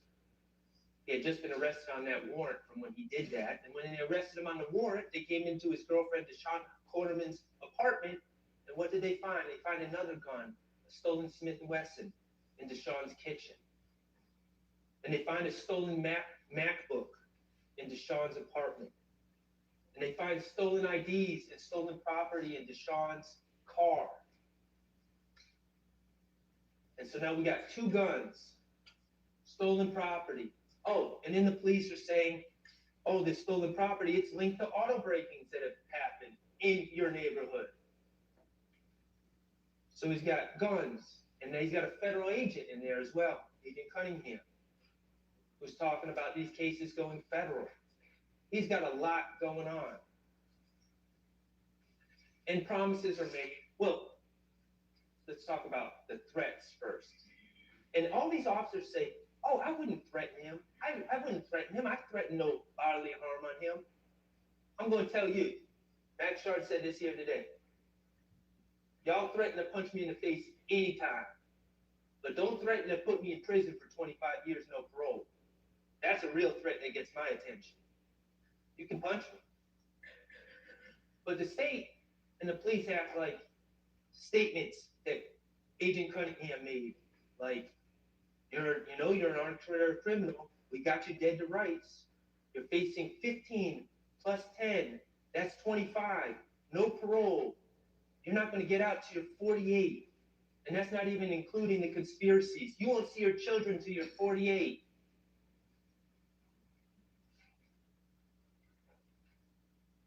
That's a threat. That's a lot more bigger threat than I'm going to punch you in the face or we're going to beat you until you confess. That's a threat.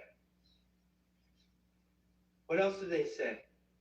It's totally up to you if these case charges go federal or not. You have to help yourself.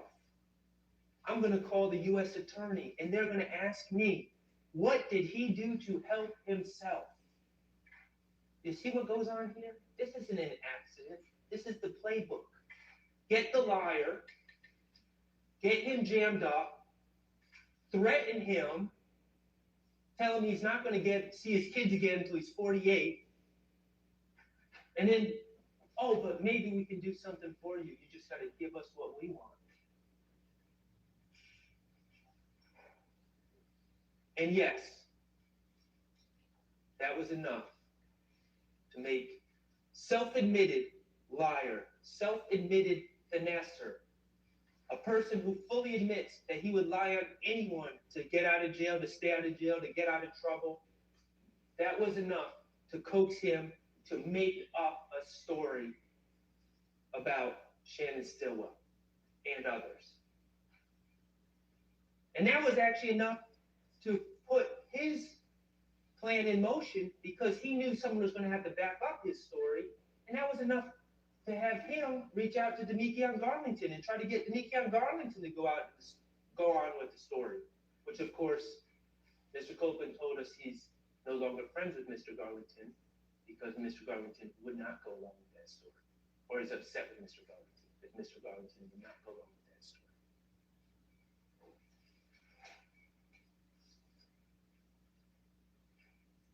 Maybe you say, Max, we get it.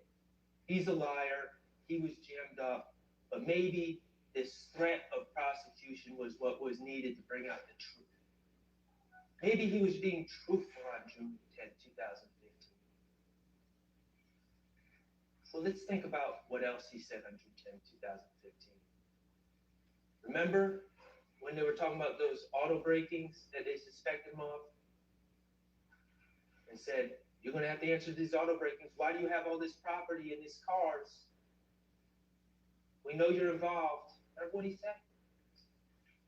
Nah. That was Lil Mike and Quez that did them. Remember the detectives? They looked at each other, Lil Mike and Quez, Lil Mike and Quez. Well, what did we learn in in the cross-examination of Kenneth Copeland. Little Mike and Quez, not only did they not do the auto breakings that Kenneth Copeland claimed they did on June 10, 2015, Little Mike and Quez, they don't exist. He made them up on the spot on June 10th of 2015. So my answer to you, if you think, oh, this pressure was needed to get Kenneth Copeland to finally be truthful, nope. He was lying. He made up people that didn't exist in this very statement that the state wants you to take as truthful from one of the biggest liars we've ever seen in our lives. Mr. Kokomo, if you could play what's on page 35. And what did Kenneth Copeland say on a call from the Fayette County Jail on December 21st, 2022, a recorded call that Attorney Steele brought out? And I get it. And I get it. I ain't got to do it. I lied on to it because I found out he I can't say that. I can't say that on the phone, but yeah, I mean, it's some shit happened between me and him back then, and just so happened I got locked up in this day. You feel me? He admitted. Said I lied on Thug. The very same interview, he was saying all sorts of things about Thug. He admitted he was lying. He was making stuff up to get himself out of trouble, to get out of his situation. And he got caught in a recorded line saying as much. Ladies and gentlemen, Detective Thorpe fell for the finesse. Ken Copeland said it was easy. Lieutenant Gaither fell for the finesse. The police department fell for the finesse. Kenneth Copeland got up on the stand and explained the finesse to you, to your faces. We know better than to fall for Kenneth Copeland's finesse. We know better than to just accept his words.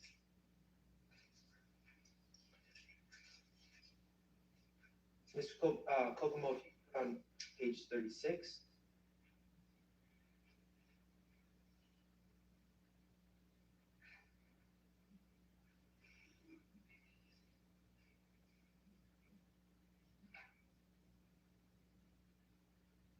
This is the other state's witness, the other witness that they chose to bring in front of you, Quindarius Zachary. And yes, he's wearing the jail blues, and he had every reason to lie to get himself out of trouble. First of all, what did Quindarius Zachary say at trial? He admitted that he lied on Shannon in two prior statements. One August 5th, 2015 to Lieutenant Gaither, and then one in a proper session on March 3rd of 2017.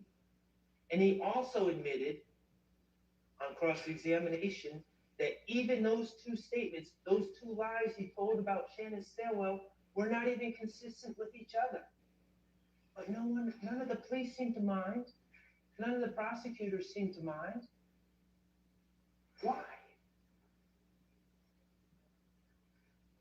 Remember his lie? His lie was, oh, the night of the Donovan Thomas killing, Shannon Stillwell confessed to me at Jeffrey Williams' condo. And then he also went on to lie about Shannon Stillwell on this August 5th, 2015 statement, lied about Shannon Stillwell's involvement in really a bunch of other cases. Cases that Shannon Stillwell has never been charged with. He just lied on Shannon. And he admitted his motivation for lying on Shannon. He admitted that he knew, or he was under the belief, that when he talked to the police, when he talked to Lieutenant Gaither, first of all, he needed to get bond. He had been locked up for about 7 days. His family had been calling Gaither. We heard about that, begging her to go up and talk to him. What was the urgency? Well, we didn't get into details, but we learned that Mr. Zachary has a serious illness. A serious illness that he wasn't going to fare well at Rice Street under those conditions. So he needed to get out. So he has people calling Gaither, come see me, I want to talk to you. And then he also has the motivation of the April 28, 2015 case, which he was facing at this time. He told you, I was under the impression, and I didn't do the math, this may be right, this may be wrong, but this was his impression, that he was facing something like 185 years. Yeah, that's pretty good motivation to lie. And then he was also concerned because he got caught with a gun on May 7, 2015, that he knew was ballistically linked to other crimes. So that was a reason for him to lie.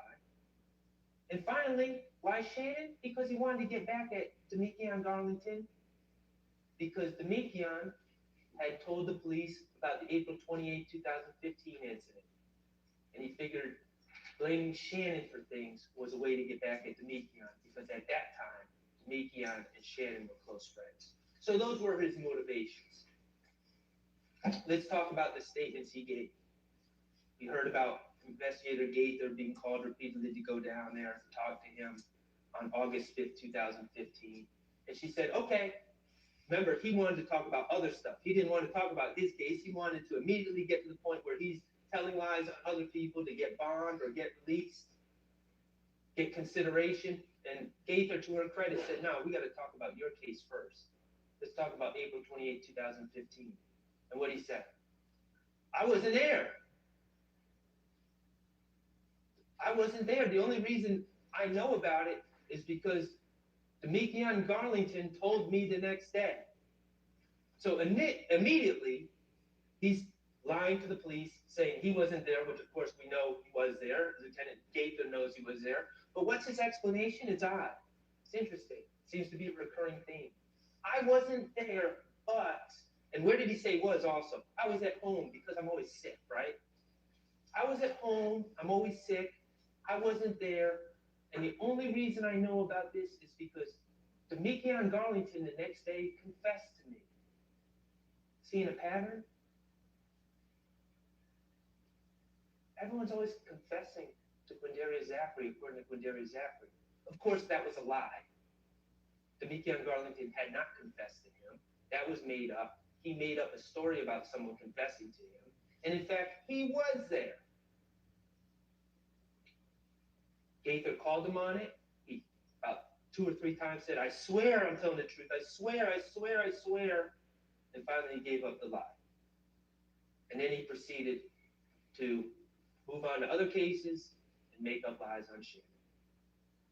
March 3rd, 2017 was the second statement set up by his lawyers. You got to understand what a proper session is, as it was a session for him to give as much information as he could about as many instances as he could. And the DAs were in the room. They can consider the information given, and then they can give any consideration that they deem appropriate to Quindarius Zachary for his assistance in providing information. Those were the 2 statements. But here's the thing. You know, it's not complicated to keep a story straight if it's the truth. But if you're making up lies, the context, the details tend to change. It's a little bit more difficult to keep everything straight. And I think about all of us. You know, I think about when I was a kid. I saw a space shuttle explode on TV when I was sitting in the classroom watching it take off. And I remember exactly where I was. I remember who was sitting next to me. I remember whose class it was. I remember what grade I was in. It's etched into my memory. I remember when my favorite football team first won their Super Bowl in my lifetime. I remember everything about that. I remember who the announcers were. I remember who won the MVP. I remember what room I was watching the game in. I remember who I was watching the game with.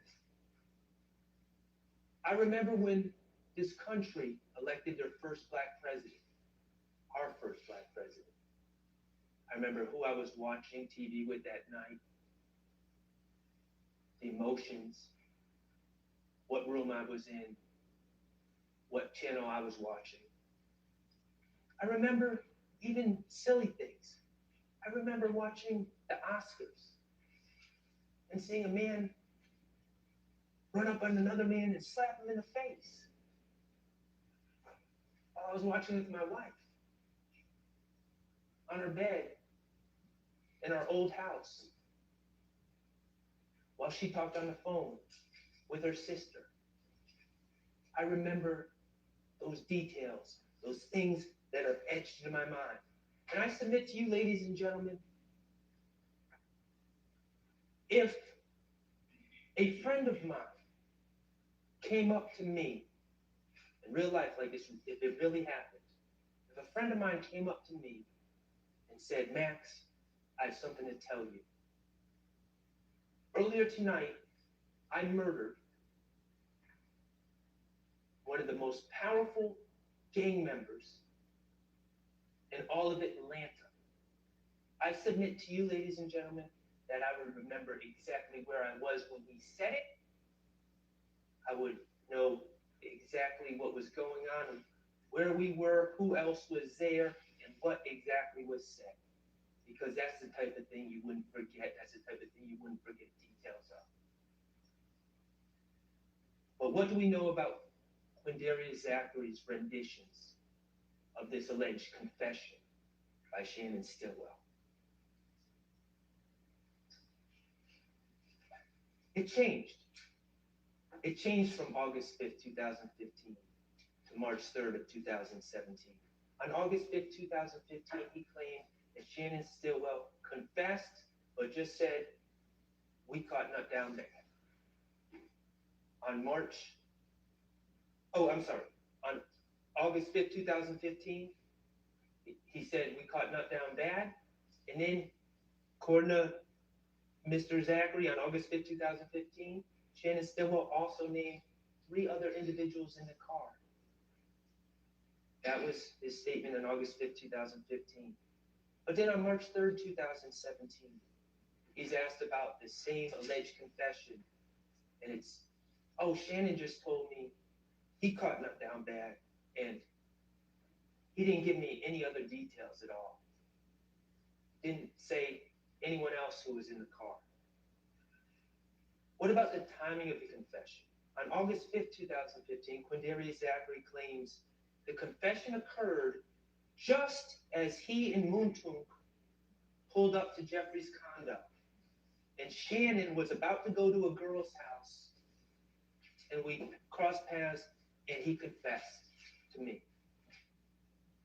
On March 3rd, 2017, what was the story?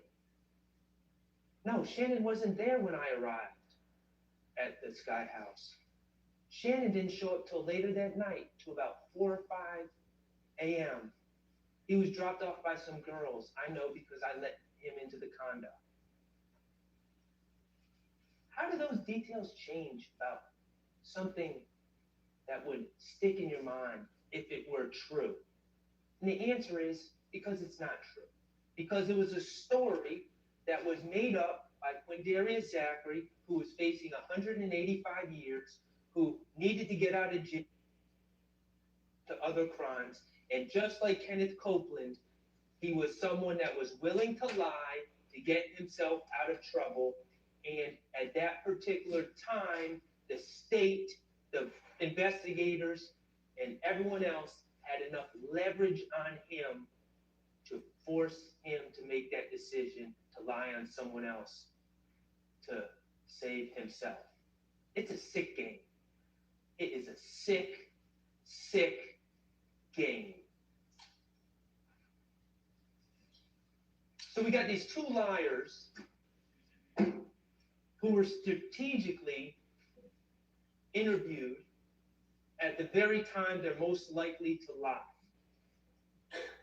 Wouldn't it be cool if we had some corroboration of what these two no liars claim? Phone records. The state has repeatedly claimed that there's some corroboration in these phone records, and I give Agent Bernie some credit. That was the FBI cast agent that charts, that talks about the phone records and plots them. He was very careful. He was very clear. This does not give exact locations. First of all, it's just devices, not people, but it doesn't give exact locations. It doesn't tell you where people were. It gives a general area. It tells you what cell phone may have been closest to the device when it was being used. And these cell phone towers have all different radiuses and all different signal strengths. So you just get a general idea. You got to be very careful about what you read into these cell phone records. That's what he said, the expert.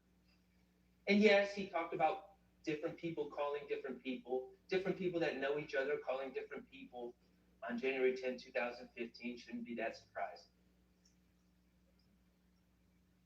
And yeah, he put Kenneth Copeland, as did ADA Sprinkle, Kenneth Copeland at the Green Store, in the general area of the Green Store around the time of the homicide. The Green Store, that is what? A minute away from the barber shop?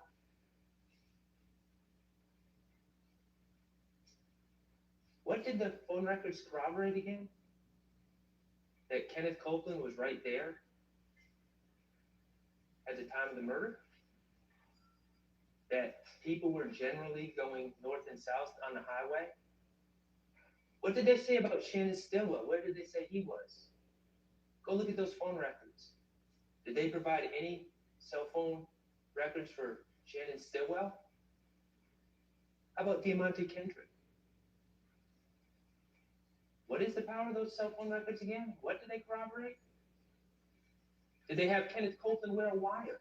Remember, when he was so desperate to get out of jail, I'll wear a wire, I'll wear a wire. That would have been an idea. Prove what you're saying, Kenneth. Don't just, you're a liar. You're a no liar. Don't just tell us stuff. Prove it. Nope, they didn't put a wire on Kenneth. What about wiretapping phones? We know they know how to do that. Did they wiretap anyone's phone to corroborate anything Kenneth Copeland and Quindaria Zachary said? Nope. So then we get to surveillance video. And this is where this gets kind of ugly. Kenneth Copeland claims he was at the Green Store, not outside the barber shop at the time of the killing. And his phone records put him in that general area. How many times have myself or Attorney Steele asked about the Green Store? Detective Thorpe claims that he went to the Green Store to try to get surveillance, but he didn't think they had any. Really? Because I heard about my client being shot at, his head being shot at that very same Green Store, and I heard the officer responded and looked at the surveillance to determine who was shooting at my client. I've seen pictures of the Green Store. I see the cameras. They don't have surveillance. Okay, Detective Thorpe. So you tried to get surveillance. Do you have that in any of your reports? Any documentation of you going to the Green Store to try to get surveillance to corroborate the claims of Kenneth Copeland? Oh no, that's not in my report. Ask Gaither, Lieutenant Gaither, about the Green Store. Why would I go to the Green Store? That's not even relevant. Really? I beg to differ. She had no interest in corroborating Kenneth Copeland. So then we talk about the McDonald's surveillance. The McDonald's at Old Hateville and Cleveland Avenue, the very spot where Kenneth Copeland claims in his story that everyone met and that Demekion Garlington told him who killed Donovan Thomas. Well, we know the McDonald's has surveillance. That's been testified to by several officers. And we know we don't have the McDonald's surveillance for January 10th, 2015. So I ask, Attorney Steele asks, I ask, other attorneys ask. First we asked Gaither, did you ever try to get surveillance to McDonald's? And what did she say? Oh, we went like 2 or 3 months later, we went and we talked to a general manager and they weren't able to get into the cameras right then, but we took the card and we gave the card to Thorpe. That was her explanation of the efforts to get camera footage from the McDonald's. I said, okay, do you have that in a report that you drove down to the McDonald's and talked to? Who was the person you talked to? What was their title? What was their name? Where's the card? Oh, no, I don't have that in a report. Nope. Okay, so then we asked Thorpe, what did you do to get surveillance from the McDonald's to corroborate anything Kenneth Copeland said? And this is where it gets ugly. He said, I went a couple days later and I talked to the people and they said the footage had been erased. The 15-day or however many days the cycle is ended and all the footage was erased and it started all over again. That piqued our interest because everyone knows that's not the way surveillance cameras work. Everyone knows it's first in, first out on a rolling basis, meaning if it's a 15-day cycle, at the end of 15 days, everything isn't just erased, but it starts taping over the beginning parts again, so you always have 15 days memory. Everyone knows that you wouldn't go to the McDonald's 2 days after an incident and find out that the whole system has been erased, because that's not how surveillance systems work. And we asked every officer, it seemed, that came up here. You ever hear of a surveillance system working that way? Where just all erases at one time, or does it roll first in, first out? Every one of them said they never heard of a surveillance system just erasing all at one time. Every single one of them.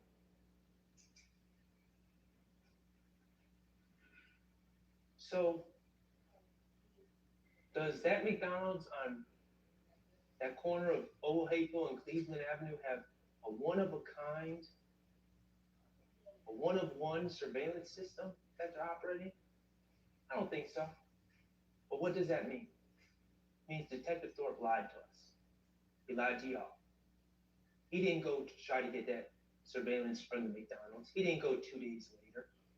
What did we hear from DA Sprinkle? Remember that? And that's a straight shoot, DA Sprinkle. What did DA Sprinkle said when we asked him about it? Hey, did Detective Thorpe ever mention trying to go get the footage from the McDonald's? Did that ever come up? Because, we've been asking a lot about this McDonald's footage. What did DA Sprinkle say? Detective Thorpe never brought that up to me. And that seems like something he would have brought up. Detective Thorpe lied. Either that, or he did go get the footage, and it doesn't back up Kenneth Copeland's claims, and it's in his missing file somewhere, which he can't find to bring to court. I guess that's a possibility. But he lied.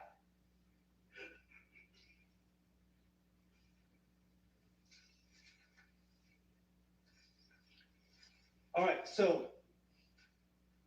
the elephant in the room. Who killed Donovan Thomas? It's not our burden to solve this case, first of all. The jury instructions are clear. It's not our job to solve cases, especially cases that happened 9 years ago. But to the extent that it factors into the question of reasonable doubt that Mr. Stillwell committed that crime, let's just leave it like this. I know someone who has a closest associate named Deamonte Turner. I know of someone who is arch enemies with a man named Kelvin Watts, who is the brother of Donovan Thomas. I know of someone who, with Deamonte Turner, went and shot up Rich Homie Kwan's father's barber shop in 2014. I know of someone who stole Donovan Thomas's nut chain and wallet and cell phone out of his truck in late 2014, and when asked about it by the police, repeatedly lied about that situation, repeatedly pretended that him and Donovan Thomas were cool. I know someone who was jumped by Kelvin Watts in Club Crucial on January 6, 2015. I know someone who basically admitted on the stand, I'm listening, to shooting up the TIG studios at 675 Metropolitan Avenue on January 8, 2015, 2 days before Donovan Thomas's death. A shooting which shot a hole in Rich Homie Kwan's windshield. And if you recall from the officer who responded to the scene, a shooting that very well may have occurred while Donovan Thomas was present. Remember, I asked that officer, were the people there in the studio at the time? Yes, there were. Who were they? I don't know. They wouldn't open the door. They wouldn't come and answer. And I know someone who was put on the proverbial plate by Donovan Thomas on January 8th, 2015. Mr. Kokomo, could you please play DS24F?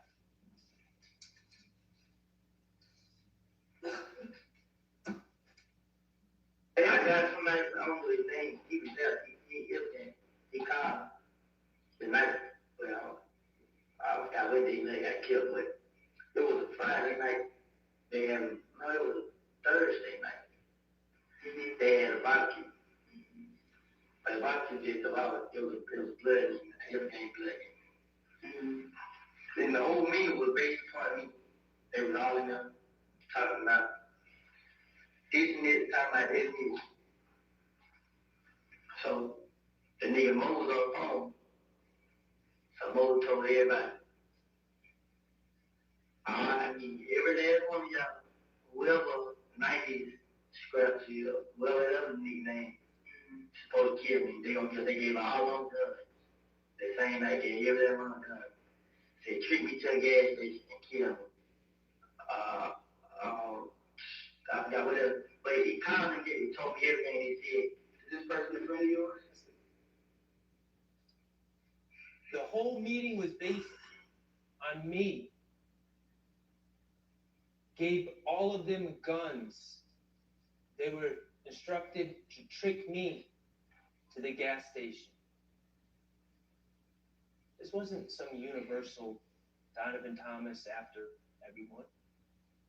This wasn't Donovan Thomas after YSL. It certainly wasn't Donovan Thomas after Shannon Stillwell. They were after Kenneth Copeland. I know somebody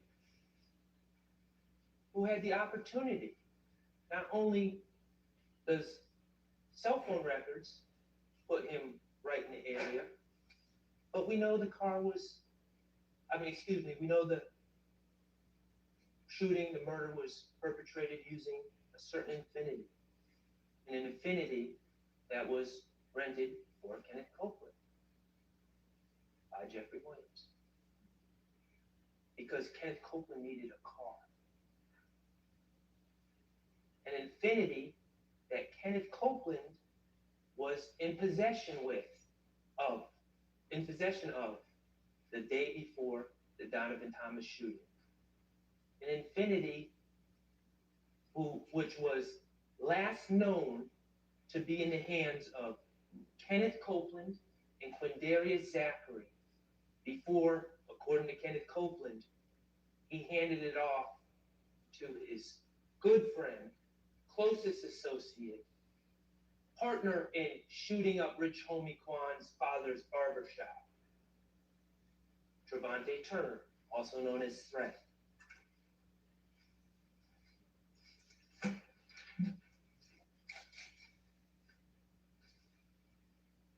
In conclusion, regarding count 2, ladies and gentlemen, there is an absolute lack of reliable evidence against Shannon Stillwell. He had no motive. His problems with all these people happened afterwards. Once APD falsely accused him, once the streets falsely accused him of committing this crime, that's when people started shooting at his head and shooting at cars he was riding in. He didn't have any problems with Donovan Thomas. There's no evidence of that. There's no forensics, no DNA, no cell phone records putting Shannon Stillwell at any scenes. He's not on the Texaco video. It's just two witnesses, both proven and admitted liars who changed their stories repeatedly on tape, right in front of all of us. Both people who had every reason to lie when they gave their stories. Two people that were chosen by the state to be the key witnesses in the case. But two witnesses, to their credit, who at least came in here and owned up to the fact that they were weak. They chose themselves. They chose to lie on others to save themselves, and at least they came in and told you that. Other than that, there's no corroboration at all. All right. We got a little more to go, okay? That was my hint.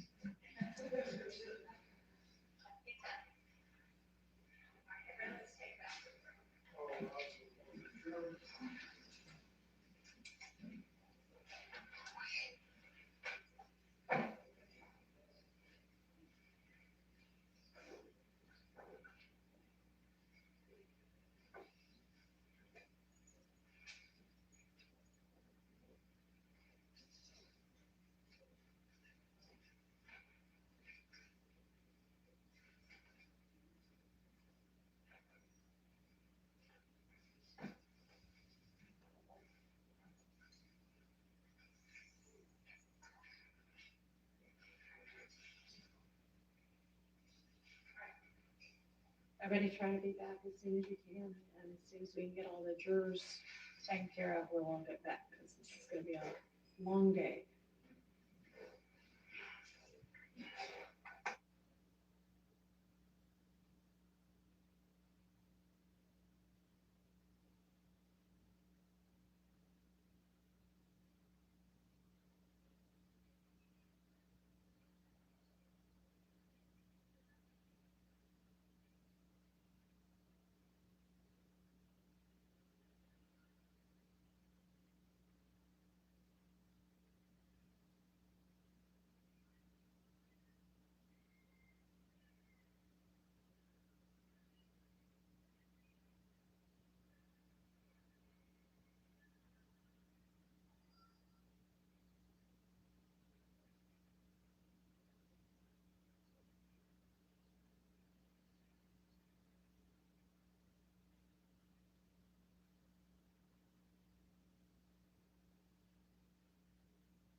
please? How much longer, Mr. Sharp? How much longer?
Thank you. All right, go ahead, Mr. Sharp. Thank you, Madam Police Report. I see the coffee. I can take a hint. We're almost there, okay? We're gonna move on to the Chanel Drinks, murder from March 14th, 2022. And there are several counts regarding this case. Count 49 charges my client, Mr. Stillwell, with murder. Mr. Kokomo, if you could show 50. 50 charges participation in criminal street gang activity based on the murder. 51 charges criminal street gang activity based on murder. And 52 charges possession of firearm by a convicted felon for March 14th, 2022, based on the belief that if a murder was committed by Mr. Stillwell, he must have had a gun.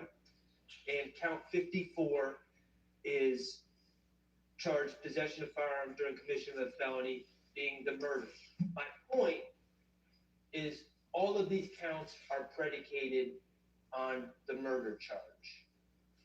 And so I'm not going to focus on any of the other counts. I'm just going to focus on count 49, which is the murder charge.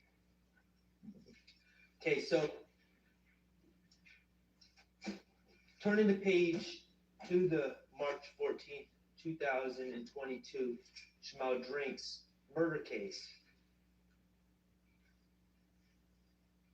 Let's start out by just reviewing kind of the basic evidence, standard evidence, and then we're going to get into some of the more complicated matters that came up during trial. There's no eyewitnesses. There's no DNA. There's a fingerprint that was briefly alluded to that was found on Schmel Drinks' car that does not belong to Mr. Stillwell or anyone else in this case.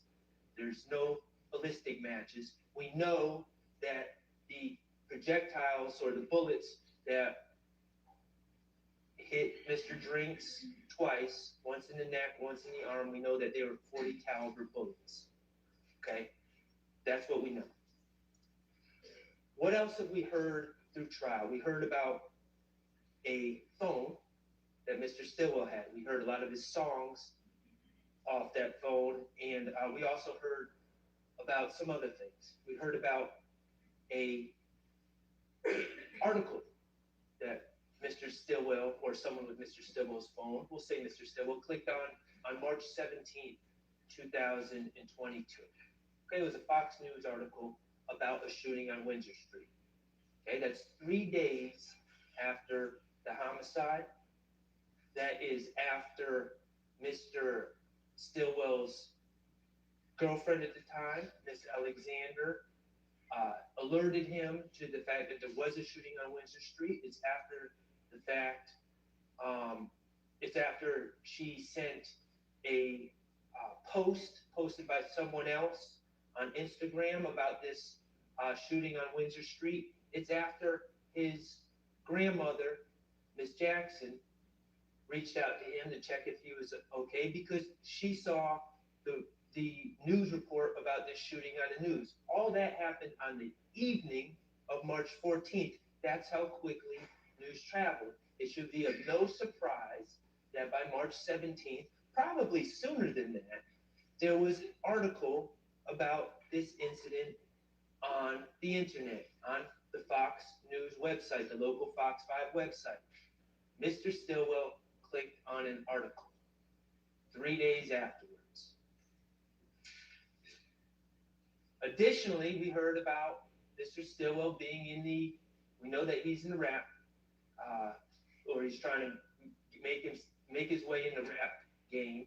And we know that on the evening of March 14th, going into March 15th, Mr. Stillwell was in the studio. And we know there was a note in his phone that talked about a very standard, very common, not a particular unique line at all, not unique at all, to be quite honest, from drill music, about ops. That was put in his notes while he was in the studio making drill music. So we have that. Neither of those two things in his phone are particularly noteworthy. They're not strong evidence of anything. But they were brought to your attention by Investigator Rico, who searched his phone far and wide for any information she could find. And that was what she found. We heard about social media posts. And we heard that those social media posts were collected by Investigator Viverito. And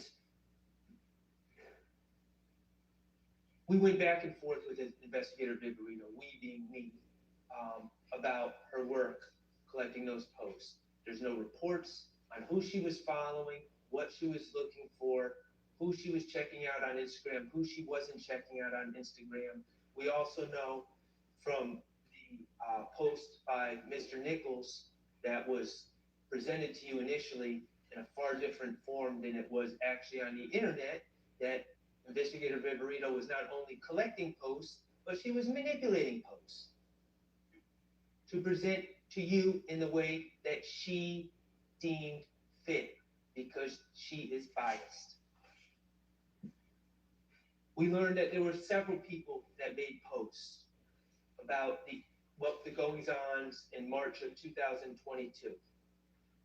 We know, and I'm not going to hide from it, that Mr. Stillwell made posts about Maine, Christian McMiller's death on March 11th, about Darius Ford's death, about how his heart is broken, about how he ain't going to be the only one crying.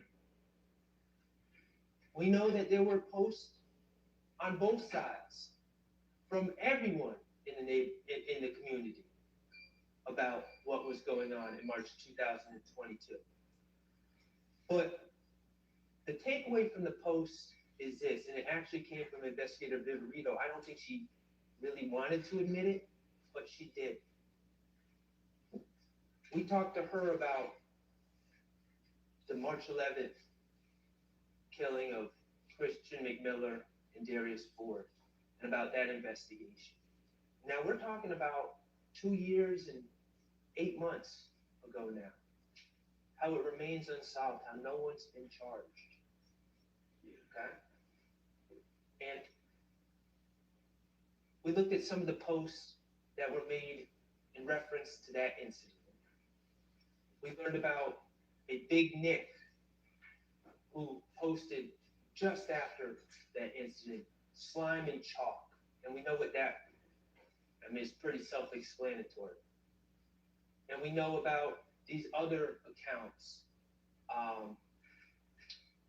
Edgewood, I think it was Edgewood James and Joey Hurst, 2 other accounts that weren't necessarily their names, may have been kind of like pseudo accounts or fictitious accounts, celebrating in really the most vile ways possible, celebrating the deaths of Christian McMiller and Darius Ford.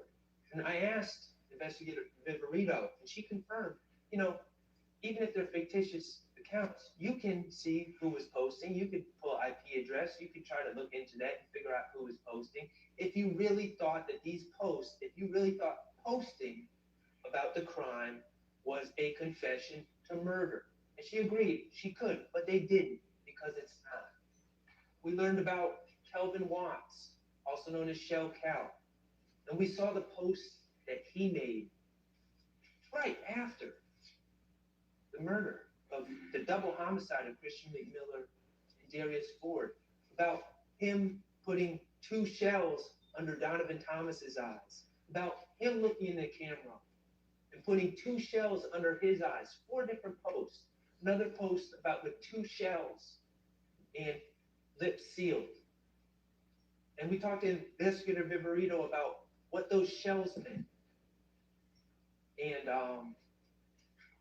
they meant bodies, in her estimation. So Kelvin Watts is sitting there posting, putting symbols of dead bodies under his own eyes in his own way with the shells.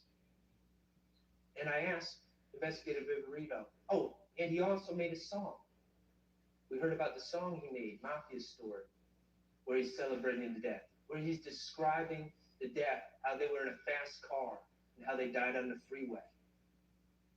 Direct references to the death of Christian McMiller and Darius Ford. And so I asked Investigator Viverito, all these posts that Kelvin Watts has made, has he been charged? And the answer was no. And why was the answer no? Because posts on the internet about the death of people, even claims of responsibility, such as putting two shells under your own eyes, that's not enough to charge someone. That's not a confession.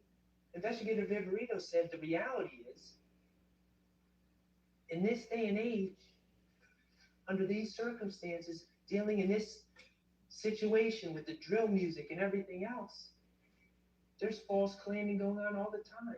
We can't go by what's on the internet. We can't go by what people post. That's not a confession. That's what we learned from Investigator Viverito. That's what she was forced to concede when we talked about the Christian McMiller and Darius Ford deaths. So when we're analyzing crude, inappropriate, idiotic posts that are made by Deamonte Garlington, or even my client, Mr. Stillwell, let's keep that in mind. Those aren't confessions. Those are posts, and they're common. And even Investigator Viverito, who I have maintained pretty clearly is not an honest broker, was biased, even she had to admit that.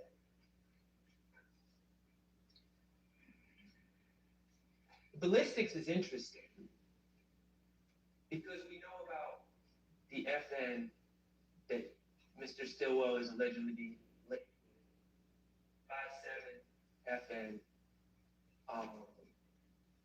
and that was always a hole in the state's case, right?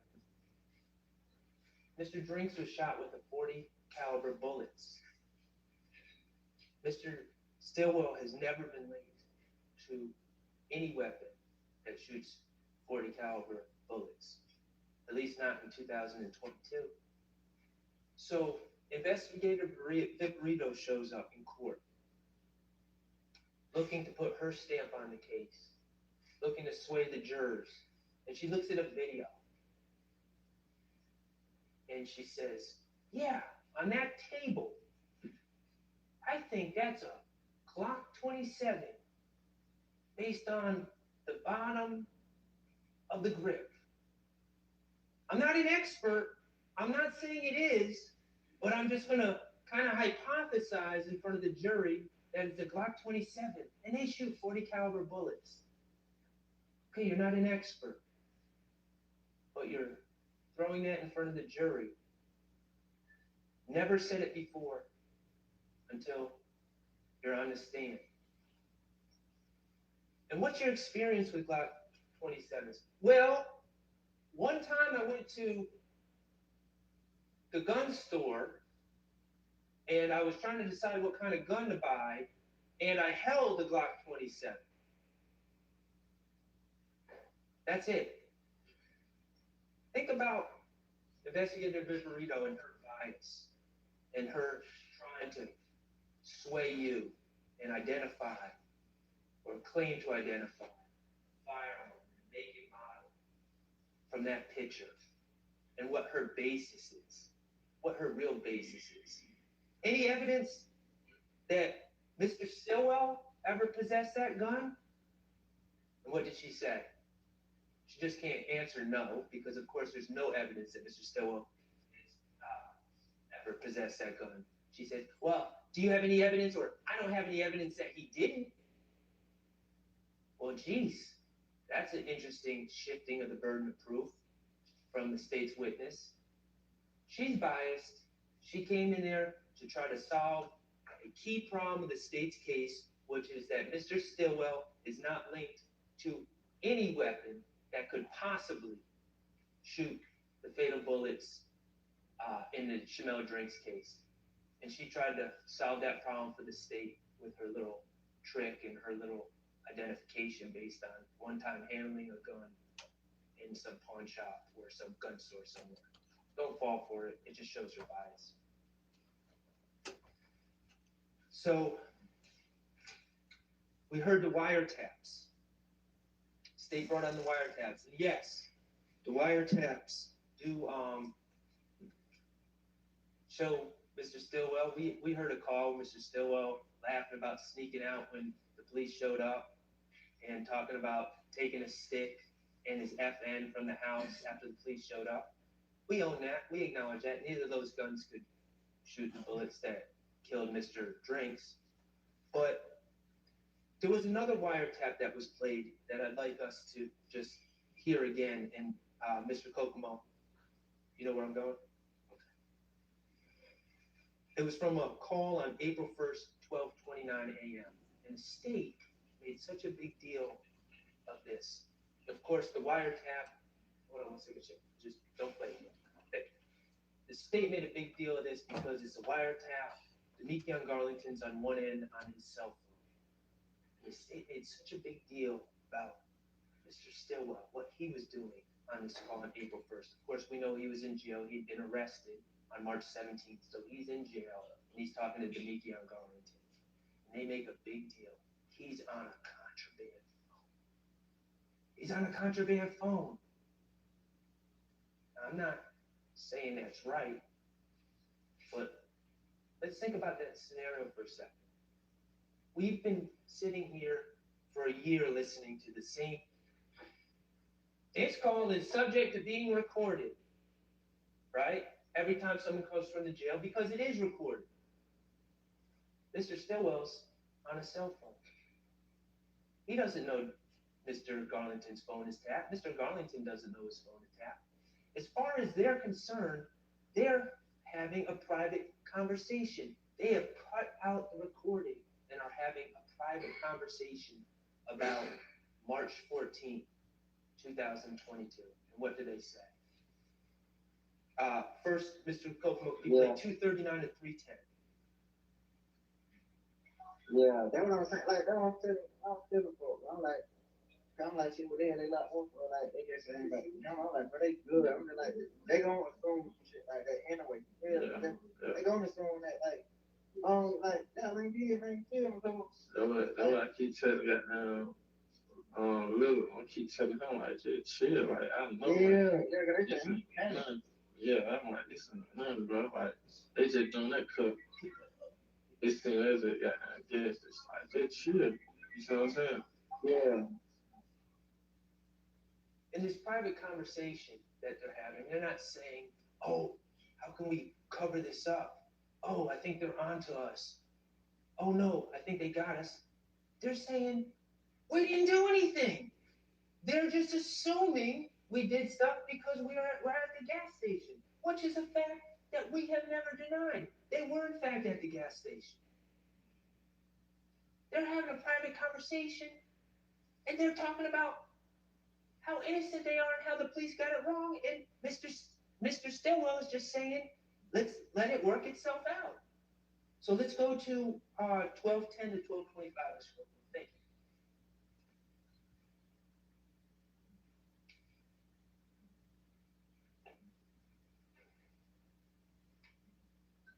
you. I already know, like, when they got down, go to wiping out, doing them, got down, them, you know, they gunpowder, forensics, all that shit out. Yeah. Don't come back clean, you see what I'm saying? So I ain't tripping on that. Uh-huh. Yeah. Okay, let's consider that comment. First of all, no one said the car has been cleaned. It's going to come back clean, is what was said. And now, listen to what Mr. Stillwell says. Once they GD going to wipe it down, doing GD, you know, the gunpowder forensic, all that S-H-I-T, the gunpowder forensic, does Mr. Stillwell sound like an expert in gunshot residue there? Does he really sound like someone that's going to say, oh, I have so much inside knowledge on this forensic work that the police do on the inside of cars that we must clean the headliner of all things? No. He sounds like someone who knows that they were in a car on March 14th, 2022, knows that they were at the BP, knows that they left and they drove down Windsor Street, and knows, despite the fact that he's been arrested falsely for killing another gentleman, he knows in his heart that no gun was fired by him inside that car or outside that car. That's how he knows it's going to come back clean. It's not some devious mastermind that's got some inside information on forensic work. He barely knows what he's talking about. You know, that gunpowder forensic, all that S-H-I-T. That's the comment of someone that knows where they were on March 14th and where they were driving and what they did not do. And what they did not do was fire a gun.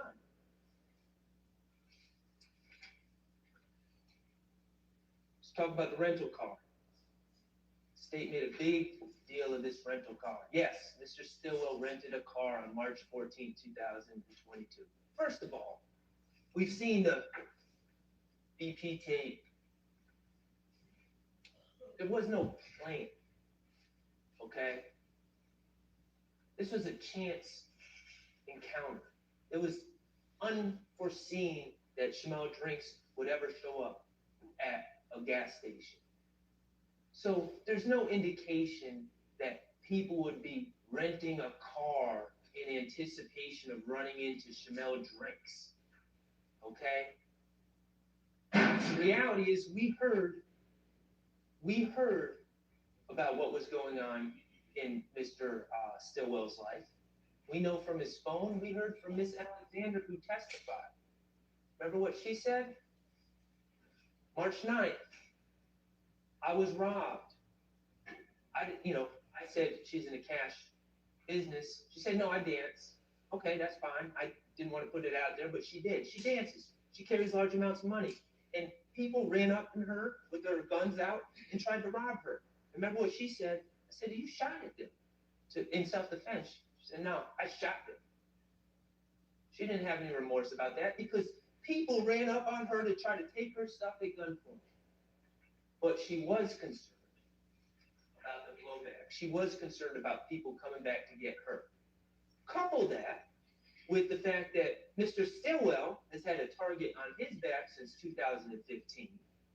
Couple that with the fact that Mr. Ford and Mr. McMillan were just ruthlessly murdered on the freeway while driving in a car that obviously someone knew who they were and had an idea of what kind of car they were in. Is it really any wonder why a car was rented by Mr. Stillwell and Miss Alexander on March 14th? If it's such a secret, if there was such a plan behind this car, isn't it odd that Mr. Stillwell, first of all, they ordered it online ahead of time.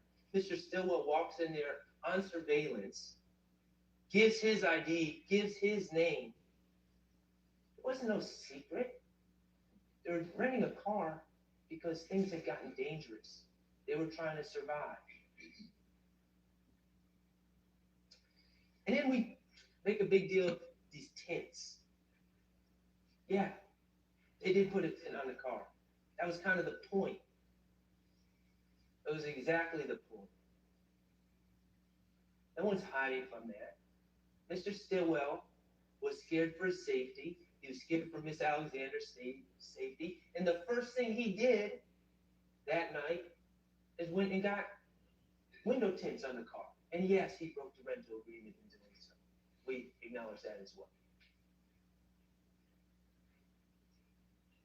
If this was a car that was involved in a homicide on March 14th, let's consider Mr. Stillwell's actions after the fact. I don't know. It seems logical to me that if I'm in a rental car and I use it as part of a homicide, the first thing I'm going to do is get rid of said rental car. Distance myself from the rental car. It's on video at the BP. It's on video on Windsor Street. There's surveillance cameras all over the place in Atlanta. The first thing anyone would do if they committed a crime as heinous as this in a rental car is get rid of it. Well, what do we know that Mr. Stillwell does? Well, first of all, he runs into investigator Viverito at 2830 Waters Road a day after the homicide, wearing the same clothes he was wearing in the BP, by the way, not really concealing his identity there. And he tells investigator Viverito, yeah, that's the car I'm in. That's the car I'm riding. And then what does he do later in the day on the 16th? Does he go into Griffin, Georgia and burn it in some back road somewhere? Does he go drop it off in Alabama? No. He calls Alamo and extends the rental until the 20th. Ask yourselves, really? Are those the actions of someone with a guilty conscience? Are those the actions of someone who committed a crime in a rental car? Absolutely not. Why is he doing these things? Because just like how he knows the car is going to come back clean, he knows he didn't do anything in that car. He knows he's innocent. He has no reason to get rid of the car.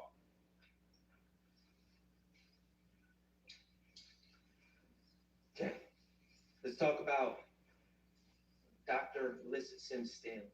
She was the medical examiner performing the autopsy on Shamel Drakes. She was very important. We didn't realize how important she was at the time, but she was very important. She testified that there were 2 wounds to Mr. Drakes, one to his arm and one to his neck. We don't know which order they came in, but we know the shot to the neck was the fatal injury. It caused a massive injury to the base of his skull and the base of his brain.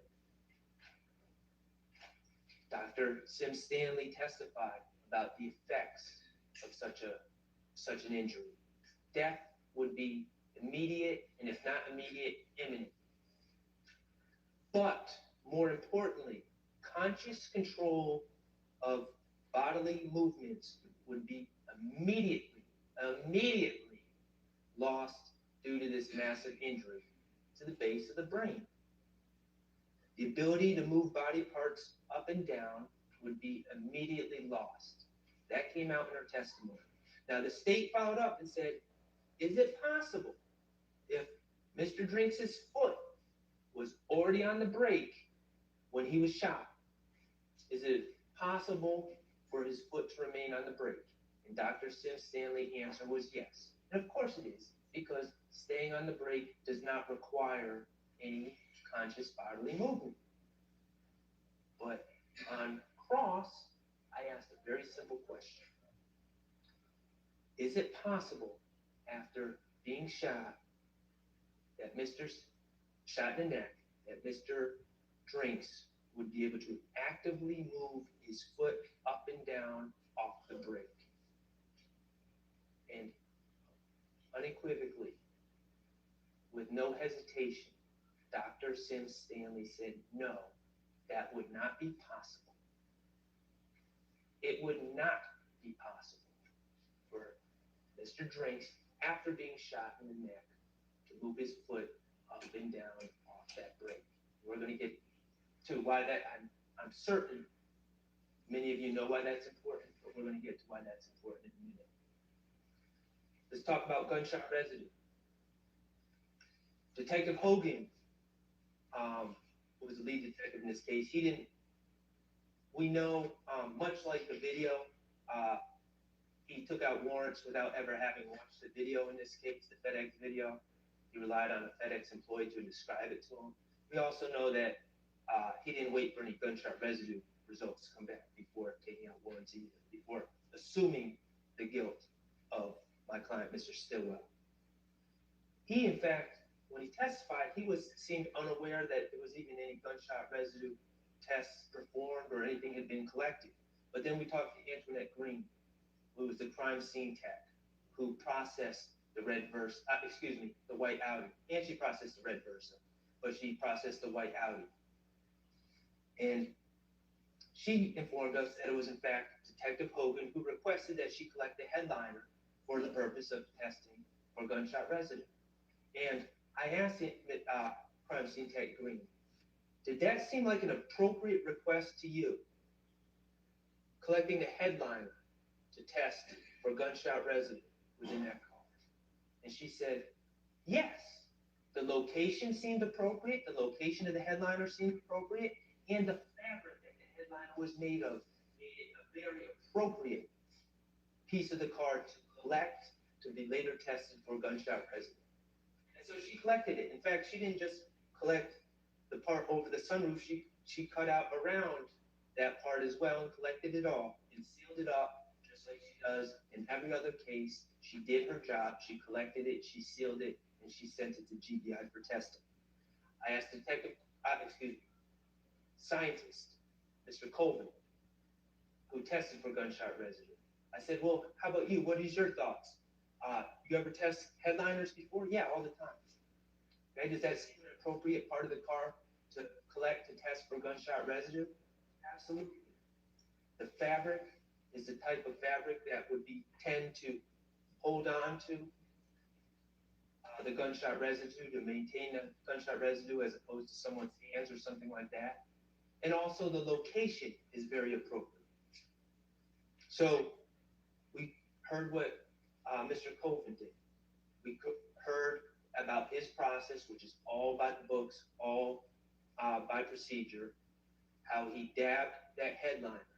And he didn't just use one tab, he used two. And he dabbed that headliner again and again and again until one tab lost stickiness and he moved to the other tab and continued to dab. And what is he dabbing for? Microscopic particles of gunshot residue that are emitted from a gun when it is fired. And he takes these tabs that he's been dabbing on the headliner, and then he looks at it under a microscope, under an electron beam, to look for microscopic particles, of which there are many emitted from a gun when it is fired. A plume of them are emitted from the gun when it is fired. And he looked under that electron microscope, and his results were negative. And what does negative mean? Negative doesn't mean, oh, it's under some threshold, under 5 per cubic foot or anything like that. Negative means 0.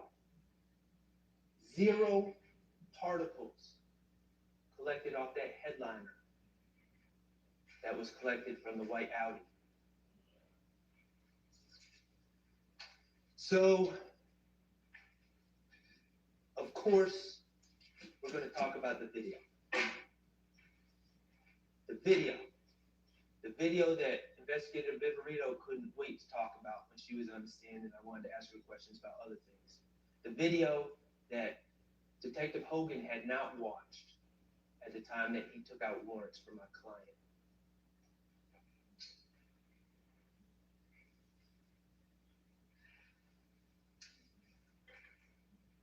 Mr. Kokomo, could you pull up the video? Okay. And I just want to give a little timeline of what I submit we're going to see from this video. We're going to see 3 cars in a line. We're going to see a 4th car, a white car, pull up behind Mr. Stillwell in a driving fast. We're going to see Mr. Stillwell pull off. 16 seconds later, we're going to see Mr. Drink's brake lights go on and off. 16 seconds after Mr. Stillwell has been long gone. 18 seconds after Mr. Stillwell leaves, we're going to see a 5th car make an unexplained U-turn. 30 seconds after Mr. Stillwell has pulled off, we're going to see Mr. Drink's brake lights flicker on and off again. And finally, for a 3rd time, 33 seconds after Mr. Stillwell has pulled off, we're going to see Mr. Drink's brake lights go on and off once again. Investigator Viverito wasn't correct. It doesn't happen one time. The brakes go on and off 3 different times in this video. We're going to watch.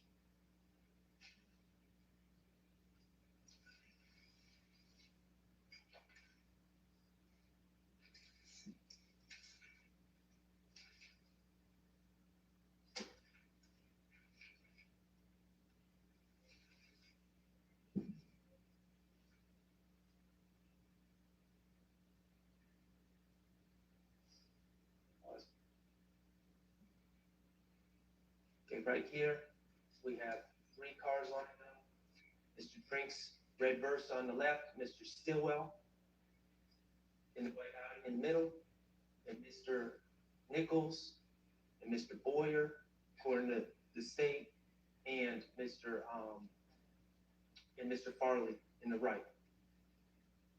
I invite you when you're deliberating. I invite you right now when you're deliberating later on. If you need to review this video, you can look as many times as you want. I want you to look to see if you see a muzzle flash. At any time when Mr. Stillwell's car is next to Mr. Drink's.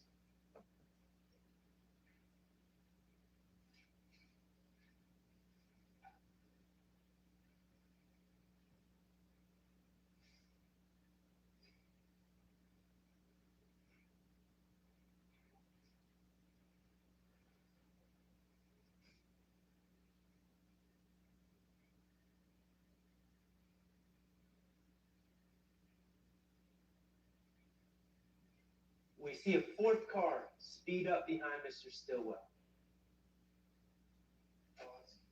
And Mr. Stillwell leaves.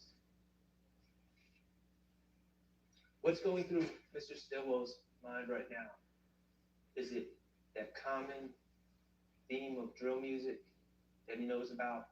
Red Light? Is it Future's song Red Light? Yeah, and this shit real out here, running through the red light, looking through your rear view, and might just sneak up on the car and try to spray you? Is that what's going on in Mr. Stillwell's mind? Is that what he's thinking about as he sees this fourth car speed up behind him?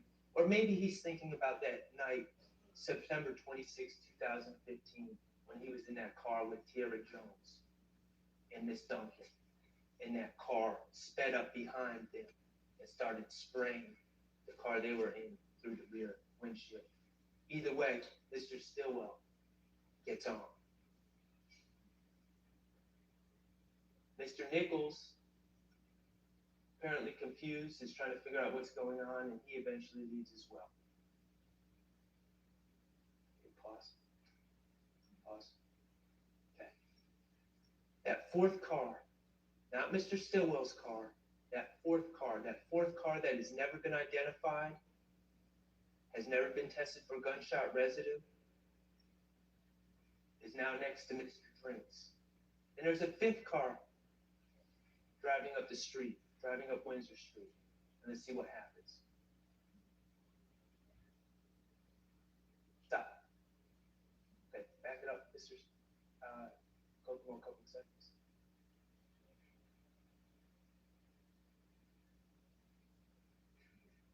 Okay, pause. Okay, I want you to look closely. Right here, we're going to see the fifth car make a sudden U-turn. Is there someone in the street? Is there someone waiting at that car to make that U-turn? Is there an obstruction? Is there anything going on that would explain why that car makes that U-turn at that exact time? No, there's not. There's one explanation. Hold on, Mr. Kokomo. There's one explanation and one explanation only. That car hears a gunshot. And while that car makes a U-turn, I want you to look at Mr. Drinks' brake lights. They flicker on and off. That means he's not dead. He has not been shot in the neck yet. That's science. That's from Dr. Sim Stanley herself. What could be happening, I submit to you, because we don't know the order of the wounds. What could be happening, what makes the most sense, is that at this exact moment, that car that's next to Mr. Drinks fires a shot into the car. Remember, there's 2 wounds to Mr. Drinks, but there's really 3 shots. Because one projectile ends up going into his arm, and it's on the seat, and it's collected by Miss Green, CST Green. Another projectile ends up, sadly, in his body, and is collected by the ME. A third projectile goes through Mr. Drinks' car because we see the exit wound, where the bullet exited Mr. Drinks' driver's side front door. So there's at least 3 shots that are fired into Mr. Drinks' car. I submit to you, at this exact moment, first shot is being fired, that car hears it, is making a U-turn, and Mr. Drinks is trying to react, perhaps moving around, going up and down off the brake, trying to figure out what's going on, perhaps trying to find the firearm that he has in his car, trying to figure out what's going on, as he's certainly not anticipating or expecting to be shot at that exact moment.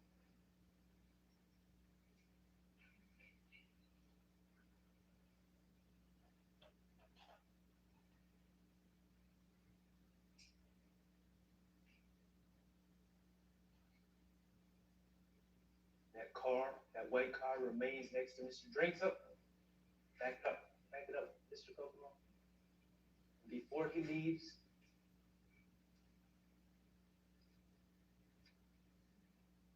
we see a slight flicker of the brake light right there.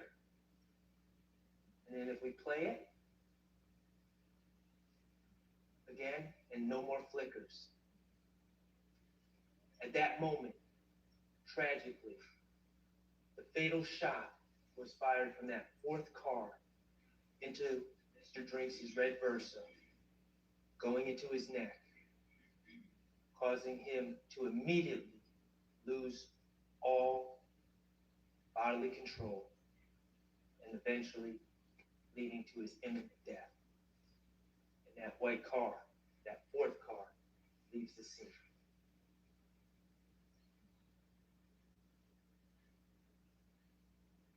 That last brake light flicker was 34 seconds after Mr. Stillwell had already left. It is scientifically impossible that Mr. Stillwell killed him. Couple that with the gunshot residue test that proves that a gun was not fired from the car. Couple that with Mr. Stillwell's behavior, him not distancing himself from the car, but extending his rental. Couple that with the call that we heard on the wiretap of him and Mr. Garlington speaking candidly, talking about how the police are just making an assumption that they know they did nothing to Mr. Drinks. This case is clear. Mr. Stillwell, as convenient as it is, for this inconvenient as it is for the state to admit it, he didn't kill Mr. Drinks.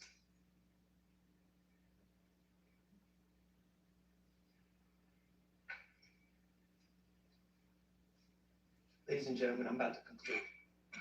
For nearly a decade,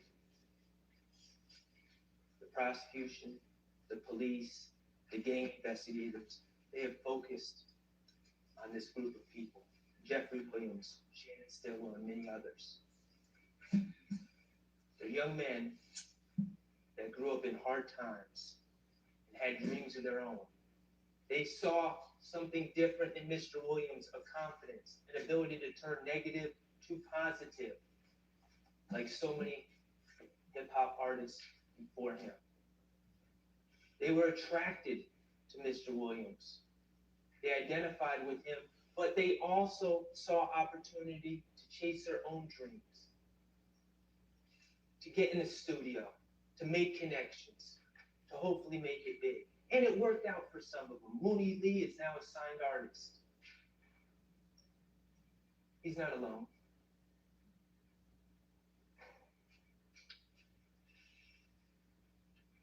But for nearly a decade, these gentlemen have been followed on social media. Prosecutors and police officers have listened to their music, have scrutinized their artistic expression, leaving no room for artistic license, leaving no room for hyperbole.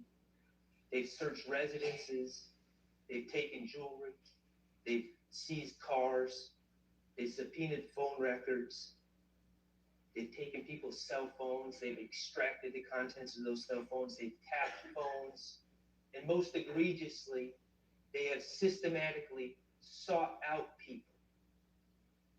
people that are so weak, so scared of jail, so scared of the consequences of their own action, that they are willing to lie on others to save their own skin. And they have systematically sought out those people. And systematically sought out those people at the very time when those people were in crisis. And they've made threats to those people about how they're going to be locked up for decades, not get out till they're 48 years old. And they've made implicit promises to those people. Help me help you. You're a small fish. We're interested in the big fish. I'll be on the phone with the DA as soon as we are done. This ain't 68 plus 1. I'm not going to do you and you owe me one. It don't work like that. You have to give information. You're an armed career criminal. You're going away for 25 years, no parole. It's all up to you. They're going to ask, what did he do to help himself out? That's the game, the sick game that has been played, that's built this case from its inception. It needs to stop. For over a year, the prosecutors and gang investigators in this case have had their hammer out, trying to bang that square peg, their evidence, into that round hole, which is their narrative.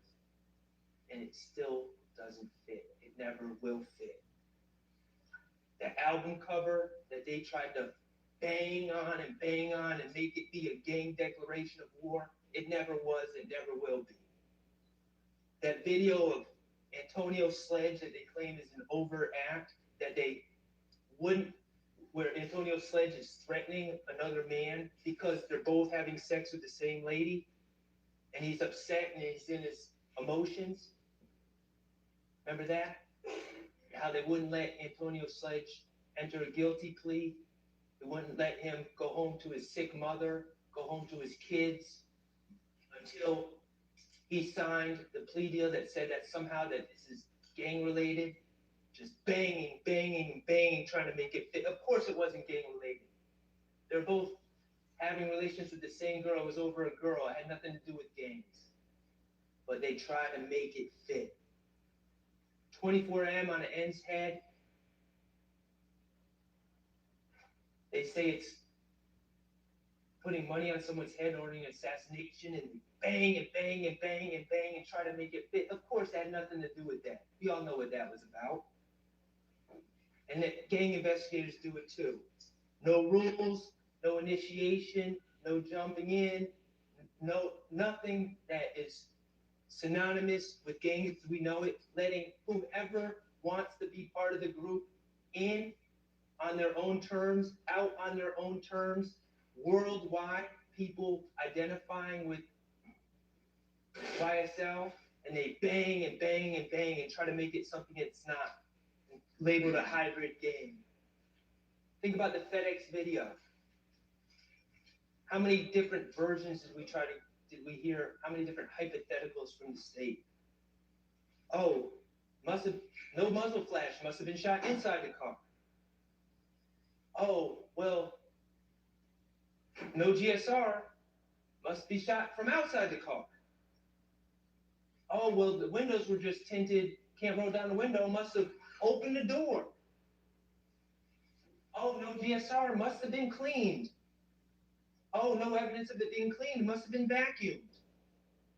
Oh, or maybe scientist Colvin with the GBI, maybe he tested it incorrectly. Maybe he only dabbed on certain parts that didn't have GSR. All accumulates in one little spot, as if it's not a plume, as if it's not all over an object where it's shot. These are all their theories that they try to use. Oh, the GSR must have fallen off in the bag, the sealed bag, this bag that was sealed and protected from the elements, just like every other piece of evidence they use in prosecutions of other cases. Just throwing stuff out there. Just continue to try to bang. Just make it fit. Make it look good. It's never going to fit because it's not the truth. They don't have an explanation of why that car did a U-turn. There's only one logical explanation. They don't have an explanation for that negative GSR test. They don't have an explanation of why their own witness, a doctor, the ME, said that upon that shot, all bodily control would be lost, and we see the brake light go on and off 3 times after Shannon Stillwell's gone. They don't have explanations, but they just want to bang, and try so hard to make it fit. I've had enough of the hammering. I've had enough of the square peg. I've had enough of their narrative and their theory. It's been a year. It's time to put the hammer down. Let's follow the evidence and not the state's narrative. If we follow the real evidence in this case, not what they're trying to sell you, you will come to the conclusion that the state has not proven count 1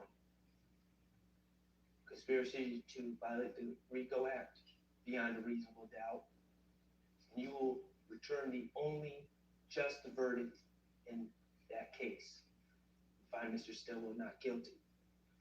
If we follow the evidence and not the narrative about count 2, Donovan Thomas, you will find that the testimony, the uncorroborated testimony of admitted liar Kenneth Copeland and admitted liar Quindarius Zachary is woefully insufficient.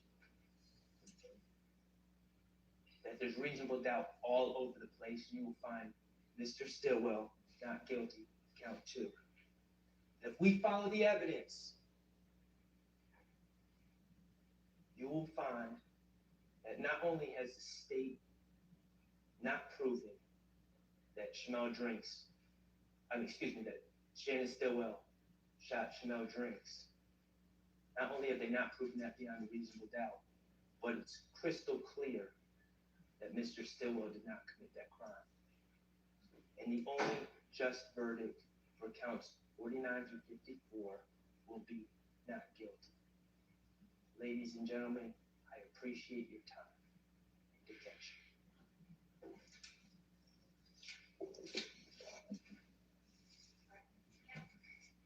Let's all approach real fast for me.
All right, trying to figure out timing. I know y'all were told that this might be a late day, and it's going to be a late day.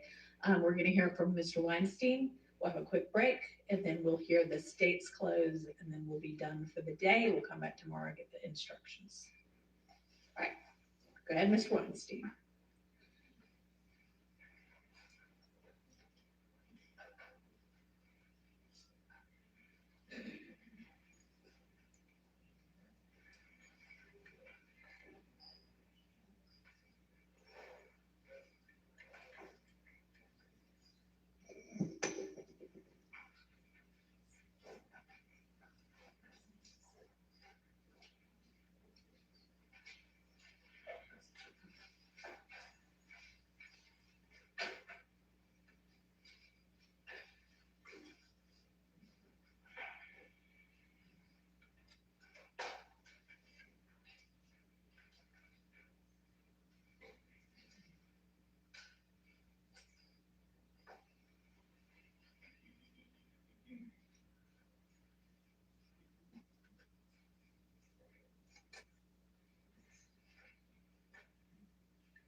Good afternoon.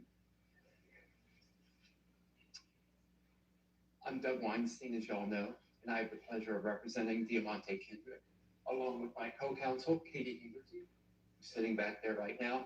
Mr. J. Abt also represents Mr. Kendrick, but he can't be here right now. And good afternoon, Your Honor, and good afternoon, Counsel. I am thrilled to finally be able to speak directly to you all. We've seen each other in the hallways, we've seen each other in the break room, and here in court, but I haven't been able to address you directly. The first thing I have to say is thank you. Thank you for your time over the last year. Thank you for your attention. It is sincerely appreciated. And I am going to do something that you have not seen much of. I am going to try to move at a brisk and deliberate pace and not take up any more of your time than I need to, because I think we have already taxed that enough at this point. I know that your time is valuable. I know you want to be able to spend the holidays with your family. I would also like Mr. Kendrick to be able to spend the holidays with his family without the weight of this trial hanging over him. So let's get a move on. You have heard a bit about Deamonte Kendrick over the course of this trial. So I'm going to just talk about him for a few minutes. As you heard, Deamonte, first of all, he originates from Miami. He came from Miami, he moved here. But he was a football star at Grady. And he had a scholarship to UGA to play football.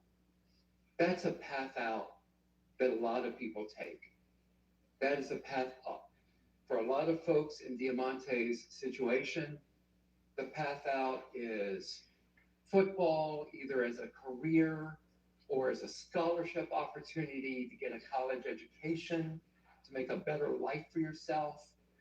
And then another alternative is often music. And while he had that chance to go to UGA, it got derailed. And it got derailed through something that was at no point Mr. Kendrick's responsibility, but it got derailed. So he had to look for something else. And what did he look for? He looked for music. He turned to music because he didn't want to live in that life anymore. He wanted to move beyond it. But yeah, he made some mistakes back then. He made some mistakes back in 2015. And he has paid his price for that. He has paid his dues that he owed society for that. And since that time, he has done nothing but turn to his art, turn to his music, writing lyric after lyric after lyric, laying down tracks. But instead of allowing him to move on with his life, he has become sucked up in this targeting of Jeffrey Williams and has become collateral damage. And these attacks and use of his lyrics against him, the use of the lyrics against Jeffrey Williams, is frankly shameful. It's an attack on the First Amendment. And there's been so many rights, so many notions that I think we hold dear as a nation that the state has simply swept away. So why has the state taken a year of your life away from the work that you enjoy, the family that you love, your travel, your vacations, your children, grandchildren, parents? Why have they done that? What has been the point? The state told you in their opening that there was a point. And the point was that Jeffrey Williams was the head of a wolf pack. That is what they told you. But I don't think anyone sitting in here has seen that. You'll make that decision, not me. But I don't think anyone has seen that. What have they proven about Jeffrey Williams? They have proven that he was a man that through incredible hard work, dedication, and talent came up out of Cleveland Avenue. And instead of forgetting everyone back there, instead of leaving them behind, he tried to reach out to those people that were friends of his that he came up with and say, you don't have to live this life. You can come with me. You can get into music. You can hone your craft. I can take you on the road with me. I can take you out of this. And some people took advantage of that and pulled themselves out, took advantage of Jeffrey's help. Some people tried to do that and failed, and Jeffrey Williams sent them back home. They didn't succeed. And Mr. Kendrick took a hold of that. And Mr. Kendrick took advantage of that opportunity that Jeffrey helped him. But instead, law enforcement put a target on Jeffrey Williams' back. Because God forbid anybody pull themselves out of that. Because what does society want to do? Drag them back again. Never let them leave their past behind. God forbid someone leave that behind and pull themselves out up from their bootstraps. That's what we tell ourselves as a country. If you work hard enough, you can pull yourself out. Let's see what you guys say. So I would argue that we have not wasted your time here for a year. I'm going to argue that the state hasn't wasted your time, that this court hasn't wasted your time, and that we can salvage something out of this year that we have taken from you. And that is to send a message. And you're going to send a message by going in the back, looking at the evidence that's presented to you. And I think any review of that evidence would have you come back with findings of not guilty on all the charges against Mr. Kendrick.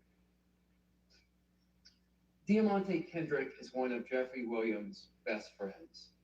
And as I said, he's a casualty of law enforcement's war on Jeffrey Williams.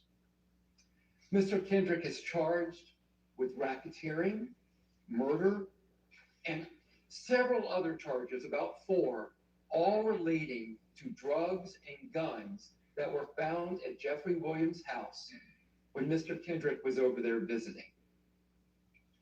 What evidence, what testimony, what witnesses, what physical evidence has the state shown you that Mr. Kendrick committed these crimes?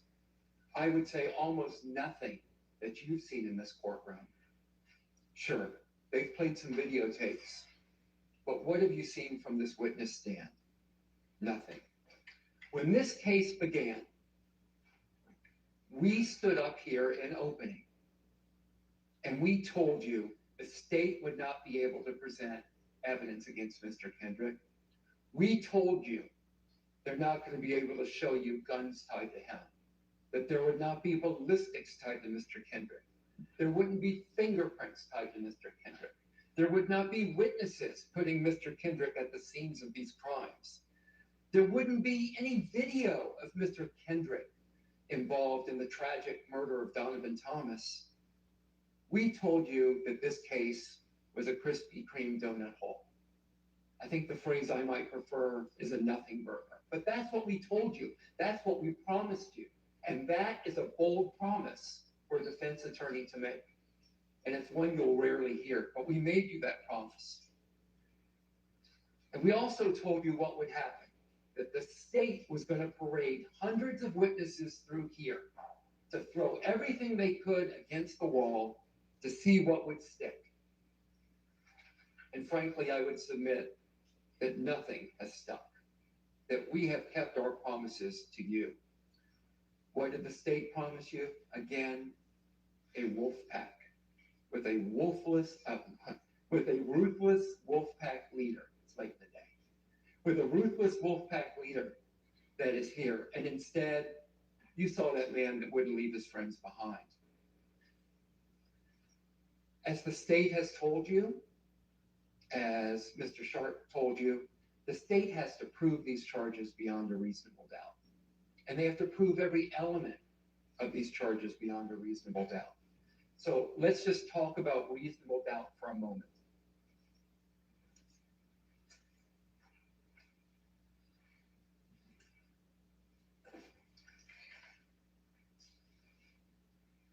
So when the state began today, they told you that you don't have to seek out doubt. They don't want you to think about doubt.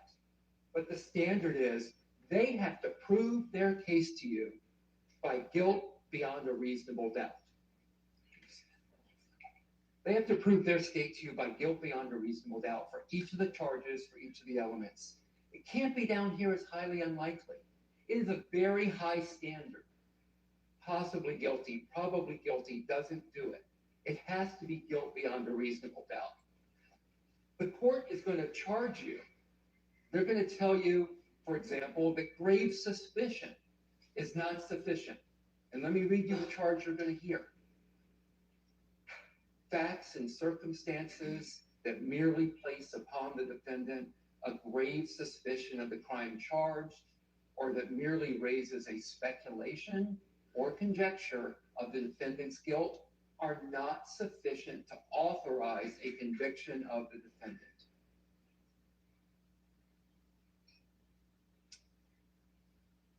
Mr. Sharp already explained so much about the evidence presented regarding the tragic killing of Donovan Thomas. And I need to start by saying I have deep, deep sympathy for the Thomas family. I cannot imagine what it must be like to lose a loved one to gun violence or any type of violence like that. I myself have 5 children, and just the thought of losing a child tears me up. So I don't know what they must be going through. But I think the evidence that has been shown to you does not demonstrate in any way that Mr. Kendrick is guilty beyond a reasonable doubt of the killing of Donovan Thomas. And as Mr. Sharp so ably demonstrated to you, I think that there are others whose perhaps guilt or responsibility for Donovan Thomas's death has been demonstrated far more than my client's alleged responsibility. Briefly, to not belabor the point that Mr. Sharp brought up, let's talk about Kenneth Copeland, Little Woody. He was a character, right? And he sat in that witness box, and he's a charismatic fellow, a very interesting guy. And he has certainly made the most of his star turn in this courtroom. But he never testified on this stand that Deamonte had anything to do with the killing of Donovan Thomas. He never testified on the stand that Deamonte Garlington told him all this stuff, that Kendrick was involved in killing Donovan Thomas. He didn't tell you anything about at the McDonald's he learned anything about the killing of Donovan Thomas that Deamonte Kendrick was involved in. You didn't hear it at Sky House.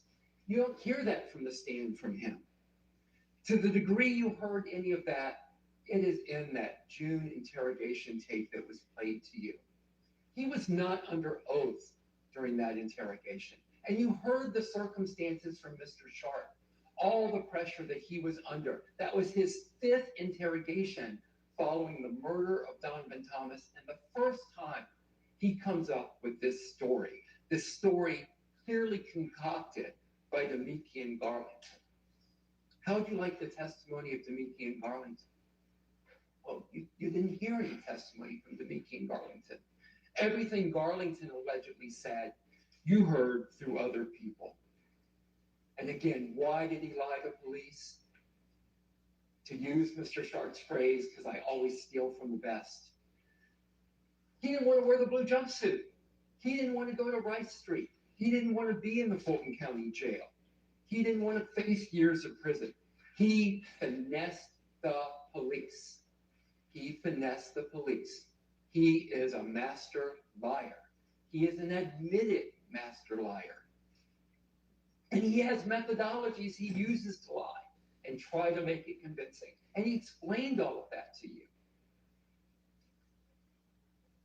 Again, why doesn't he want to go to Rice Street? Well, he told you what jail was like. On my cross, he explained what jail was like. When he most recently spent time in jail, he had a broken toilet full of feces. There were flies everywhere. He had no food to eat. He had to put his shirt over his face to act as a mask to try to keep the smell down. What rational person wouldn't do everything they can to avoid that?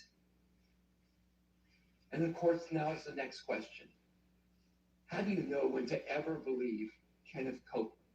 And I don't have a great answer for you on that. I can tell you what he said on the stand during my cross. You know, he said, hand to God, I am telling the truth now. I have God in my heart. I have God in my head. Now, the state would have you believe about Mr. Copeland and Mr. Zachary, who I'll address next, that they got on the stand and they lied here.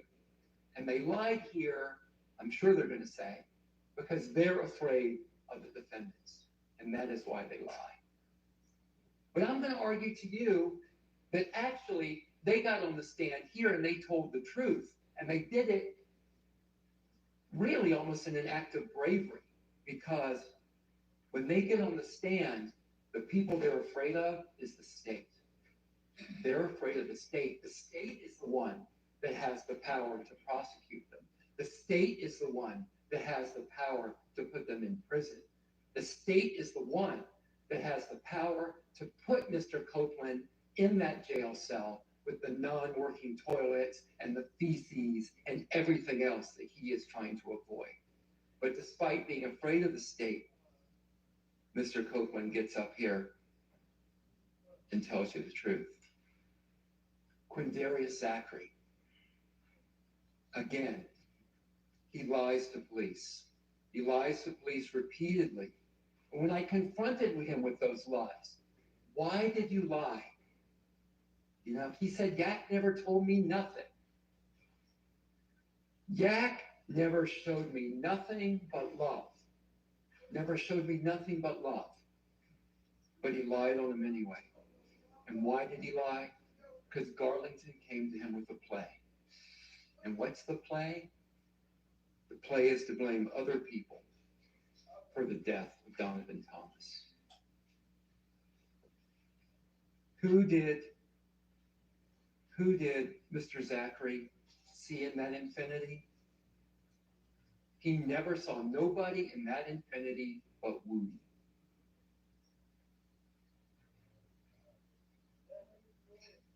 The Texaco.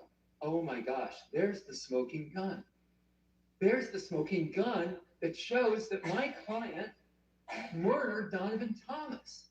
He's on video at a Texaco station a block away before the murder. Heaven forbid. He pulls up in that Texaco in a Pontiac. He leaves the Pontiac. He goes, you've seen this video 1,000 times. Well, maybe not that many, but it must feel like it. He leaves the Pontiac to go into the Texaco. And he buys some junk food in the Texaco, goes back into the Pontiac. He sits in the Pontiac. He talks to another car that pulls up. He gets back in the Pontiac, and he leaves in the Pontiac. Go in the back. Watch the video 1,001st time. You're never going to see him get in an Infinity. You're never going to see it. How does he get in the Infinity? Was there a witness that got up here and put him in the Infinity? No. Do they have video from the surrounding area that shows him transferring into the Infinity? No. I mean, presumably, he teleports into the Infinity. I have no idea what their theory is going to be when they argue to you, but I'm going to be fascinated to hear it, because there's been no testimony about him in an Infinity. How do we know it's an Infinity in a drive-by? Well, the state is pretty sure it's an Infinity.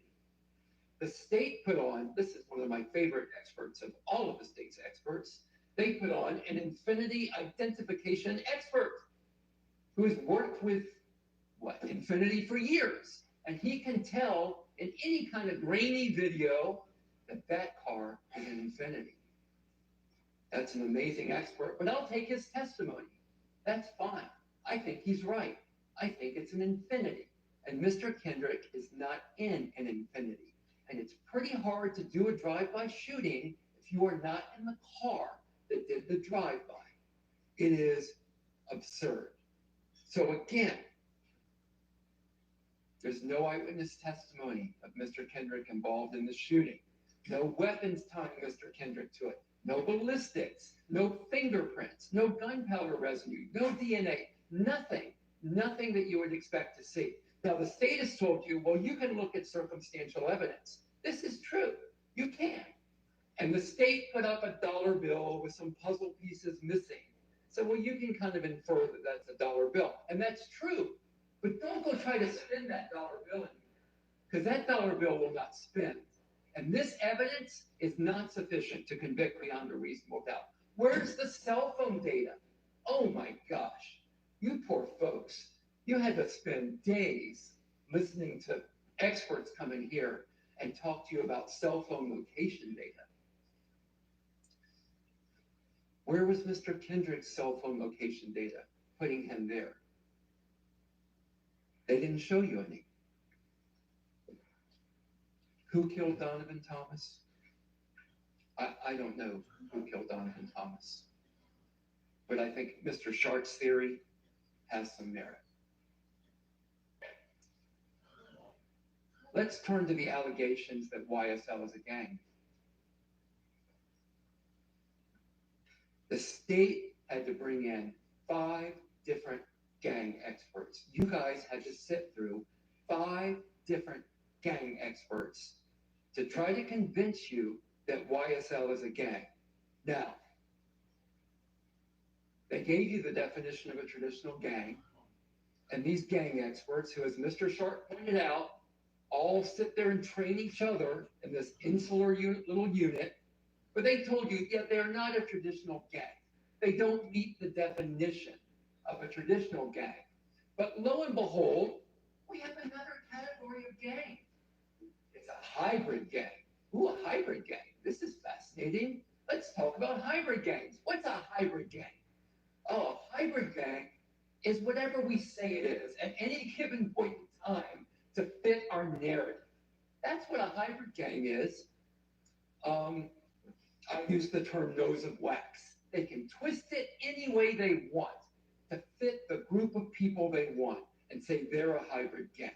It's a catch-all. It's a catch-all used to throw all kinds of people together and say, well, you don't meet the definition of a gang, but because we are gang experts that train each other, we have decided you are a hybrid gang.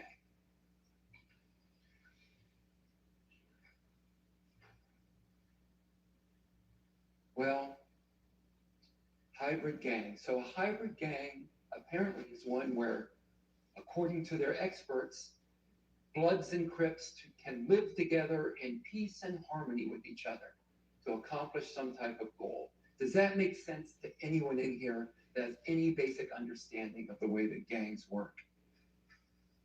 You've had the state's own witnesses come here on the stand and talk about how ridiculous it is that you can say, that anyone can say, that YSL is a gang when you can have Bloods and Crips and Independents and all of these people be members of this alleged gang.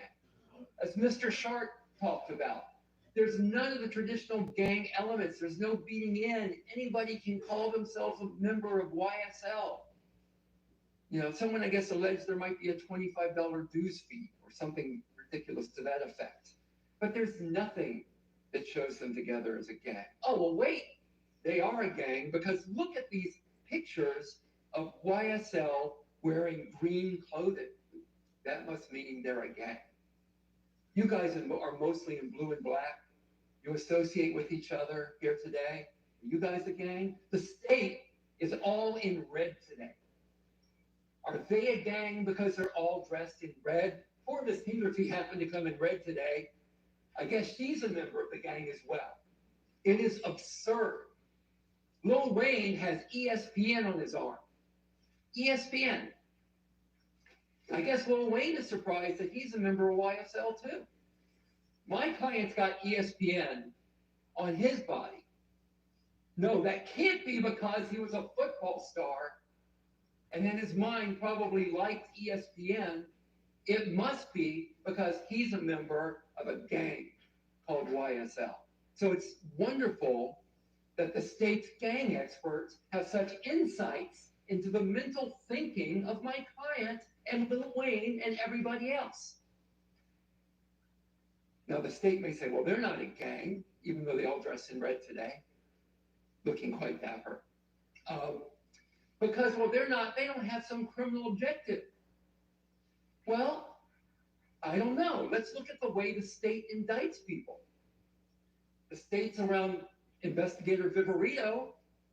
Investigator Viverito is the last person I can find anywhere on video or that you've seen on video holding that missing $500,000 watch. Did she steal the watch? Was that an overt act in furtherance of the conspiracy? Maybe I should go to a grand jury and try to indict this. It's the state gang or something ludicrous like that. Everything gang investigators see is viewed from the viewpoint of it must be a gang. Mr. Kendrick, look at the photo they showed you of Mr. Kendrick and the bandana shirt. Go back and look at it in color. The gang investigator says it's red. It is orange. Orange as the sun.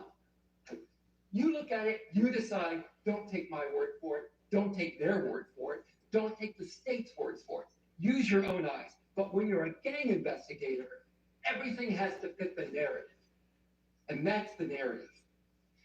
The snake on Mr. Kendrick's chest. Did he get that snake because YSL is a gang? Or did he get that snake because it represents the tree of knowledge in the Adam and Eve story? Well, they can tell you. I saw a mentalist Saturday night at a show, and this mentalist was amazing. This mentalist, you would think of something, and the mentalist would tell you, "Oh my gosh, you're thinking of a number between 1 and 50. It's 47." It's actually quite impressive. Apparently, Investigator Viverito and these other gang experts are mentalists. Maybe they will be at the next fundraiser I go to. I'd like to see some more of their tricks. Mr. Kendrick does modeling shots.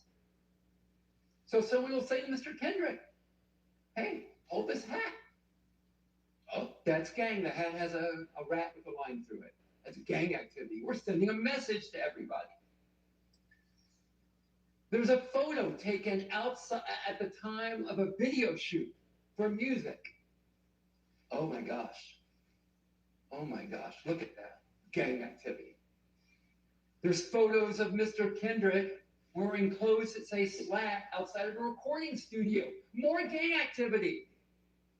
More people trying to pull themselves out, get into music, exercise their First Amendment rights. More gang activity. It's just exhausting, folks. All right. The racketeering charge. Racketeering is very complicated, as you all know. And the state explained racketeering to you. So I'm not going to go into all of the details of what it takes for you guys to find racketeering. Although I do want to repeat, you have to find each of those elements beyond a reasonable doubt, and you're not going to be able to do that with Mr. Kendrick. So I only want to focus on a few parts. Just bear with me. It's late in the day. Late in the day. Just give me a little more time. A few parts of the racketeering charge. First of all, the state has not shown a conspiracy beyond a reasonable doubt. What is a conspiracy? It is an understanding to accomplish or pursue a common criminal objective. Criminal. There's been no common criminal objective shown. What has been shown to you, and what was shown to you even earlier today? A series of independent, disparate acts over and over again. All kinds of different people committing criminal acts. I'm not going to argue to you that criminal acts were not committed, but they have not shown any relationship between these acts. They have not shown you anything that's shown it was done for a common criminal objective. That was not demonstrated. Again, as Mr. Sharp said, when Mr. Stevens was here, Tick, and Mr. Stevens was talking about selling pot, He did that for his own benefit. He's not paying up the ladder. And by the way, there is no ladder. Investigator Viverito told you because this is a hybrid gang, there's no structure to it. So I don't know how Mr. Mr. Stevens is supposed to spread the money around. But it doesn't matter. They're going to say there's a common criminal objective. Nothing has been shown. Tick. I have to go on a side note on Tick, Mr. Stevens. Mr. Kendrick, Mr. Williams, they were trying to avoid the fate of Mr. Stevens. Mr. Stevens, remember, I love you. Go back and listen, read his testimony. Remember, look at your notes. At the age of 11, society threw him away. They threw him away. They tossed him in juvie, where he learned about gangs and drugs and everything else. Threw his life away. And he's trying to get his life in order again. And he's dragged back into this. State says one of the objectives was money and power. Where's the money flowing? Where's the money? Where's the money coming in? The state had the power of the courts, their subpoena power. They could have gotten Jeffrey Williams' banking and financial records. They could have subpoenaed his accountants. They could have gotten all of that to see the money flow. Did they do it? No. Why didn't they do it? Well, I'm going to argue to you they didn't do it because there was nothing there.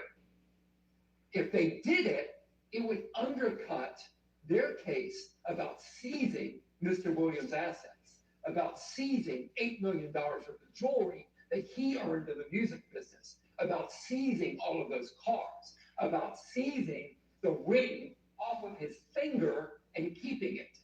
We don't want to see those records because we don't want evidence that he earned all of this from his music and his hard work. No efforts of money and power as part of a conspiracy deriving from this gang. The judge is going to tell you in your instructions, mere association with an enterprise is insufficient by itself to establish a conspiracy to violate the Rico Act. Mere association. And that's what you have here, mere association. A bunch of guys that grew up together, were around each other, and that some of whom were trying to make it out, and some of whom were trying to help others make it out.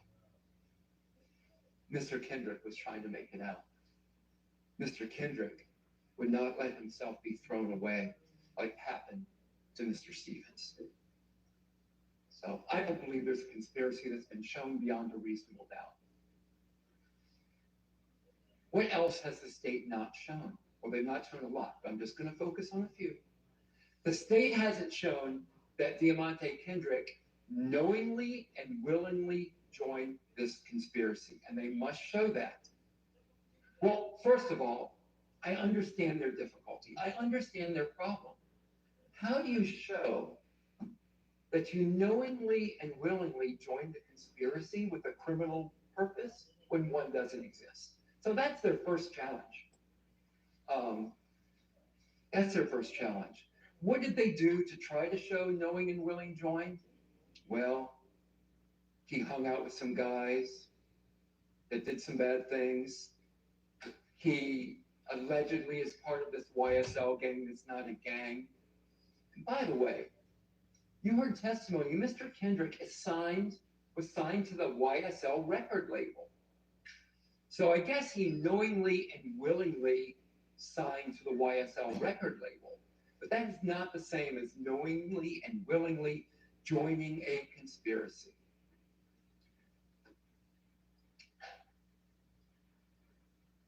Depending on the outcome of this case, at least to this point, being signed to a record label, even a rap record label, is not a crime in the US. What else hasn't the state shown? They haven't shown a pattern of racketeering activity. And the key here is pattern. And part of the key to pattern is there has to be interrelatedness. And I'm sorry about the legalese. I promise I am. But I have to talk about it. These acts have to be interrelated. And instead, what you've seen for a year of your time is isolated incident after isolated incident. We're going to throw everything against the wall and hope something sticks. But even if a few things stick, if they're not interrelated, it is not a pattern. So I believe that when you look at all of the evidence, you're going to need to go back to the jury room. And I believe once you deliberate, you're going to find that Mr. Kendrick is not guilty beyond a reasonable doubt of conspiracy to violate Rico. The last charges are easier to discuss and we'll go faster. Every count, counts 57, 58, 61, and 63. These are the last 4 counts against Mr. Kendrick. All of those relate or based upon drugs and guns found at Jeffrey Williams' house. Not a single witness, photograph, fingerprint, lab test, DNA, everything you can imagine. Nothing shows that Mr. Kendrick possessed any of those guns and drugs. Nothing.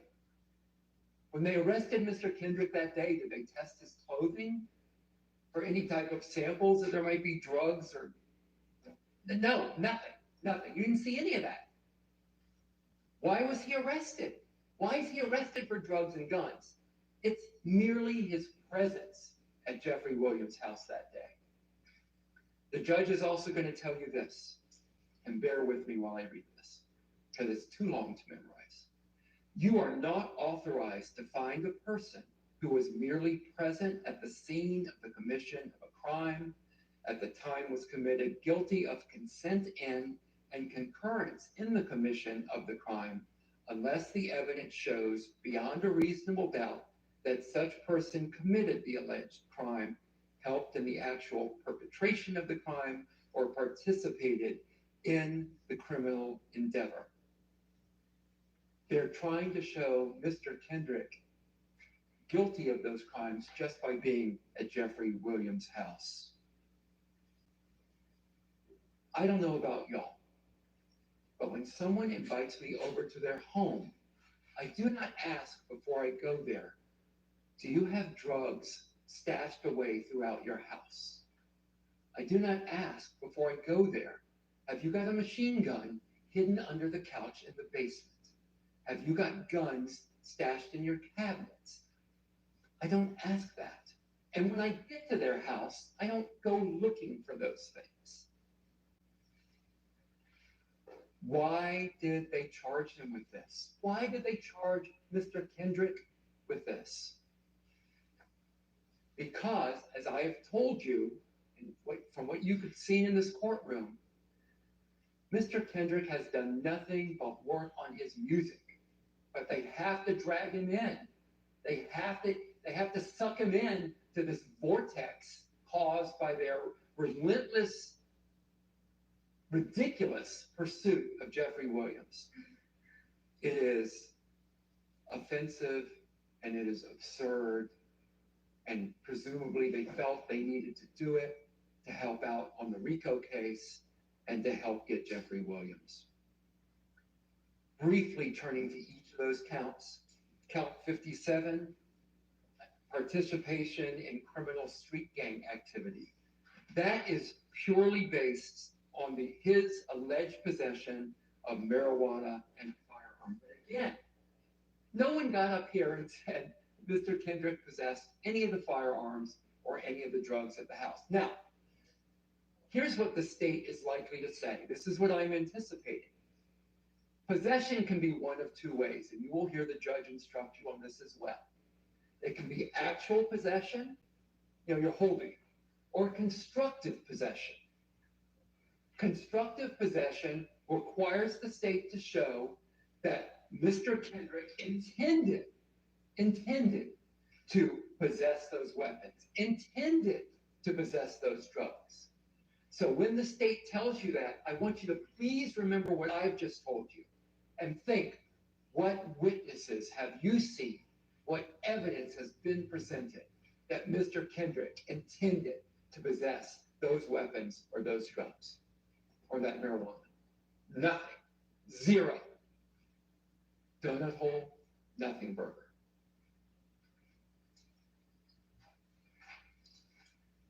The other three counts, 58, 61, 63, those are all marijuana or firearms. And again, I don't need to repeat myself.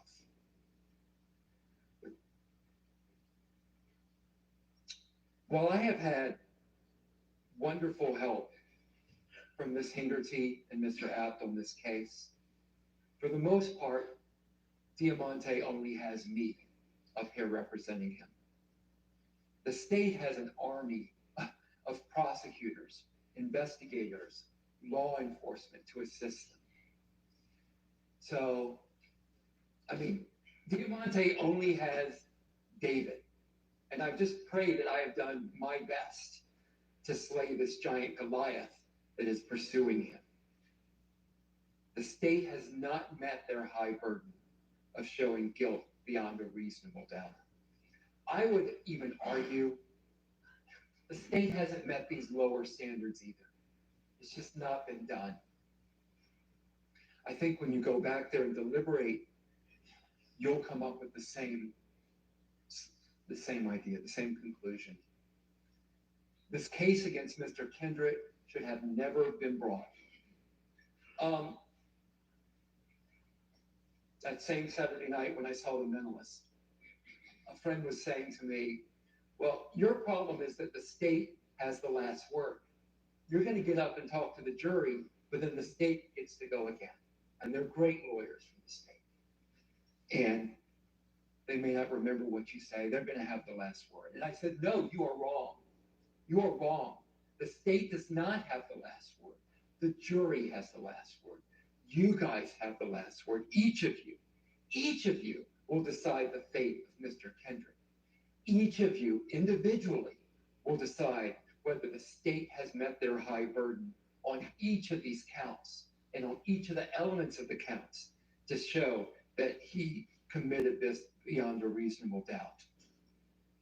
When you go back and deliberate, I believe that you can go back and send the message that targeting people, fixating on individuals who have managed to climb out of their circumstance, attacking people for their music and their lyrics and their art is wrong. Is wrong. Targeting only people of color for their music and lyrics is wrong. Ronnie Lee, when he was on the stand, told you, he told all of us, even though I'm a black man, not everything I write about is true or autobiographical. He has an imagination. Mr. Kendrick has an imagination. He has things to say about what he sees in the world around him, as does Ronnie Lee, as does Jeffrey Williams. And the use of lyrics and artistic expression against individuals is wrong, it's un-American, and it shows the desperation of the state that they have to reach to that level in order to try to make a case against Mr. Kendrick.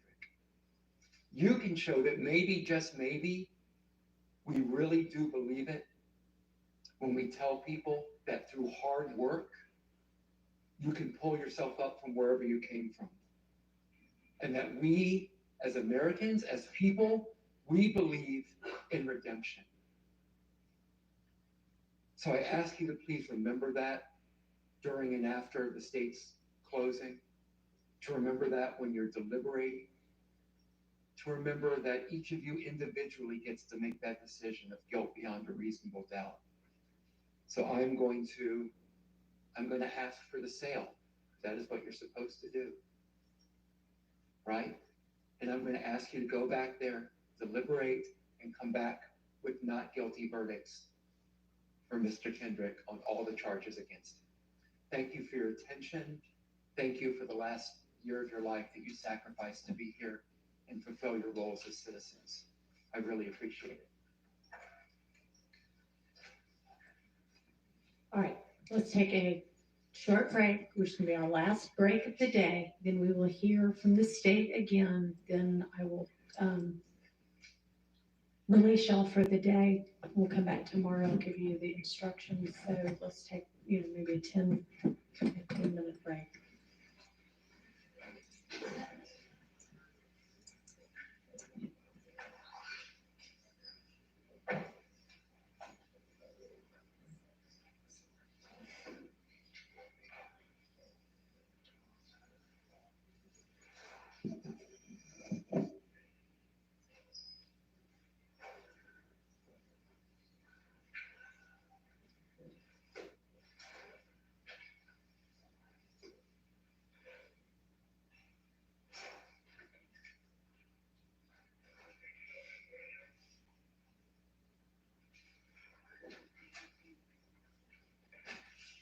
All right, it's going to be our last break for the day as well.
doing the, where'd she go? She needs to, she's getting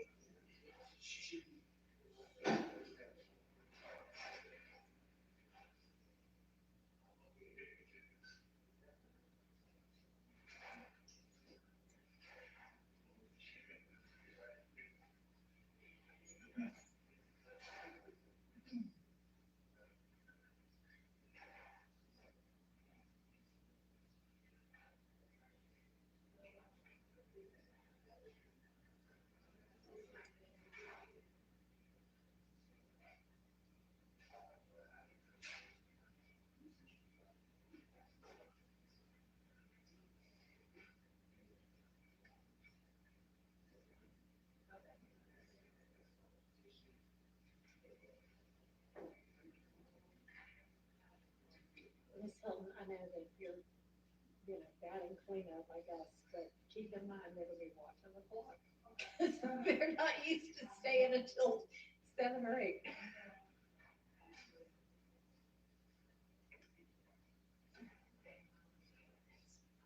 Let's hope she doesn't do that one in Vegas.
Thank you very much. All right, Miss Hilton.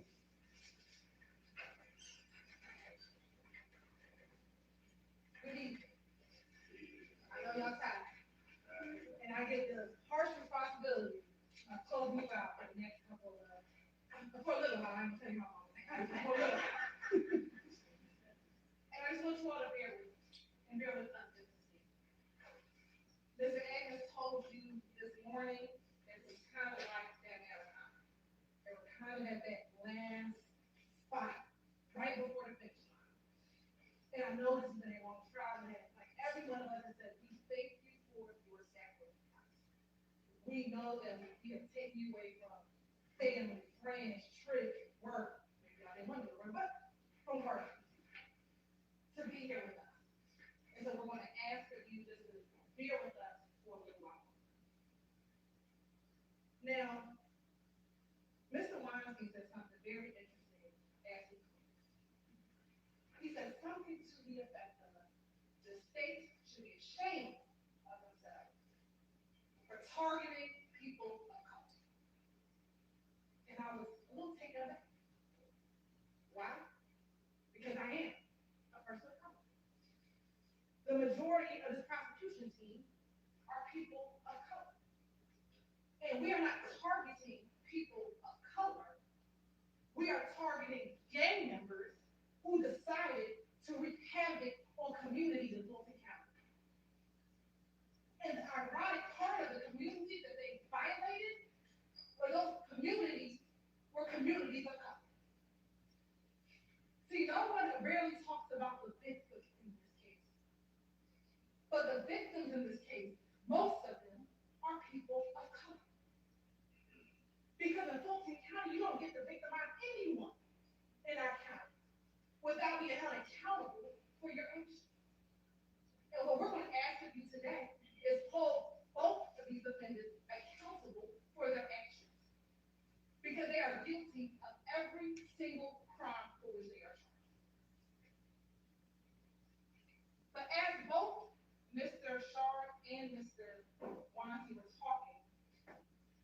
reminded that what is right is often forgotten or what is convenient. And see, in this case for them, it's convenient to blame Kenneth Copeland for the murder of Deamonte. But we're going to talk about that. That doesn't even make sense. For them, it is convenient to tell you that we have not met the elements of Rico because they're just not a gang. They just get YSL tatted on them. They just get snakes tatted on them just for the company. That's convenient for them. But that's not the truth. And while it may have taken some time for us to get all that evidence out here, it took a while. Some days the evidence came out good. Some days the evidence came out bad. Some days I had to take a couple of breaks. At the end of the day, the evidence shows what is true. YSL was a gang. YSL was an enterprise. They commit criminal street gang activity. They murdered Diamond Thomas, murdered Chanel Drinks, and they're victims. And then I'm also reminded of a story that a colleague told me a long time ago about someone who works at a border patrol office. And this person worked as a border patrol officer for a number of years. And while they were working border patrol, a guy would come through the border with a red bike every day. And every day that that person would come through with a red bike, he had a basket on the front of the bike. And inside of the basket was food. Now, every day, this guy would come through. And the border patrol officer thought something was kind of fishy, but he never found anything. He always found baskets with sand inside. This happened for a few months. Well, one day, the border patrol guy was leaving that job. He was going to a new job, and he was at a bar. And who walked into the bar? The guy with the red bike. So the border patrol guy says to him, I'm getting ready to leave my job, but I'm interested. There's something was fishy about that red bike. What were you doing with that red bike? And the guy was like, nothing, don't worry about it. Congratulations to you. Good night. Let's see. The border patrol guy got some more drinks in his system. Said, you know what? Can you tell me about this red bike? There's something that doesn't seem right. Every time I would see the red bike, it would have sand in the basket. Tell me what was going on. Guys would know where it was. Finally, to end of the night, border patrol guy is really intoxicated. He said, just tell me. I'm not going to remember what happened. You're not going to get in trouble. Tell me what you did. And what the guy said was, you know how every day you were focused on the basket with the sand? I was smuggling in the red bike every single day. So you were so focused on what was in the basket that you was missing what was right up. And if you listening to what the defense counsel told you for the last about 3.5 hours that they argued, you're going to miss what's right in front of you. So what's staying in the basket in this case? First things first, stolen jewelry. APD, somebody stole this watch. No one stole the watch. The watch is left back in the house. But they want you to focus on this watch because if you focus on the watch, you're going to miss the evidence. Talked about no reports. When Rito, she didn't write any reports. Well, what she told you is she wrote her information in the affidavits. Affidavits that get sworn before a judge.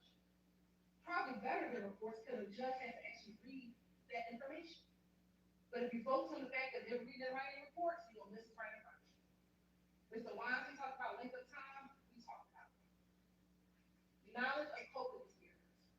I think at one point in time, Mr. Shar said, Mr. Minor, who stabbed Lucci, he doesn't know Mr. Kendrick or Mr. Stillwell?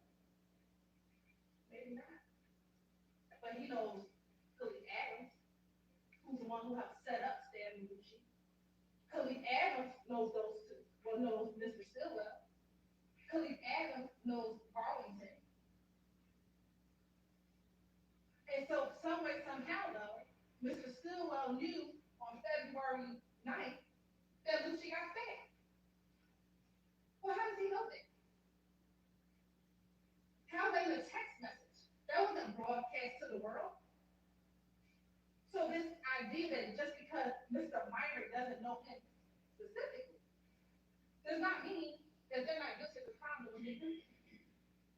They talk about witness credibility, specifically about experts and what our experts say. But if you go back to any of our experts' testimony, that gave them under the things that they talked about, there were examples of it. They talked about YSL was a hybrid gang. It was blood and Crips, and they kind of got together. So we know that Sugar Martinez Arnold was a Crip.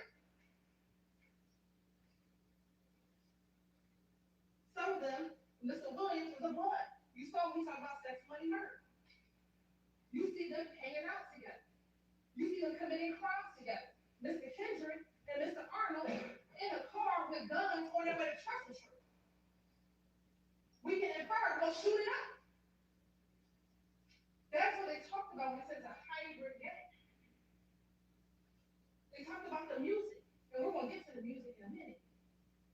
They talked about the fact that gang members use their music in order to brag, promote what they've done in the gang.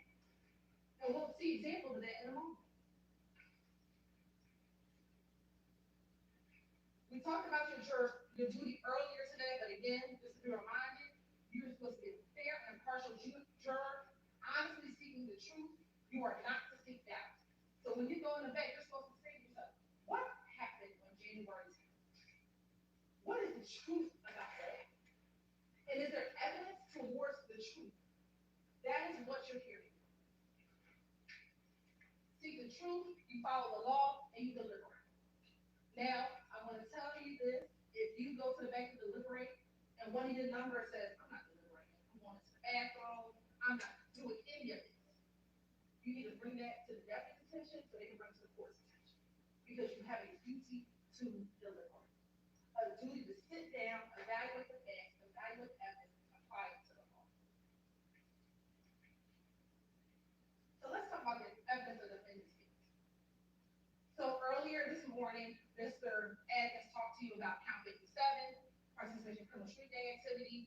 Talked about count 1, conspiracy to violate the Rico Act, and counts 50 and 51. I'm not going to harp on that again, but I thought it interesting when Mr. Weinstein said, well, we haven't proved counts 50 and 51 and 57. You know, the state, they're all dressed in red. We don't.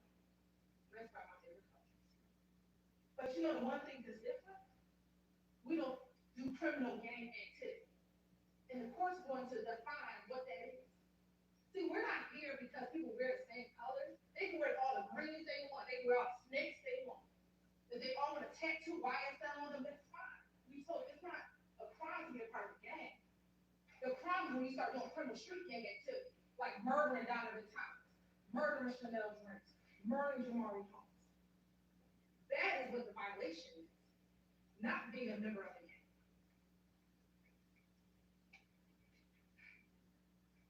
So you'll see, and we said at the end there, on the left-hand side were the charges for Mr. Kendrick, on the right-hand side were the charges for Mr. Stillwell, and in the middle is what they were both charged with. So Mr. Kendrick is charged with possession of marijuana with intent to distribute. That's from May 9, 2022, when he was found running from Mr. Williams' house. Remember, the officer came and said that they both must have been out of breath, and he ran from the house. And the drugs and the guns that were found inside the house, the marijuana and the guns that were found in the house. So in order to prove this, we have to show that the defendant possessed with the intent to distribute any amount of marijuana. Marijuana includes all parts of the plant. What it does not include is the hemp products and all those other technical terms that I'm not going to try to pronounce for you tonight. We have to show that he possessed it, and it has possessive marijuana or the firearm. We're going to talk about the firearm in a moment. Possession must be actual, constructive, sold, or joint. So we're going to tell you that it's not actual possession. No one caught him with the marijuana in his hand. We're going to talk about constructive possession. At the time of the alleged offense, he did not have direct physical control over the marijuana or firearm, but did not only have both the ability and the intention to exercise control over the marijuana. You know he doesn't have sole possession or hopefully joint possession. Defendant shall possession of marijuana or firearms with at least one other person. I know Mr. Watson didn't have any evidence. We do. Pictures are evidence. That's direct evidence like we talked about earlier. This is the side of the home of Mr. Williams. That's the money counter that was sitting next to the Tupperware bowl full of the marijuana. That's the Tupperware bowl full of the marijuana. That's the more marijuana that was in that cabinet in that same kitchen, right across from where the Tupperware bowl of the marijuana was. And those are the two guns that were found inside that area. Now, ladies and gentlemen, you heard the testimony that SWAT, when they came, did not immediately make entry into the house. It was like announced, it was loud. So I submit to you that they had the opportunity to put stuff away, to hide stuff, because they didn't just come in immediately, ladies and gentlemen. So you can take that into consideration as you deliberate. Possession of firearms during the commission of a felony. So the state must prove that the defendant had a firearm on his person within arm's reach while committing a crime against or involving another person. For Mr. Stillwell, it's murder. For Mr. Kendrick, it's the possession of marijuana with intent to distribute. So how do we show this? On the left is Shannon Stillwell. That is Mr. Drake inside of the vehicle. We know that Mr. Drake was shot with a 40 caliber gun, possibly of a Glock, and we're going to talk about the Glock in a moment. So you can infer, although we do not have the gun, that Mr. Stillwell possessed the gun that shot and killed Mr. Drake because he's dead and because we have the bullet. You can infer that that's that circumstantial evidence. Your direct evidence is someone deceased. You have bullets. We know those bullets come from a Glock firearm. So the only way you can infer that the shooter, Mr. Stillwell, possessed a firearm. Mr. Kendrick, again, you have the firearms inside of the house at the time when the house was raided. There were two found inside of that cabinet. There was the one that's found on this counter. Now, they're also both charged with possession of firearms by convicted felon. You have to show for Mr. Stillwell, he has 2 counts. And interestingly enough, I was listening, Mr. Shard never talked about count 64. But we're going to talk about count 64. But count 52 is that he's a convicted felon and he had a firearm when he murdered Chanel Drinks. And in count 64, which is when he was apprehended, the gun that was found in the middle of the road, that we charged him with that weapon as well. And then again with Mr. Kendrick, that there were guns and drugs at Allison Drive on midnight. And let me also say that in the indictment, possession of firearm by convicted felons will be a lesser included of what is charged. What is charged is a different charge, but possession of firearm by convicted felons is a lesser charge. And the court is going to instruct you and you to find both of them guilty so long as you believe that both of them possess a firearm and they have been previously convicted of a felony. What do you have in evidence? You have State's Exhibit 60G and State's Exhibit 32. Both of those are the indictments of Mr. Stillwell, which he was charged with and convicted of a felony. So that is a felony that we're saying he should not have been in violation of, or he should not have possessed a firearm. As I just discussed, because he's a convicted felon, he should have never had a firearm when he murdered Chanel. For count 64, what do we have? Remember, this is on March 17th, after they fled from the Chick-fil-A, and remember, Trooper Campbell came in and said that he found the gun in the middle of the road. You saw the dash cam video when he kind of turned around and said, and found this gun. Then we brought in Mr. Stillwell's former girlfriend at the time, Taisha Alexander. She said that she aborted the gun. That was her gun. That gun came back to Ms. Alexander, and we were able to compare the serial numbers on both the gun that was collected and the receipt from Arrowhead Pond. And further, we played these jail calls, wiretap calls. Hello? Yeah. I don't know. Trying to call, like, you can play on IP6 to the power line. Yeah.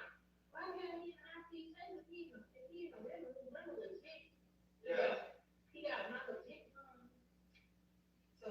she says he got my legit gun, which is that gun right here, he should never have ever even been in possession of it.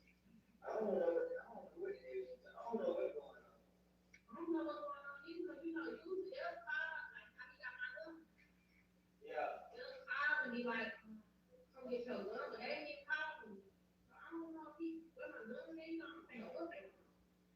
And again, this phone call was done on March 17th, the day he got arrested. The day he, Mr. Stillwell, got arrested.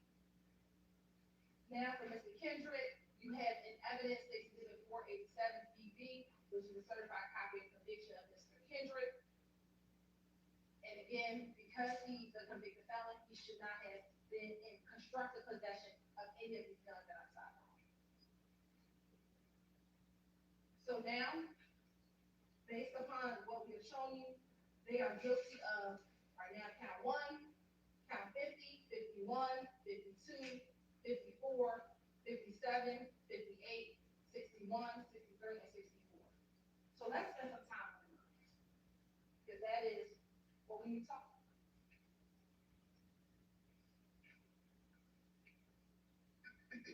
So for the murders, Mr. Stillwell is charged with count 2 and count 49, which is Donovan Thomas Jr. and Chanel Drakes. And Mr. Kendrick's charged solely with count 2, which is the death of Donovan Thomas Jr. You're going to hear the court read you an instruction about intent. Intent is every essential element of any crime must be proved by the state beyond a reasonable doubt. It may be shown in many ways, provided that you, the jury, believe that it existed from the proven facts before you. It may be inferred from the proven circumstances, or by acts and conduct, or it may be in your discretion inferred when it is the natural and necessary consequence of the act. Intent does not mean the intention to violate the law or to violate a criminal statute, but it means simply the intention to commit the act that is prohibited by the statute. So what is it? What are the elements that we have to prove for murder?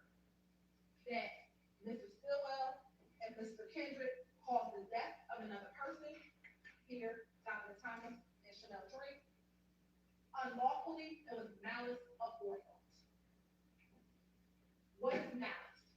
It is not necessarily ill will or hatred, rather it is the unlawful intent to kill. You may find malice when the circumstances show that the defendant acted with deliberate intention to unlawfully take the life of another person, or where there does not appear to be significant provocation and all the circumstances show an abandoned and malignant heart. You often hear about premeditation. Some of you like watching this crime show. The state does not have to prove premeditation to prove murder. So we don't have to sit and say you planned it out and you all mapped it out and that you knew you want to kill Donovan Thomas or Chanel Drakes right at that moment. If the killing is done with malice, it is murder, regardless of how briefly the malicious intent existed. So when Deamonte Kendrick rode by the barbershop and they saw Donovan Thomas sitting outside with his friend, and I'm going to submit to you, they started calling saying, yo, Donovan's out here. Let's go do this. That's enough. Or with Chanel Drake, when Shannon and Garlington are sitting in the car and they're backed in and they see Mr. Drake's pull in and they realize, oh snap, that's the dude from the Shell Kell post. And they see him walking up and they decide at that moment they're going to get him because they're going to get revenge, they're going to get back. That's enough right there. Doesn't have to be days planned. Within moments, that is enough. No specific length of time is required for malice to arise in the defendant's mind. It may be formed in a moment, and instantly a fatal wound may be inflicted. If malice was in the defendant's mind at the time of the act of the killing and moves the defendant to do it, that is enough for the killing to be. Now, motive. The law says you don't have to prove motive. You want to know why? Because oftentimes I can't get into the mind of why someone wants to murder somebody. But here, and we're going to talk about it, we have some evidence of motive. Any evidence of the motive has been admitted for your use and determines the defendant's state of mind at the time.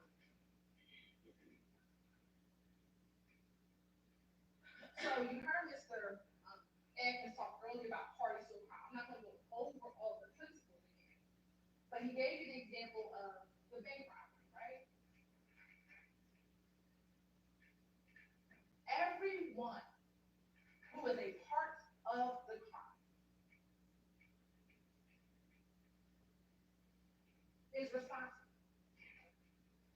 So in this case, for Donovan Thomas, Mr. Kendrick is right. Mr. Kendrick, the state's belief, the state's theory, is that he alerted them about where Donovan Thomas was, because he was the one that texted them. He's the one that waited 40-something minutes for the Infinity to pull up. He's the one who got out of the Bonneville and went to the Infinity.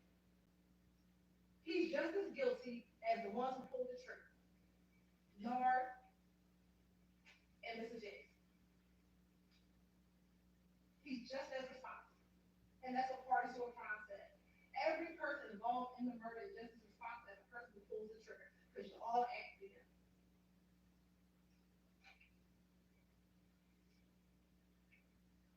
Now, we have in Chanel Tree an individual that you kept hearing about, the Marco Boyer. And someone brought up that the Marco Boyer is an man. Well, this is the law that's going to be instructed. Any party to a crime who did not already commit the crime may be prosecuted for commission of the crime upon proof that the crime was committed and that that person was a party to it, even though the person alleged to have directly committed the crime has not been prosecuted or convicted, has been convicted of a different crime or degree of crime, is not amenable to justice, or has been acquitted. Mr. Boyer's dates for another day. We're not going to talk about Mr. Boyer today. Today, we're going to talk about Mr. Stillwell and Mr. Kendrick. You can look at presence, companionship, and conduct before and after the commission of the alleged offense, and those things may be considered by you in determining whether or not the circumstances, if any, give rise to an inference or the existence of a conspiracy. So what does that mean? You can look at what they did before, what they did during, and what they did after. And for both of those murders, we're going to talk about conduct before, conduct during, and conduct after. So let's talk about the time and time. You heard from his mother, you heard from his father.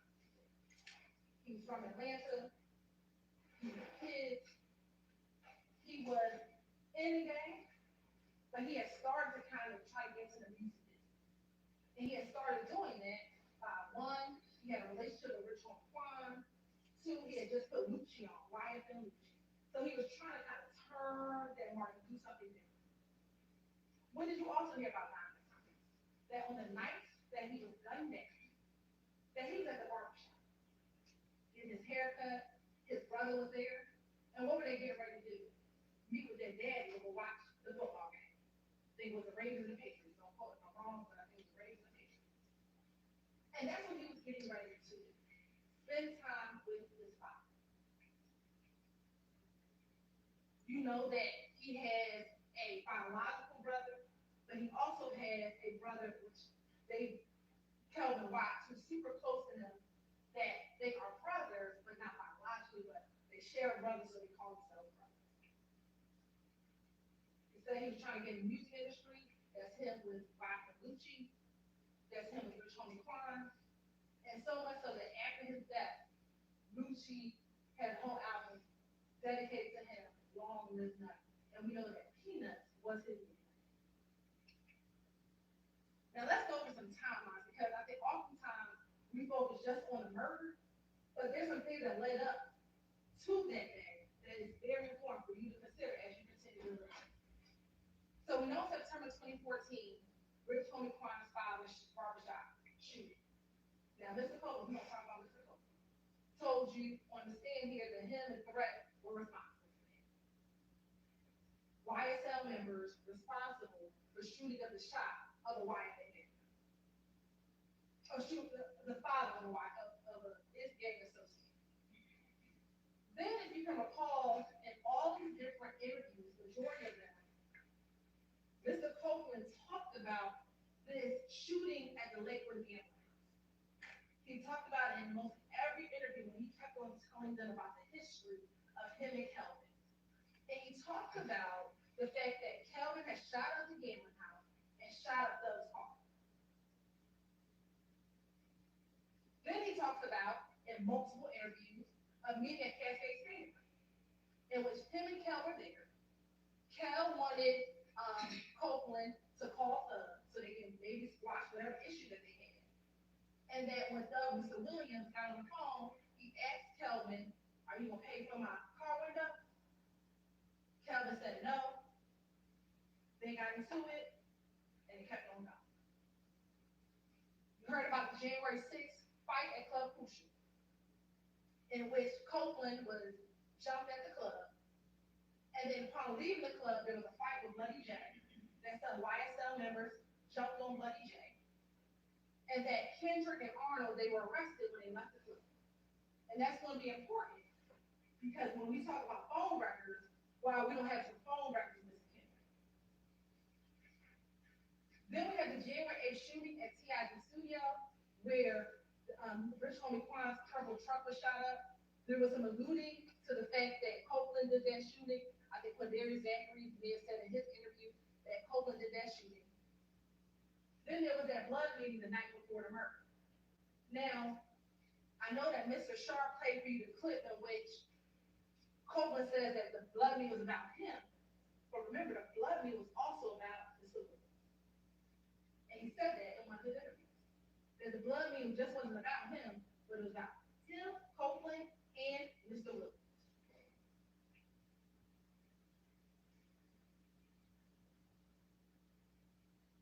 Then on January 10th, you had the death or the murder of Mr. Donovan Thomas at 330 McDaniel Street. Then you have the retaliatory shootings begin immediately. See, the streets knew what it took the state and the government a long time to figure out. They went directly to who they thought killed Donovan Thomas.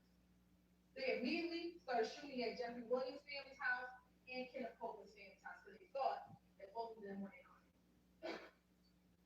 Also, in the late morning hours, early on January 11th, Kenneth Copeland meets with the Atlanta Police Department, and many of the YSL members, they flee to Miami. You have more retaliatory shootings.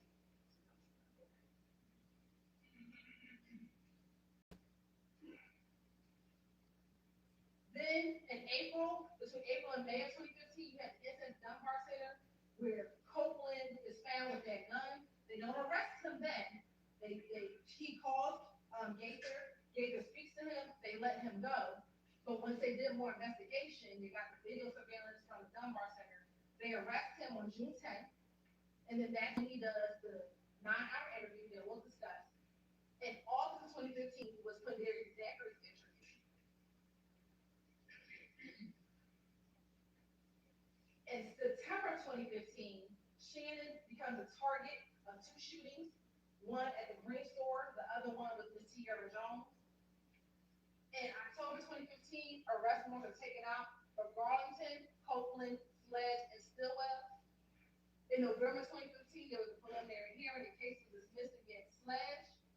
In 2016, the case was dismissed against Garlington and Copeland, and Stillwell received a bond. Between 2016 and 2018, there was an additional investigation and follow-up, and the indictment came in 2022. We're going to talk more about these dates, but I want to give everyone a general timeline. As Mr. Atkins talked to you about earlier, you determine the credibility of the witness. And I can't remember if Mr. Shard or Mr. Weinstein said it, but they are absolutely right. We don't choose our witnesses. The witnesses and our victims are chosen by the crimes that are committed. So when you do your gang murder and you brag to your gang member friend that you murdered someone, then the person I have to bring here to tell you what happened is the gang member friend. And the gang member friend isn't going to want to tell you in front of them what they told the police. So that's why I had to fight. Ms. Love got to fight. We got to argue with them back and forth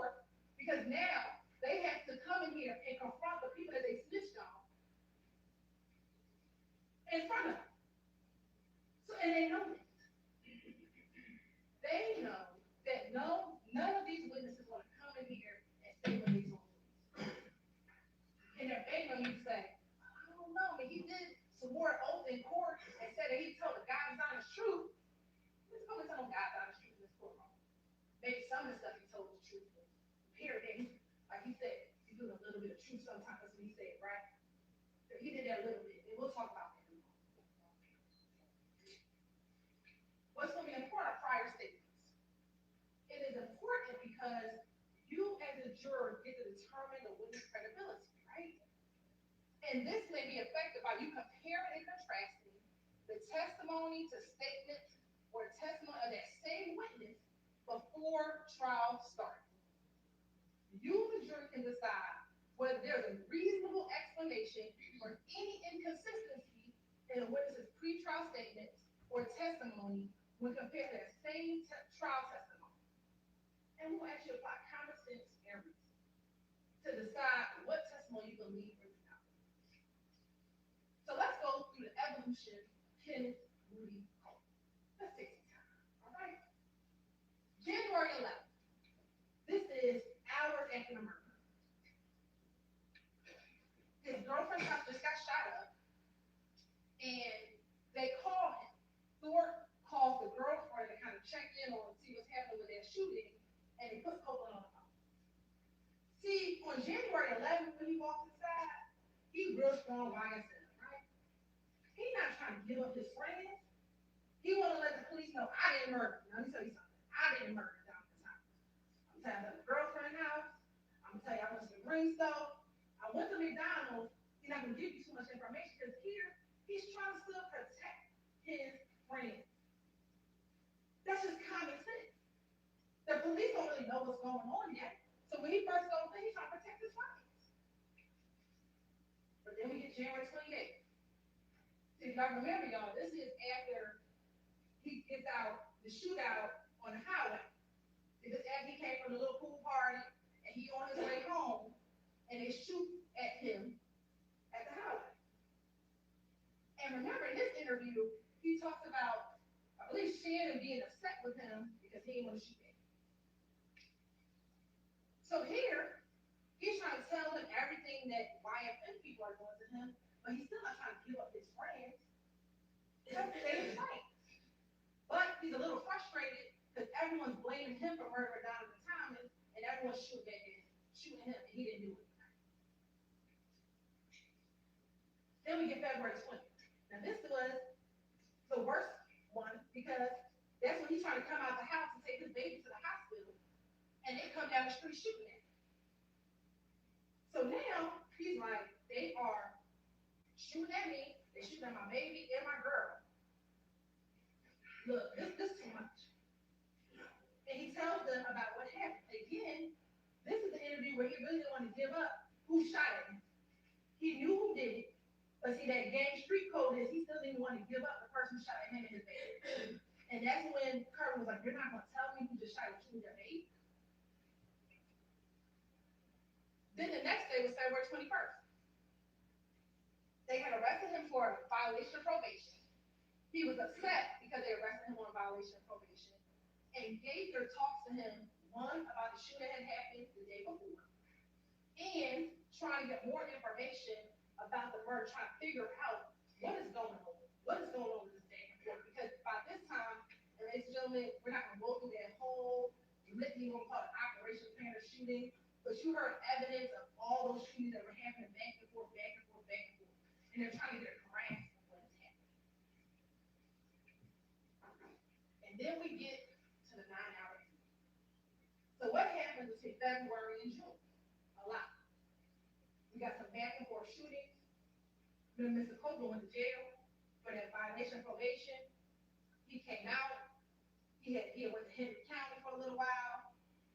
And then on June 10th, he gets arrested for the gun that he had at the Dunbar Center back in May. And what's going on here? Mr. Copeland is tired. He's been getting shot at. His family been getting shot at. Homes getting shot up. Remember Kenneth Hurst or Kenny Booth's house? His sister-in-law, his sister's child's father's home has been broken up from getting shot at. And Shannon and Mr. Williams not talking to him. Remember Shannon, and he thought Mr. Williams was trying to kill him. That's everything he talked about in his 9-hour interview. And let me say this, if some reason y'all want to watch all these interviews, y'all can. Just gotta let me know. I don't want to sit there watching that out here. But if you wanted to, you can. But in this interview, he is at the place where enough is enough for him. And I'm going to tell you about Mr. Copeland, I'm going to tell you about Canary Sanders. They are self-preservationists. What do I mean by that? They're going to not know what they do because they don't want to go to jail. But if telling on them is going to get me out of jail, I'm going to tell you what's happening.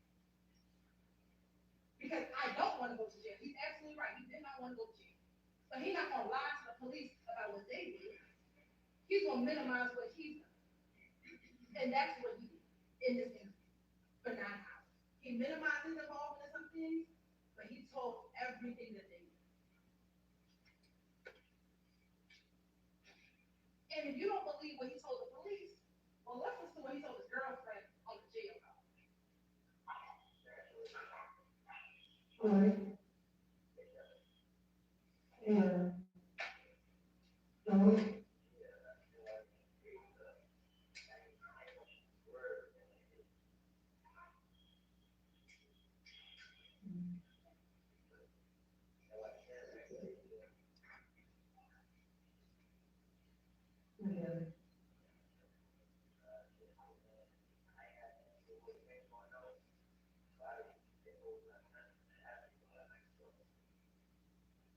Yeah.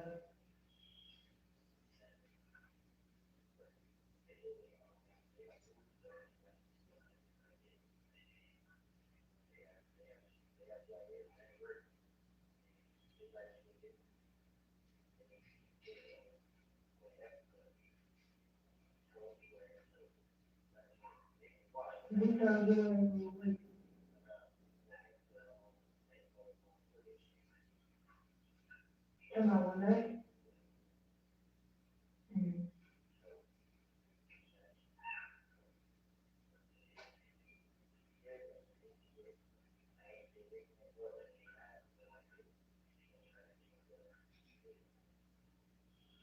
Yeah.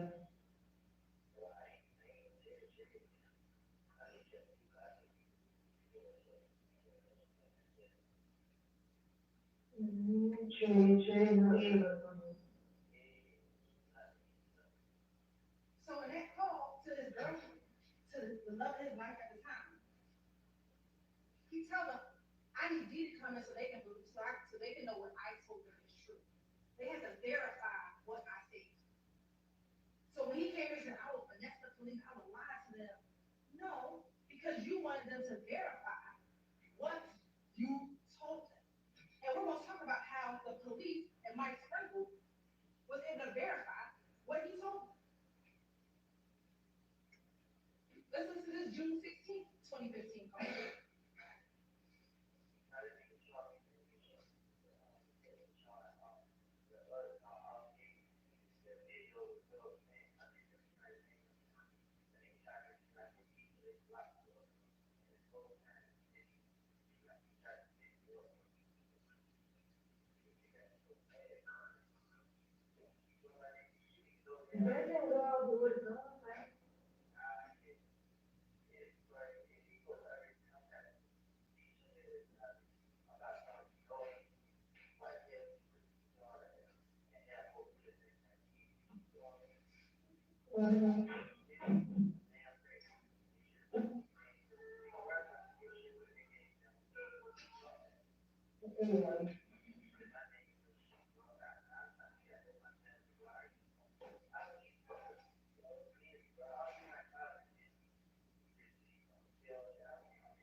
Who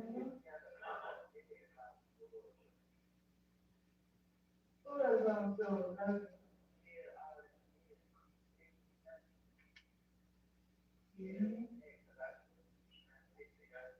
That's about, So what does he say there? Why are you putting my name in the song? He know who did it. Because they all know who did it. They knew that it was Yak, Dua, Shannon, and Nar. And Kendrick is not my name in the song. Put the ones who did it in the song. So they can stop targeting me.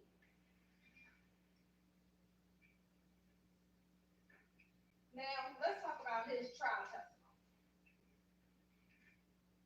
Yeah, I actually do love that. He's a concert popular. And there is an artist, Young Juice, and he has a song called Put On.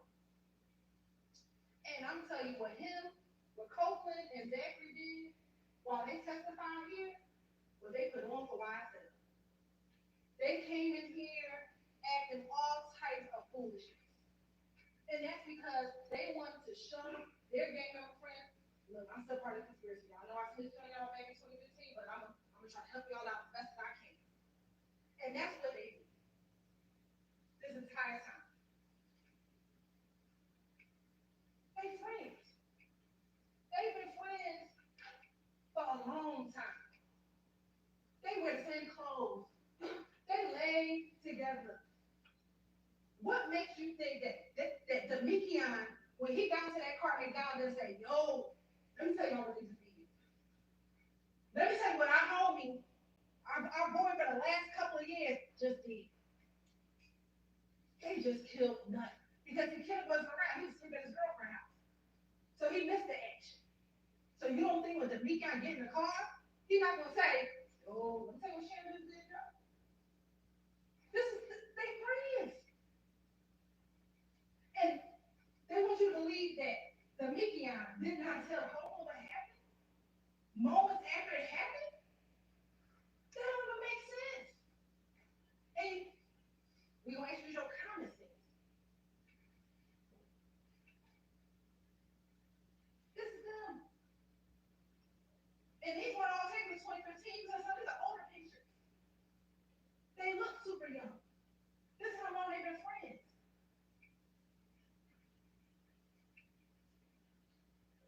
Now, it was interesting when Mr.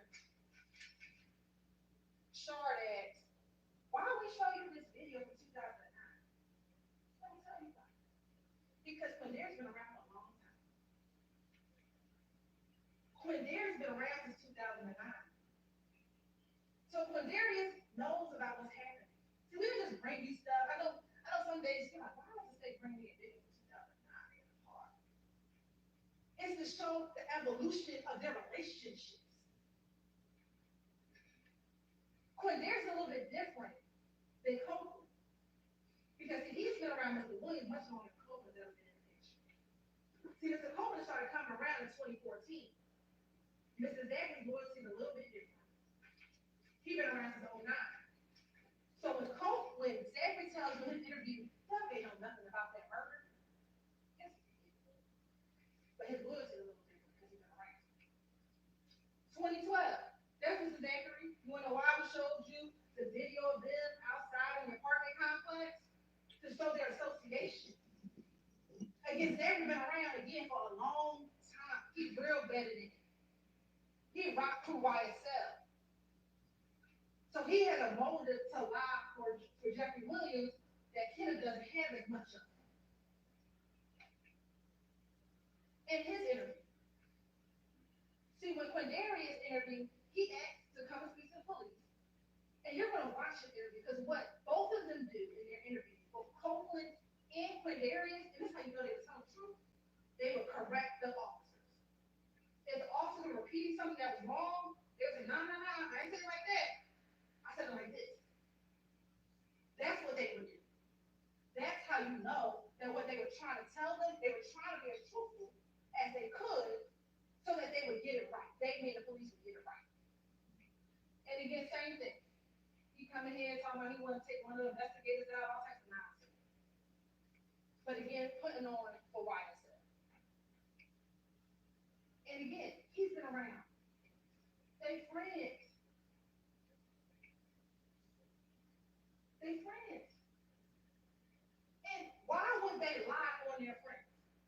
If they knew to make up stuff and make up lies, why would you lie and say your friends committed a murder? That doesn't make sense. Why lie? You could just say anybody made up the murder. If you just lie, you don't want anybody to verify what you were saying, you could have said anybody committed the murder. But that's not what they did. So there were a lot of different witnesses that came in about Diamond Thompson murder, but we're going to talk specifically about these individuals. Investigator Thorpe, he was the original detective on the case. He took out those arrest warrants in October. It was after talking to an individual by the name of Spencer Wright. He then turned his file over to Mike Sperkel. Then we have both Dennis and Gaither. They were both just because of the back and forth that they were investigating, just ended up talking a lot about the murder with all these different individuals. And then you have Kenneth Copeland and Cornelia Baker. And then what did Mike Sperkel tell you? When he got the file, he reviewed it, and the first thing he did was realize that Spencer Wright was lying, and said, okay, I had to get rid of this information. And it was something that Mr. Shar said, which I found interesting. Mr. Shar said that Nicholas Robinson, aka Spencer Wright, is an example of individuals who will say anything to get out of jail. But the difference between Nicholas Robinson and Quindarius and Kenneth Copeland is that Mr. Sprinkle couldn't verify what Nicholas Robinson said, but he was able to verify what Quindarius and what Kenneth Copeland said. So did Mike Sprinkle corroborate Kenneth Copeland and Quindarius' said? Emphatically, yes. So let's talk about the activity before the murder. And some of these are the videos, but there was no dispute about the Lakewood shooting and Club shooting. And what you had in both of those interviews is that both Copeland and Zachary actually sat and talked about those shootings. I'm not going to play the video for you, just in an abundance of time, but we know that those two things at least were not disputed.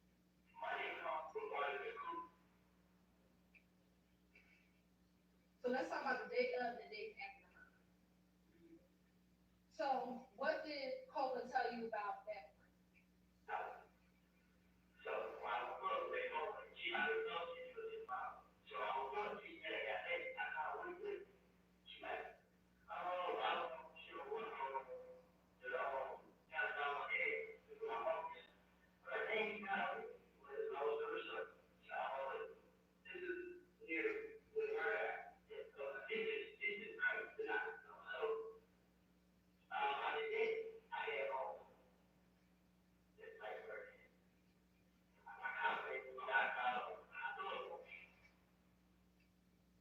What did the phone records tell you? I know that's kind of small, but you'll have the phone records in the back.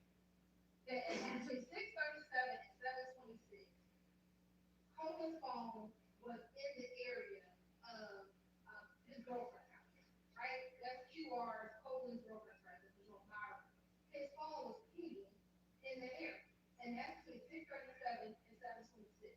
If you can recall, the 911 call for the murder came in at 7:22. At 7:26, he is still at his girlfriend's house after the murder. So this notion where they say, well, Kenneth Copeland did it. I know somebody who could have done it, but it wasn't Kenneth Copeland. The person who did it is Stillwell, Nard, and Duarte. Because Kenneth Copeland at his girlfriend's house at 7:26.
and then he travels down toward the McDonald's, like he told him.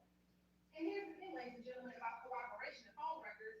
He doesn't know we're gonna pull the phone records later. He doesn't know that Mike Sprinkle in 2016, hey, almost 8 months after this, that we're gonna pull the phone records to see whether or not what he's saying is true. I know he came in here talking about, I got 2 phones, I had 2 phones, and all this other stuff. He didn't have 2 phones. If he had 2 phones, the main phone is the phone that he was calling his girlfriend. You can look at the records will show who he's talking to. He's talking to his brother and his girlfriend on the phone he's talking about. Cooperate, I'm not gonna play it, but he says it's just her say he was at some time.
So we talked about the white picture.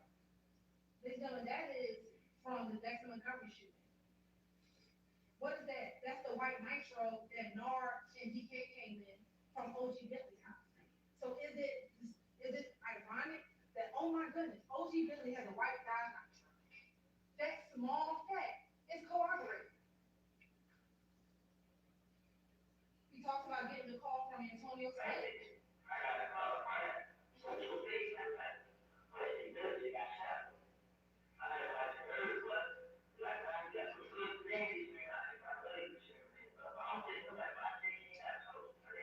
And what I say is, we'll just go back very quickly.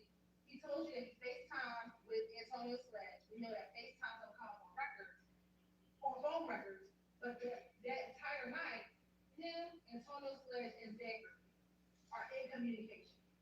What you will see is none of those 3 people rarely talk to another group of individuals that I want to talk about next. So again, things are corroborated that Coleman is saying. Here he's gonna talk about that everybody went to Jeffrey Williams' condo.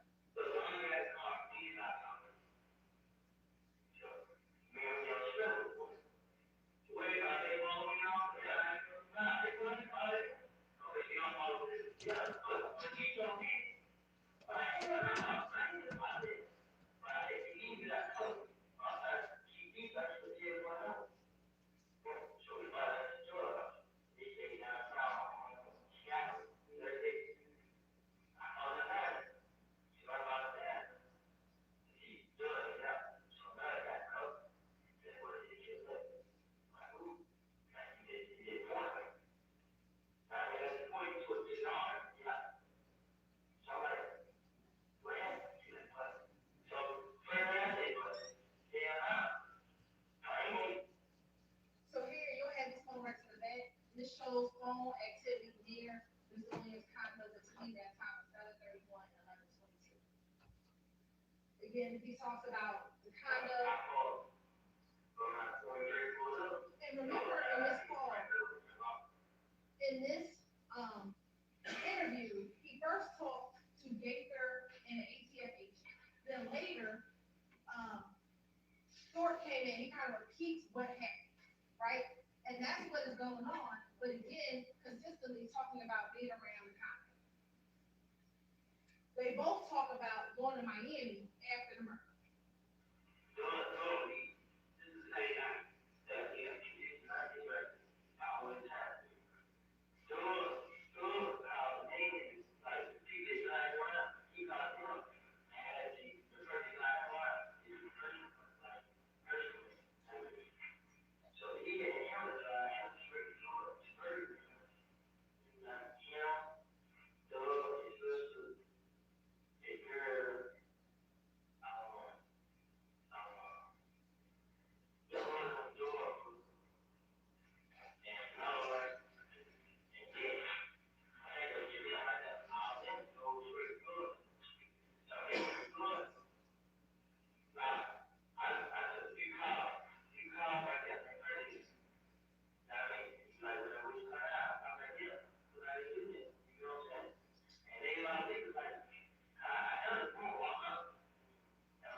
went for this concert in Miami. Well, ladies and gentlemen, we showed you all the flyers, and there's no flyer in Miami for January 10th, 11th, 12th, 13th, 14th, 15th, 16th, 17th. The only flyer in Miami or in Florida was the Tampa Bay. So the question becomes, why are y'all going to Florida right after Donovan Thomas' murder to flee? Because YSL knew what they did, and they had to get up out of Dodge, and they went there to Burns Man's house to lay low until things maybe some of the dust starts to settle. And we had the phone records to show you all that they all went to Miami, all the different phone records in Miami after the murder, and the times that they all went after the murder. Now, we talked about the Grand Infinity. They both discussed, well, Copeland said there was Thug ever in the Grand Infinity. Zachary, I told you his voice is a little bit different. You don't want to say a Thug on the Grand Infinity. He talked about it with me. But we both know that this Grand Infinity was rented. And I won't play the video for you, but there are the two clips. If you want to play it later, you can play it. And how was that corroborated? Mr. Sprinkle went down the Hearst rental car record in order to corroborate is what Mr. Copeland said accurate? Was there a rented gray vehicle? Almost a year later, he finds the rental car. That is corroboration of what Kenneth Copeland said. He literally took everything that Kenneth Copeland said and said, can I corroborate this? And that's what he did. Now let's talk about who they both said. Now remember, Copeland is in June, Zachary is in August. So, who was in the car? Just look at this cop out. This was a deep ghost story. I think it's a huge house. And he said, the room had the thing that stand out there. It wasn't what changed up. Nah, it was. I thought Shady out there doing us. I ain't went home. I didn't know. And then, Doug lived and the room had nothing to see. And when she got to see that, and he thought, he said, I said, so you're so good. I was out of the this is story. So, you know, basically called and get this drug guy to call the girl. Drug guy, they got to call the girl. And it was four of them. Yeah, Shannon, and Stillwell. Right? That's Copeland in June. Here's Zachary. This is all Shannon stuff. The home is both. Shannon said, but Dick Shannon, Shannon told the murder. So Shannon, they both on the same girl. Where were you guys when Shannon telling you this and what day was it? And they have the same like Shannon. I'm walking through, I had to walk in, so they pulled up and go out. And Shannon the little girl out. And I was waiting for him out to like, he got this kind of little day, you know, some good. Right. I'm trying to hang him. Then, you know, some good. So I had to hang him with it. You know, Shannon does, don't want to say, he knows that. Right. He knows that it's not him. Now, he knew that the activity, he knew that but I have some thoughts on it. That's what I heard. When you don't show up to the story, say it's going to be pushed, but it's going to seem good. They don't hold that time. So, show that. He said, was Yak, Nard, and Dua. This is two different interviews. Copeland is telling them what the big guy told him, and Zachary is telling the police what they was Stillwell and Yak told him. So how we have the same people? Yak, Nard, Dua, Stillwell. That does not change. That's corroboration of each other. Two different interviews. Two different times.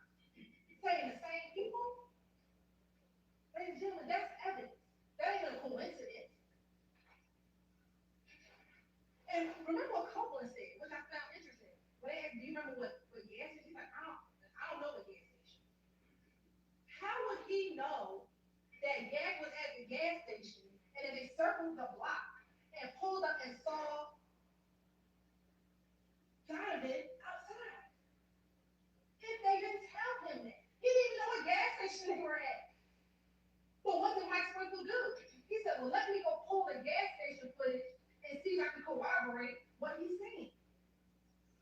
And that's exactly what he did. He pulled up the January 10th Texaco gas station and see when the car pulled into the gas station. The Bonneville. And in that same interview, they asked him, well, what kind of car was you in? And initially, he tells them it was a Bonneville. How would he know? He doesn't know that we're going to find the surveillance video. But they want you to believe him just lying? For what? You have Yak going inside the gas station. That's him in the gas station. They sit at Texaco from 6:44 to 7:15. They wait for the girlfriend to come, and when the girlfriend comes, that's about the same time that the Infinity pulls up. What you waiting for 30 minutes at the gas station for? Who waits at the gas station that long? You had to meet Bushi at that gas station? What did Virgil Hendricks tell you? YSL folks don't hang around out there. They get their gas, they get on. If they even get gas over there. Because that's not their territory. Their territory is Cleveland Avenue. So why are you sitting there for, I don't do math, what was it, almost 40 minutes? But they want you to believe he's just lying. For what? Then that's when the Infinity pulls up. And on the video, Yak walks over to the car. Now, I know Mr. Star said, well, my client ain't on the video. Well, we just can't see him on the video. I submit he in the car.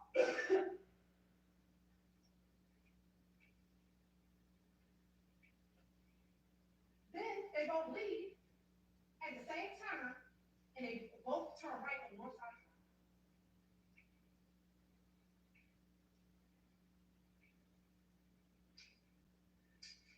Now, this is the video.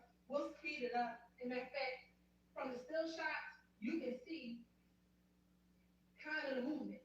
And let me, I wish I can't pause it. Right. You see where they came from? They came down and then. Well, what's right about here? It's the barber shop. I know Mr. Warren, because they're a block away. They ain't a block away. Literally, when you go out here, you look up the street and see the barber shop. It's not a block away. It's yards away. So they had a vantage point to see them when he's driving down McDaniel Street. He's the one that alerts them. Kendrick. If Kendrick didn't tell them that he saw Donovan, maybe we wouldn't be here today on a murder charge. He did that. He's the one who alerted them. That's why he's just as guilty as the ones who shot.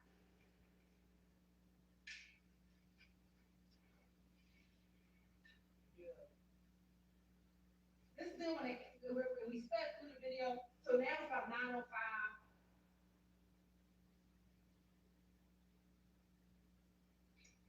That's Doo-Wop getting out I submit to you, that's Doo-Wop getting out the car, smoking a cigarette. I submit probably trying to look to see if he's still out, if Donovan's still outside, so you see how much time they had before Donovan go inside to get his hair cut.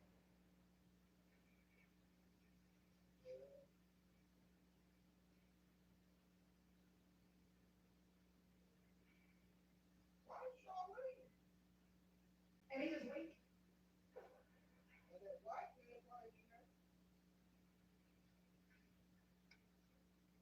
That's when Willie Bushi pulls up in that car.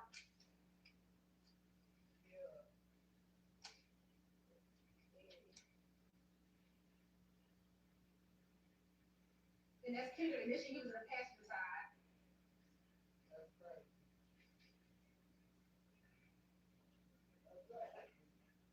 And then that's the driver, that's I submit to you all, that's Bradford. He gets out the car. Then you see Mr. Kendrick kind of waves to the Infinity. Then he walks over to the Infinity.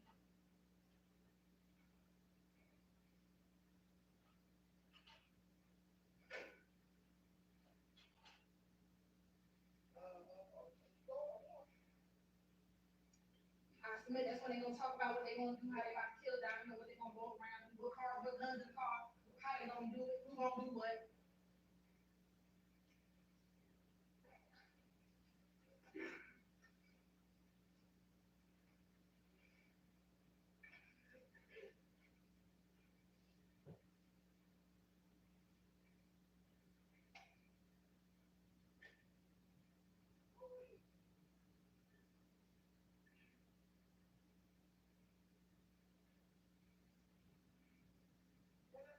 You know, gets back in the driver's seat.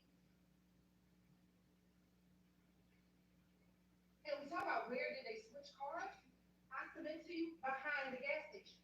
They both made it right in the moment. I'm going to show you what's right behind the gas station where they could have easily switched cars.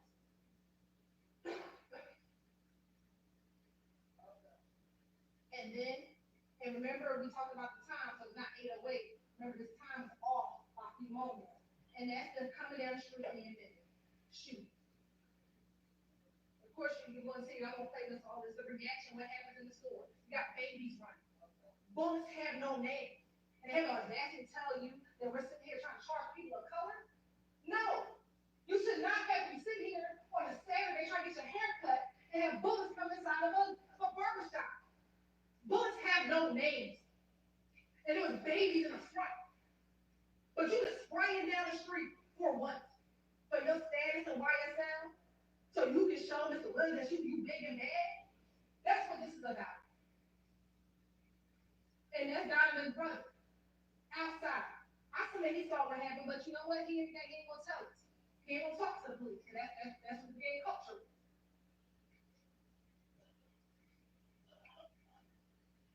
So this is the Texaco. That's Northside Drive. And here are two streets.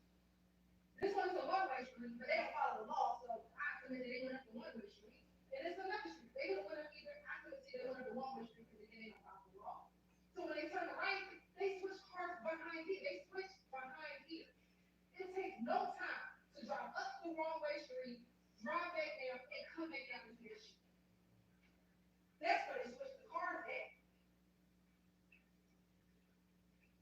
They both.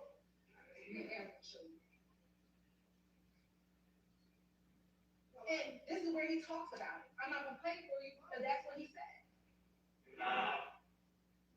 And let me tell you something. This is how you know they switch cars. We told you he came in the Infinity with Jaworth Bradford, right? This is Jaworth Bradford Palmer. After the murder, this is him between 6:36 and 7:19. You see the crime scene, he's stationary around the crime scene, right? Between there's a gap in time between 7:19 and 7:24. At 7:24, between 8:08, this is where Bradford's home is, right? From 7:31 all the way to 8:08. What's over here? Oak Drive. OG Bentley House. Where they said they got rid of the gun. Let me tell you what he's doing. He waiting for them to come back. You want to know how we know that Jake isn't in the car with him anymore? This call right here. Security. You may start the conversation now. So, when that,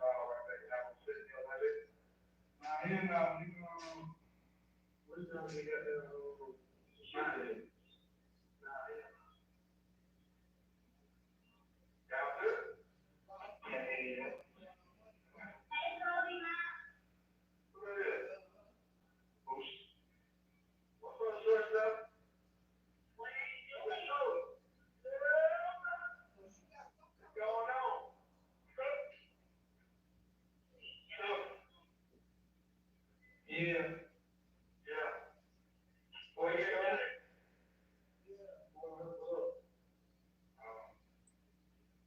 You hear what he said? Where you at, guy yet? We waiting for him to pull up. That's at 7:42. That's when, let's go back, y'all.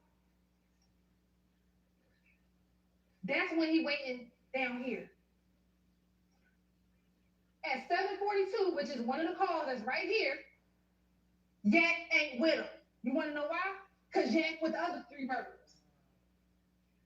That's where Yak at.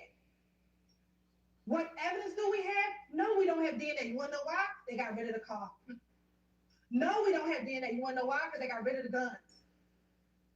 All we have is what they told their co-conspirators.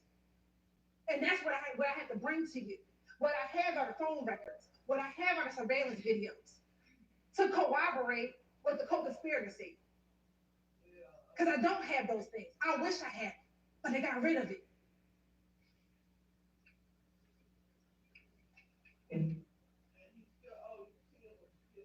That's Jack the night of. What'd he say? Maniac's back. That's what he said, right? Y'all know me and my Santana voice. You right. The maniac's back. He just drove the car that took somebody's life. For no reason. For no reason. That's just to show you, that's Divorce Bradford in that Pontiac. That's on that surveillance video. This is when they talk about the guns used to commit the murder.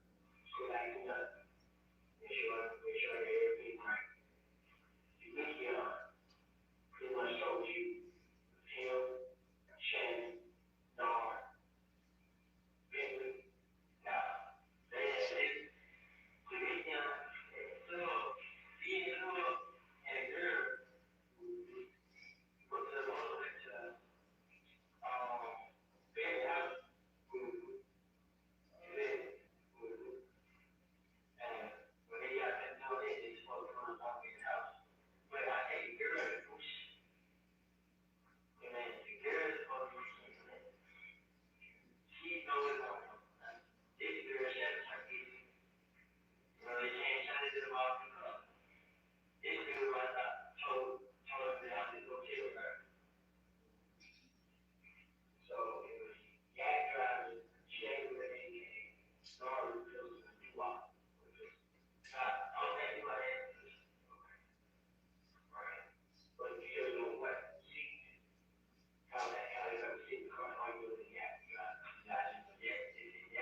We gonna lie. Why not say Doo-Wop had a gun?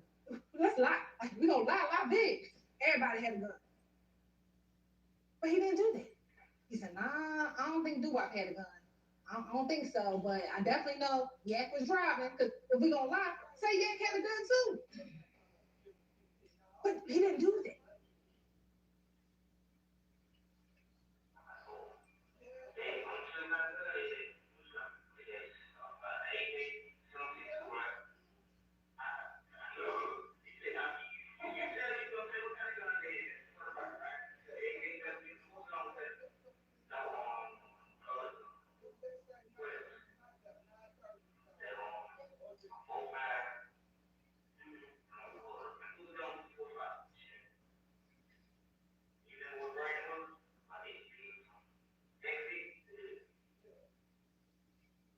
What are the shell casings? How you know it was a 7.62? That's what Donald was killed with. Those the bullets that came out of Mr. Thomas. The shell casings that was found, there was multiple types of shell casings. 45, 9, and 7.62s. How they know that? This is called corroboration. This is called verification. They don't know what bullet was pulled out of Donovan Thomas's body at the autopsy. They don't know what shell casing the police picked up off the ground. But ironically, they know, it's not ironic. They know the type of gun that they use.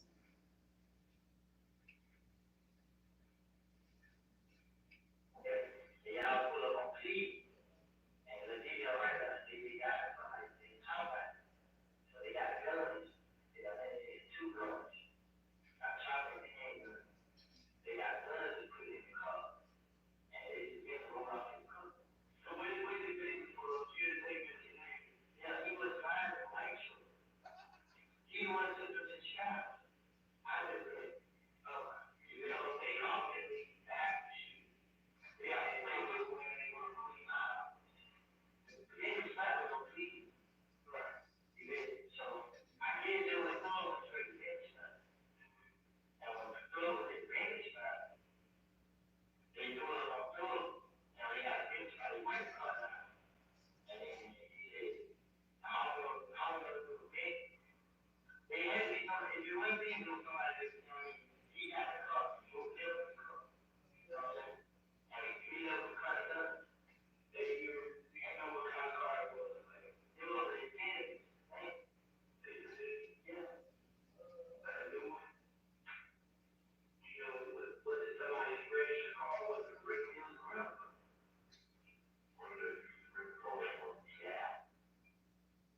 When he finishes, he's at the airport.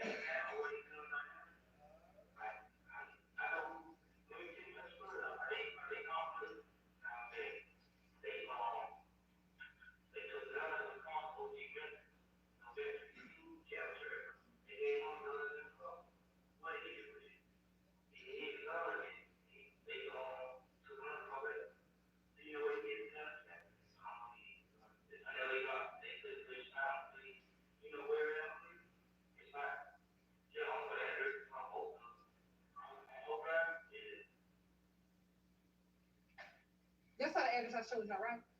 It's on Oak Drive. That's Bentley spot. And isn't it ironic that that's where the guns was kept in April when Dexter Montgomery, when they went and shot up at Dexter Montgomery, they got all the guns from Bentley spot. Bentley keep the guns. That's what happened here. When we talk about interrelatedness, this is the interrelatedness that we are talking about. The same location, you drop one gun off, you pick one gun up. That's what happened. That's what Walter Murphy, I'm not even gonna play the clip, but that's what Walter Murphy told you back when he was interviewed in July about OG Bentley spot.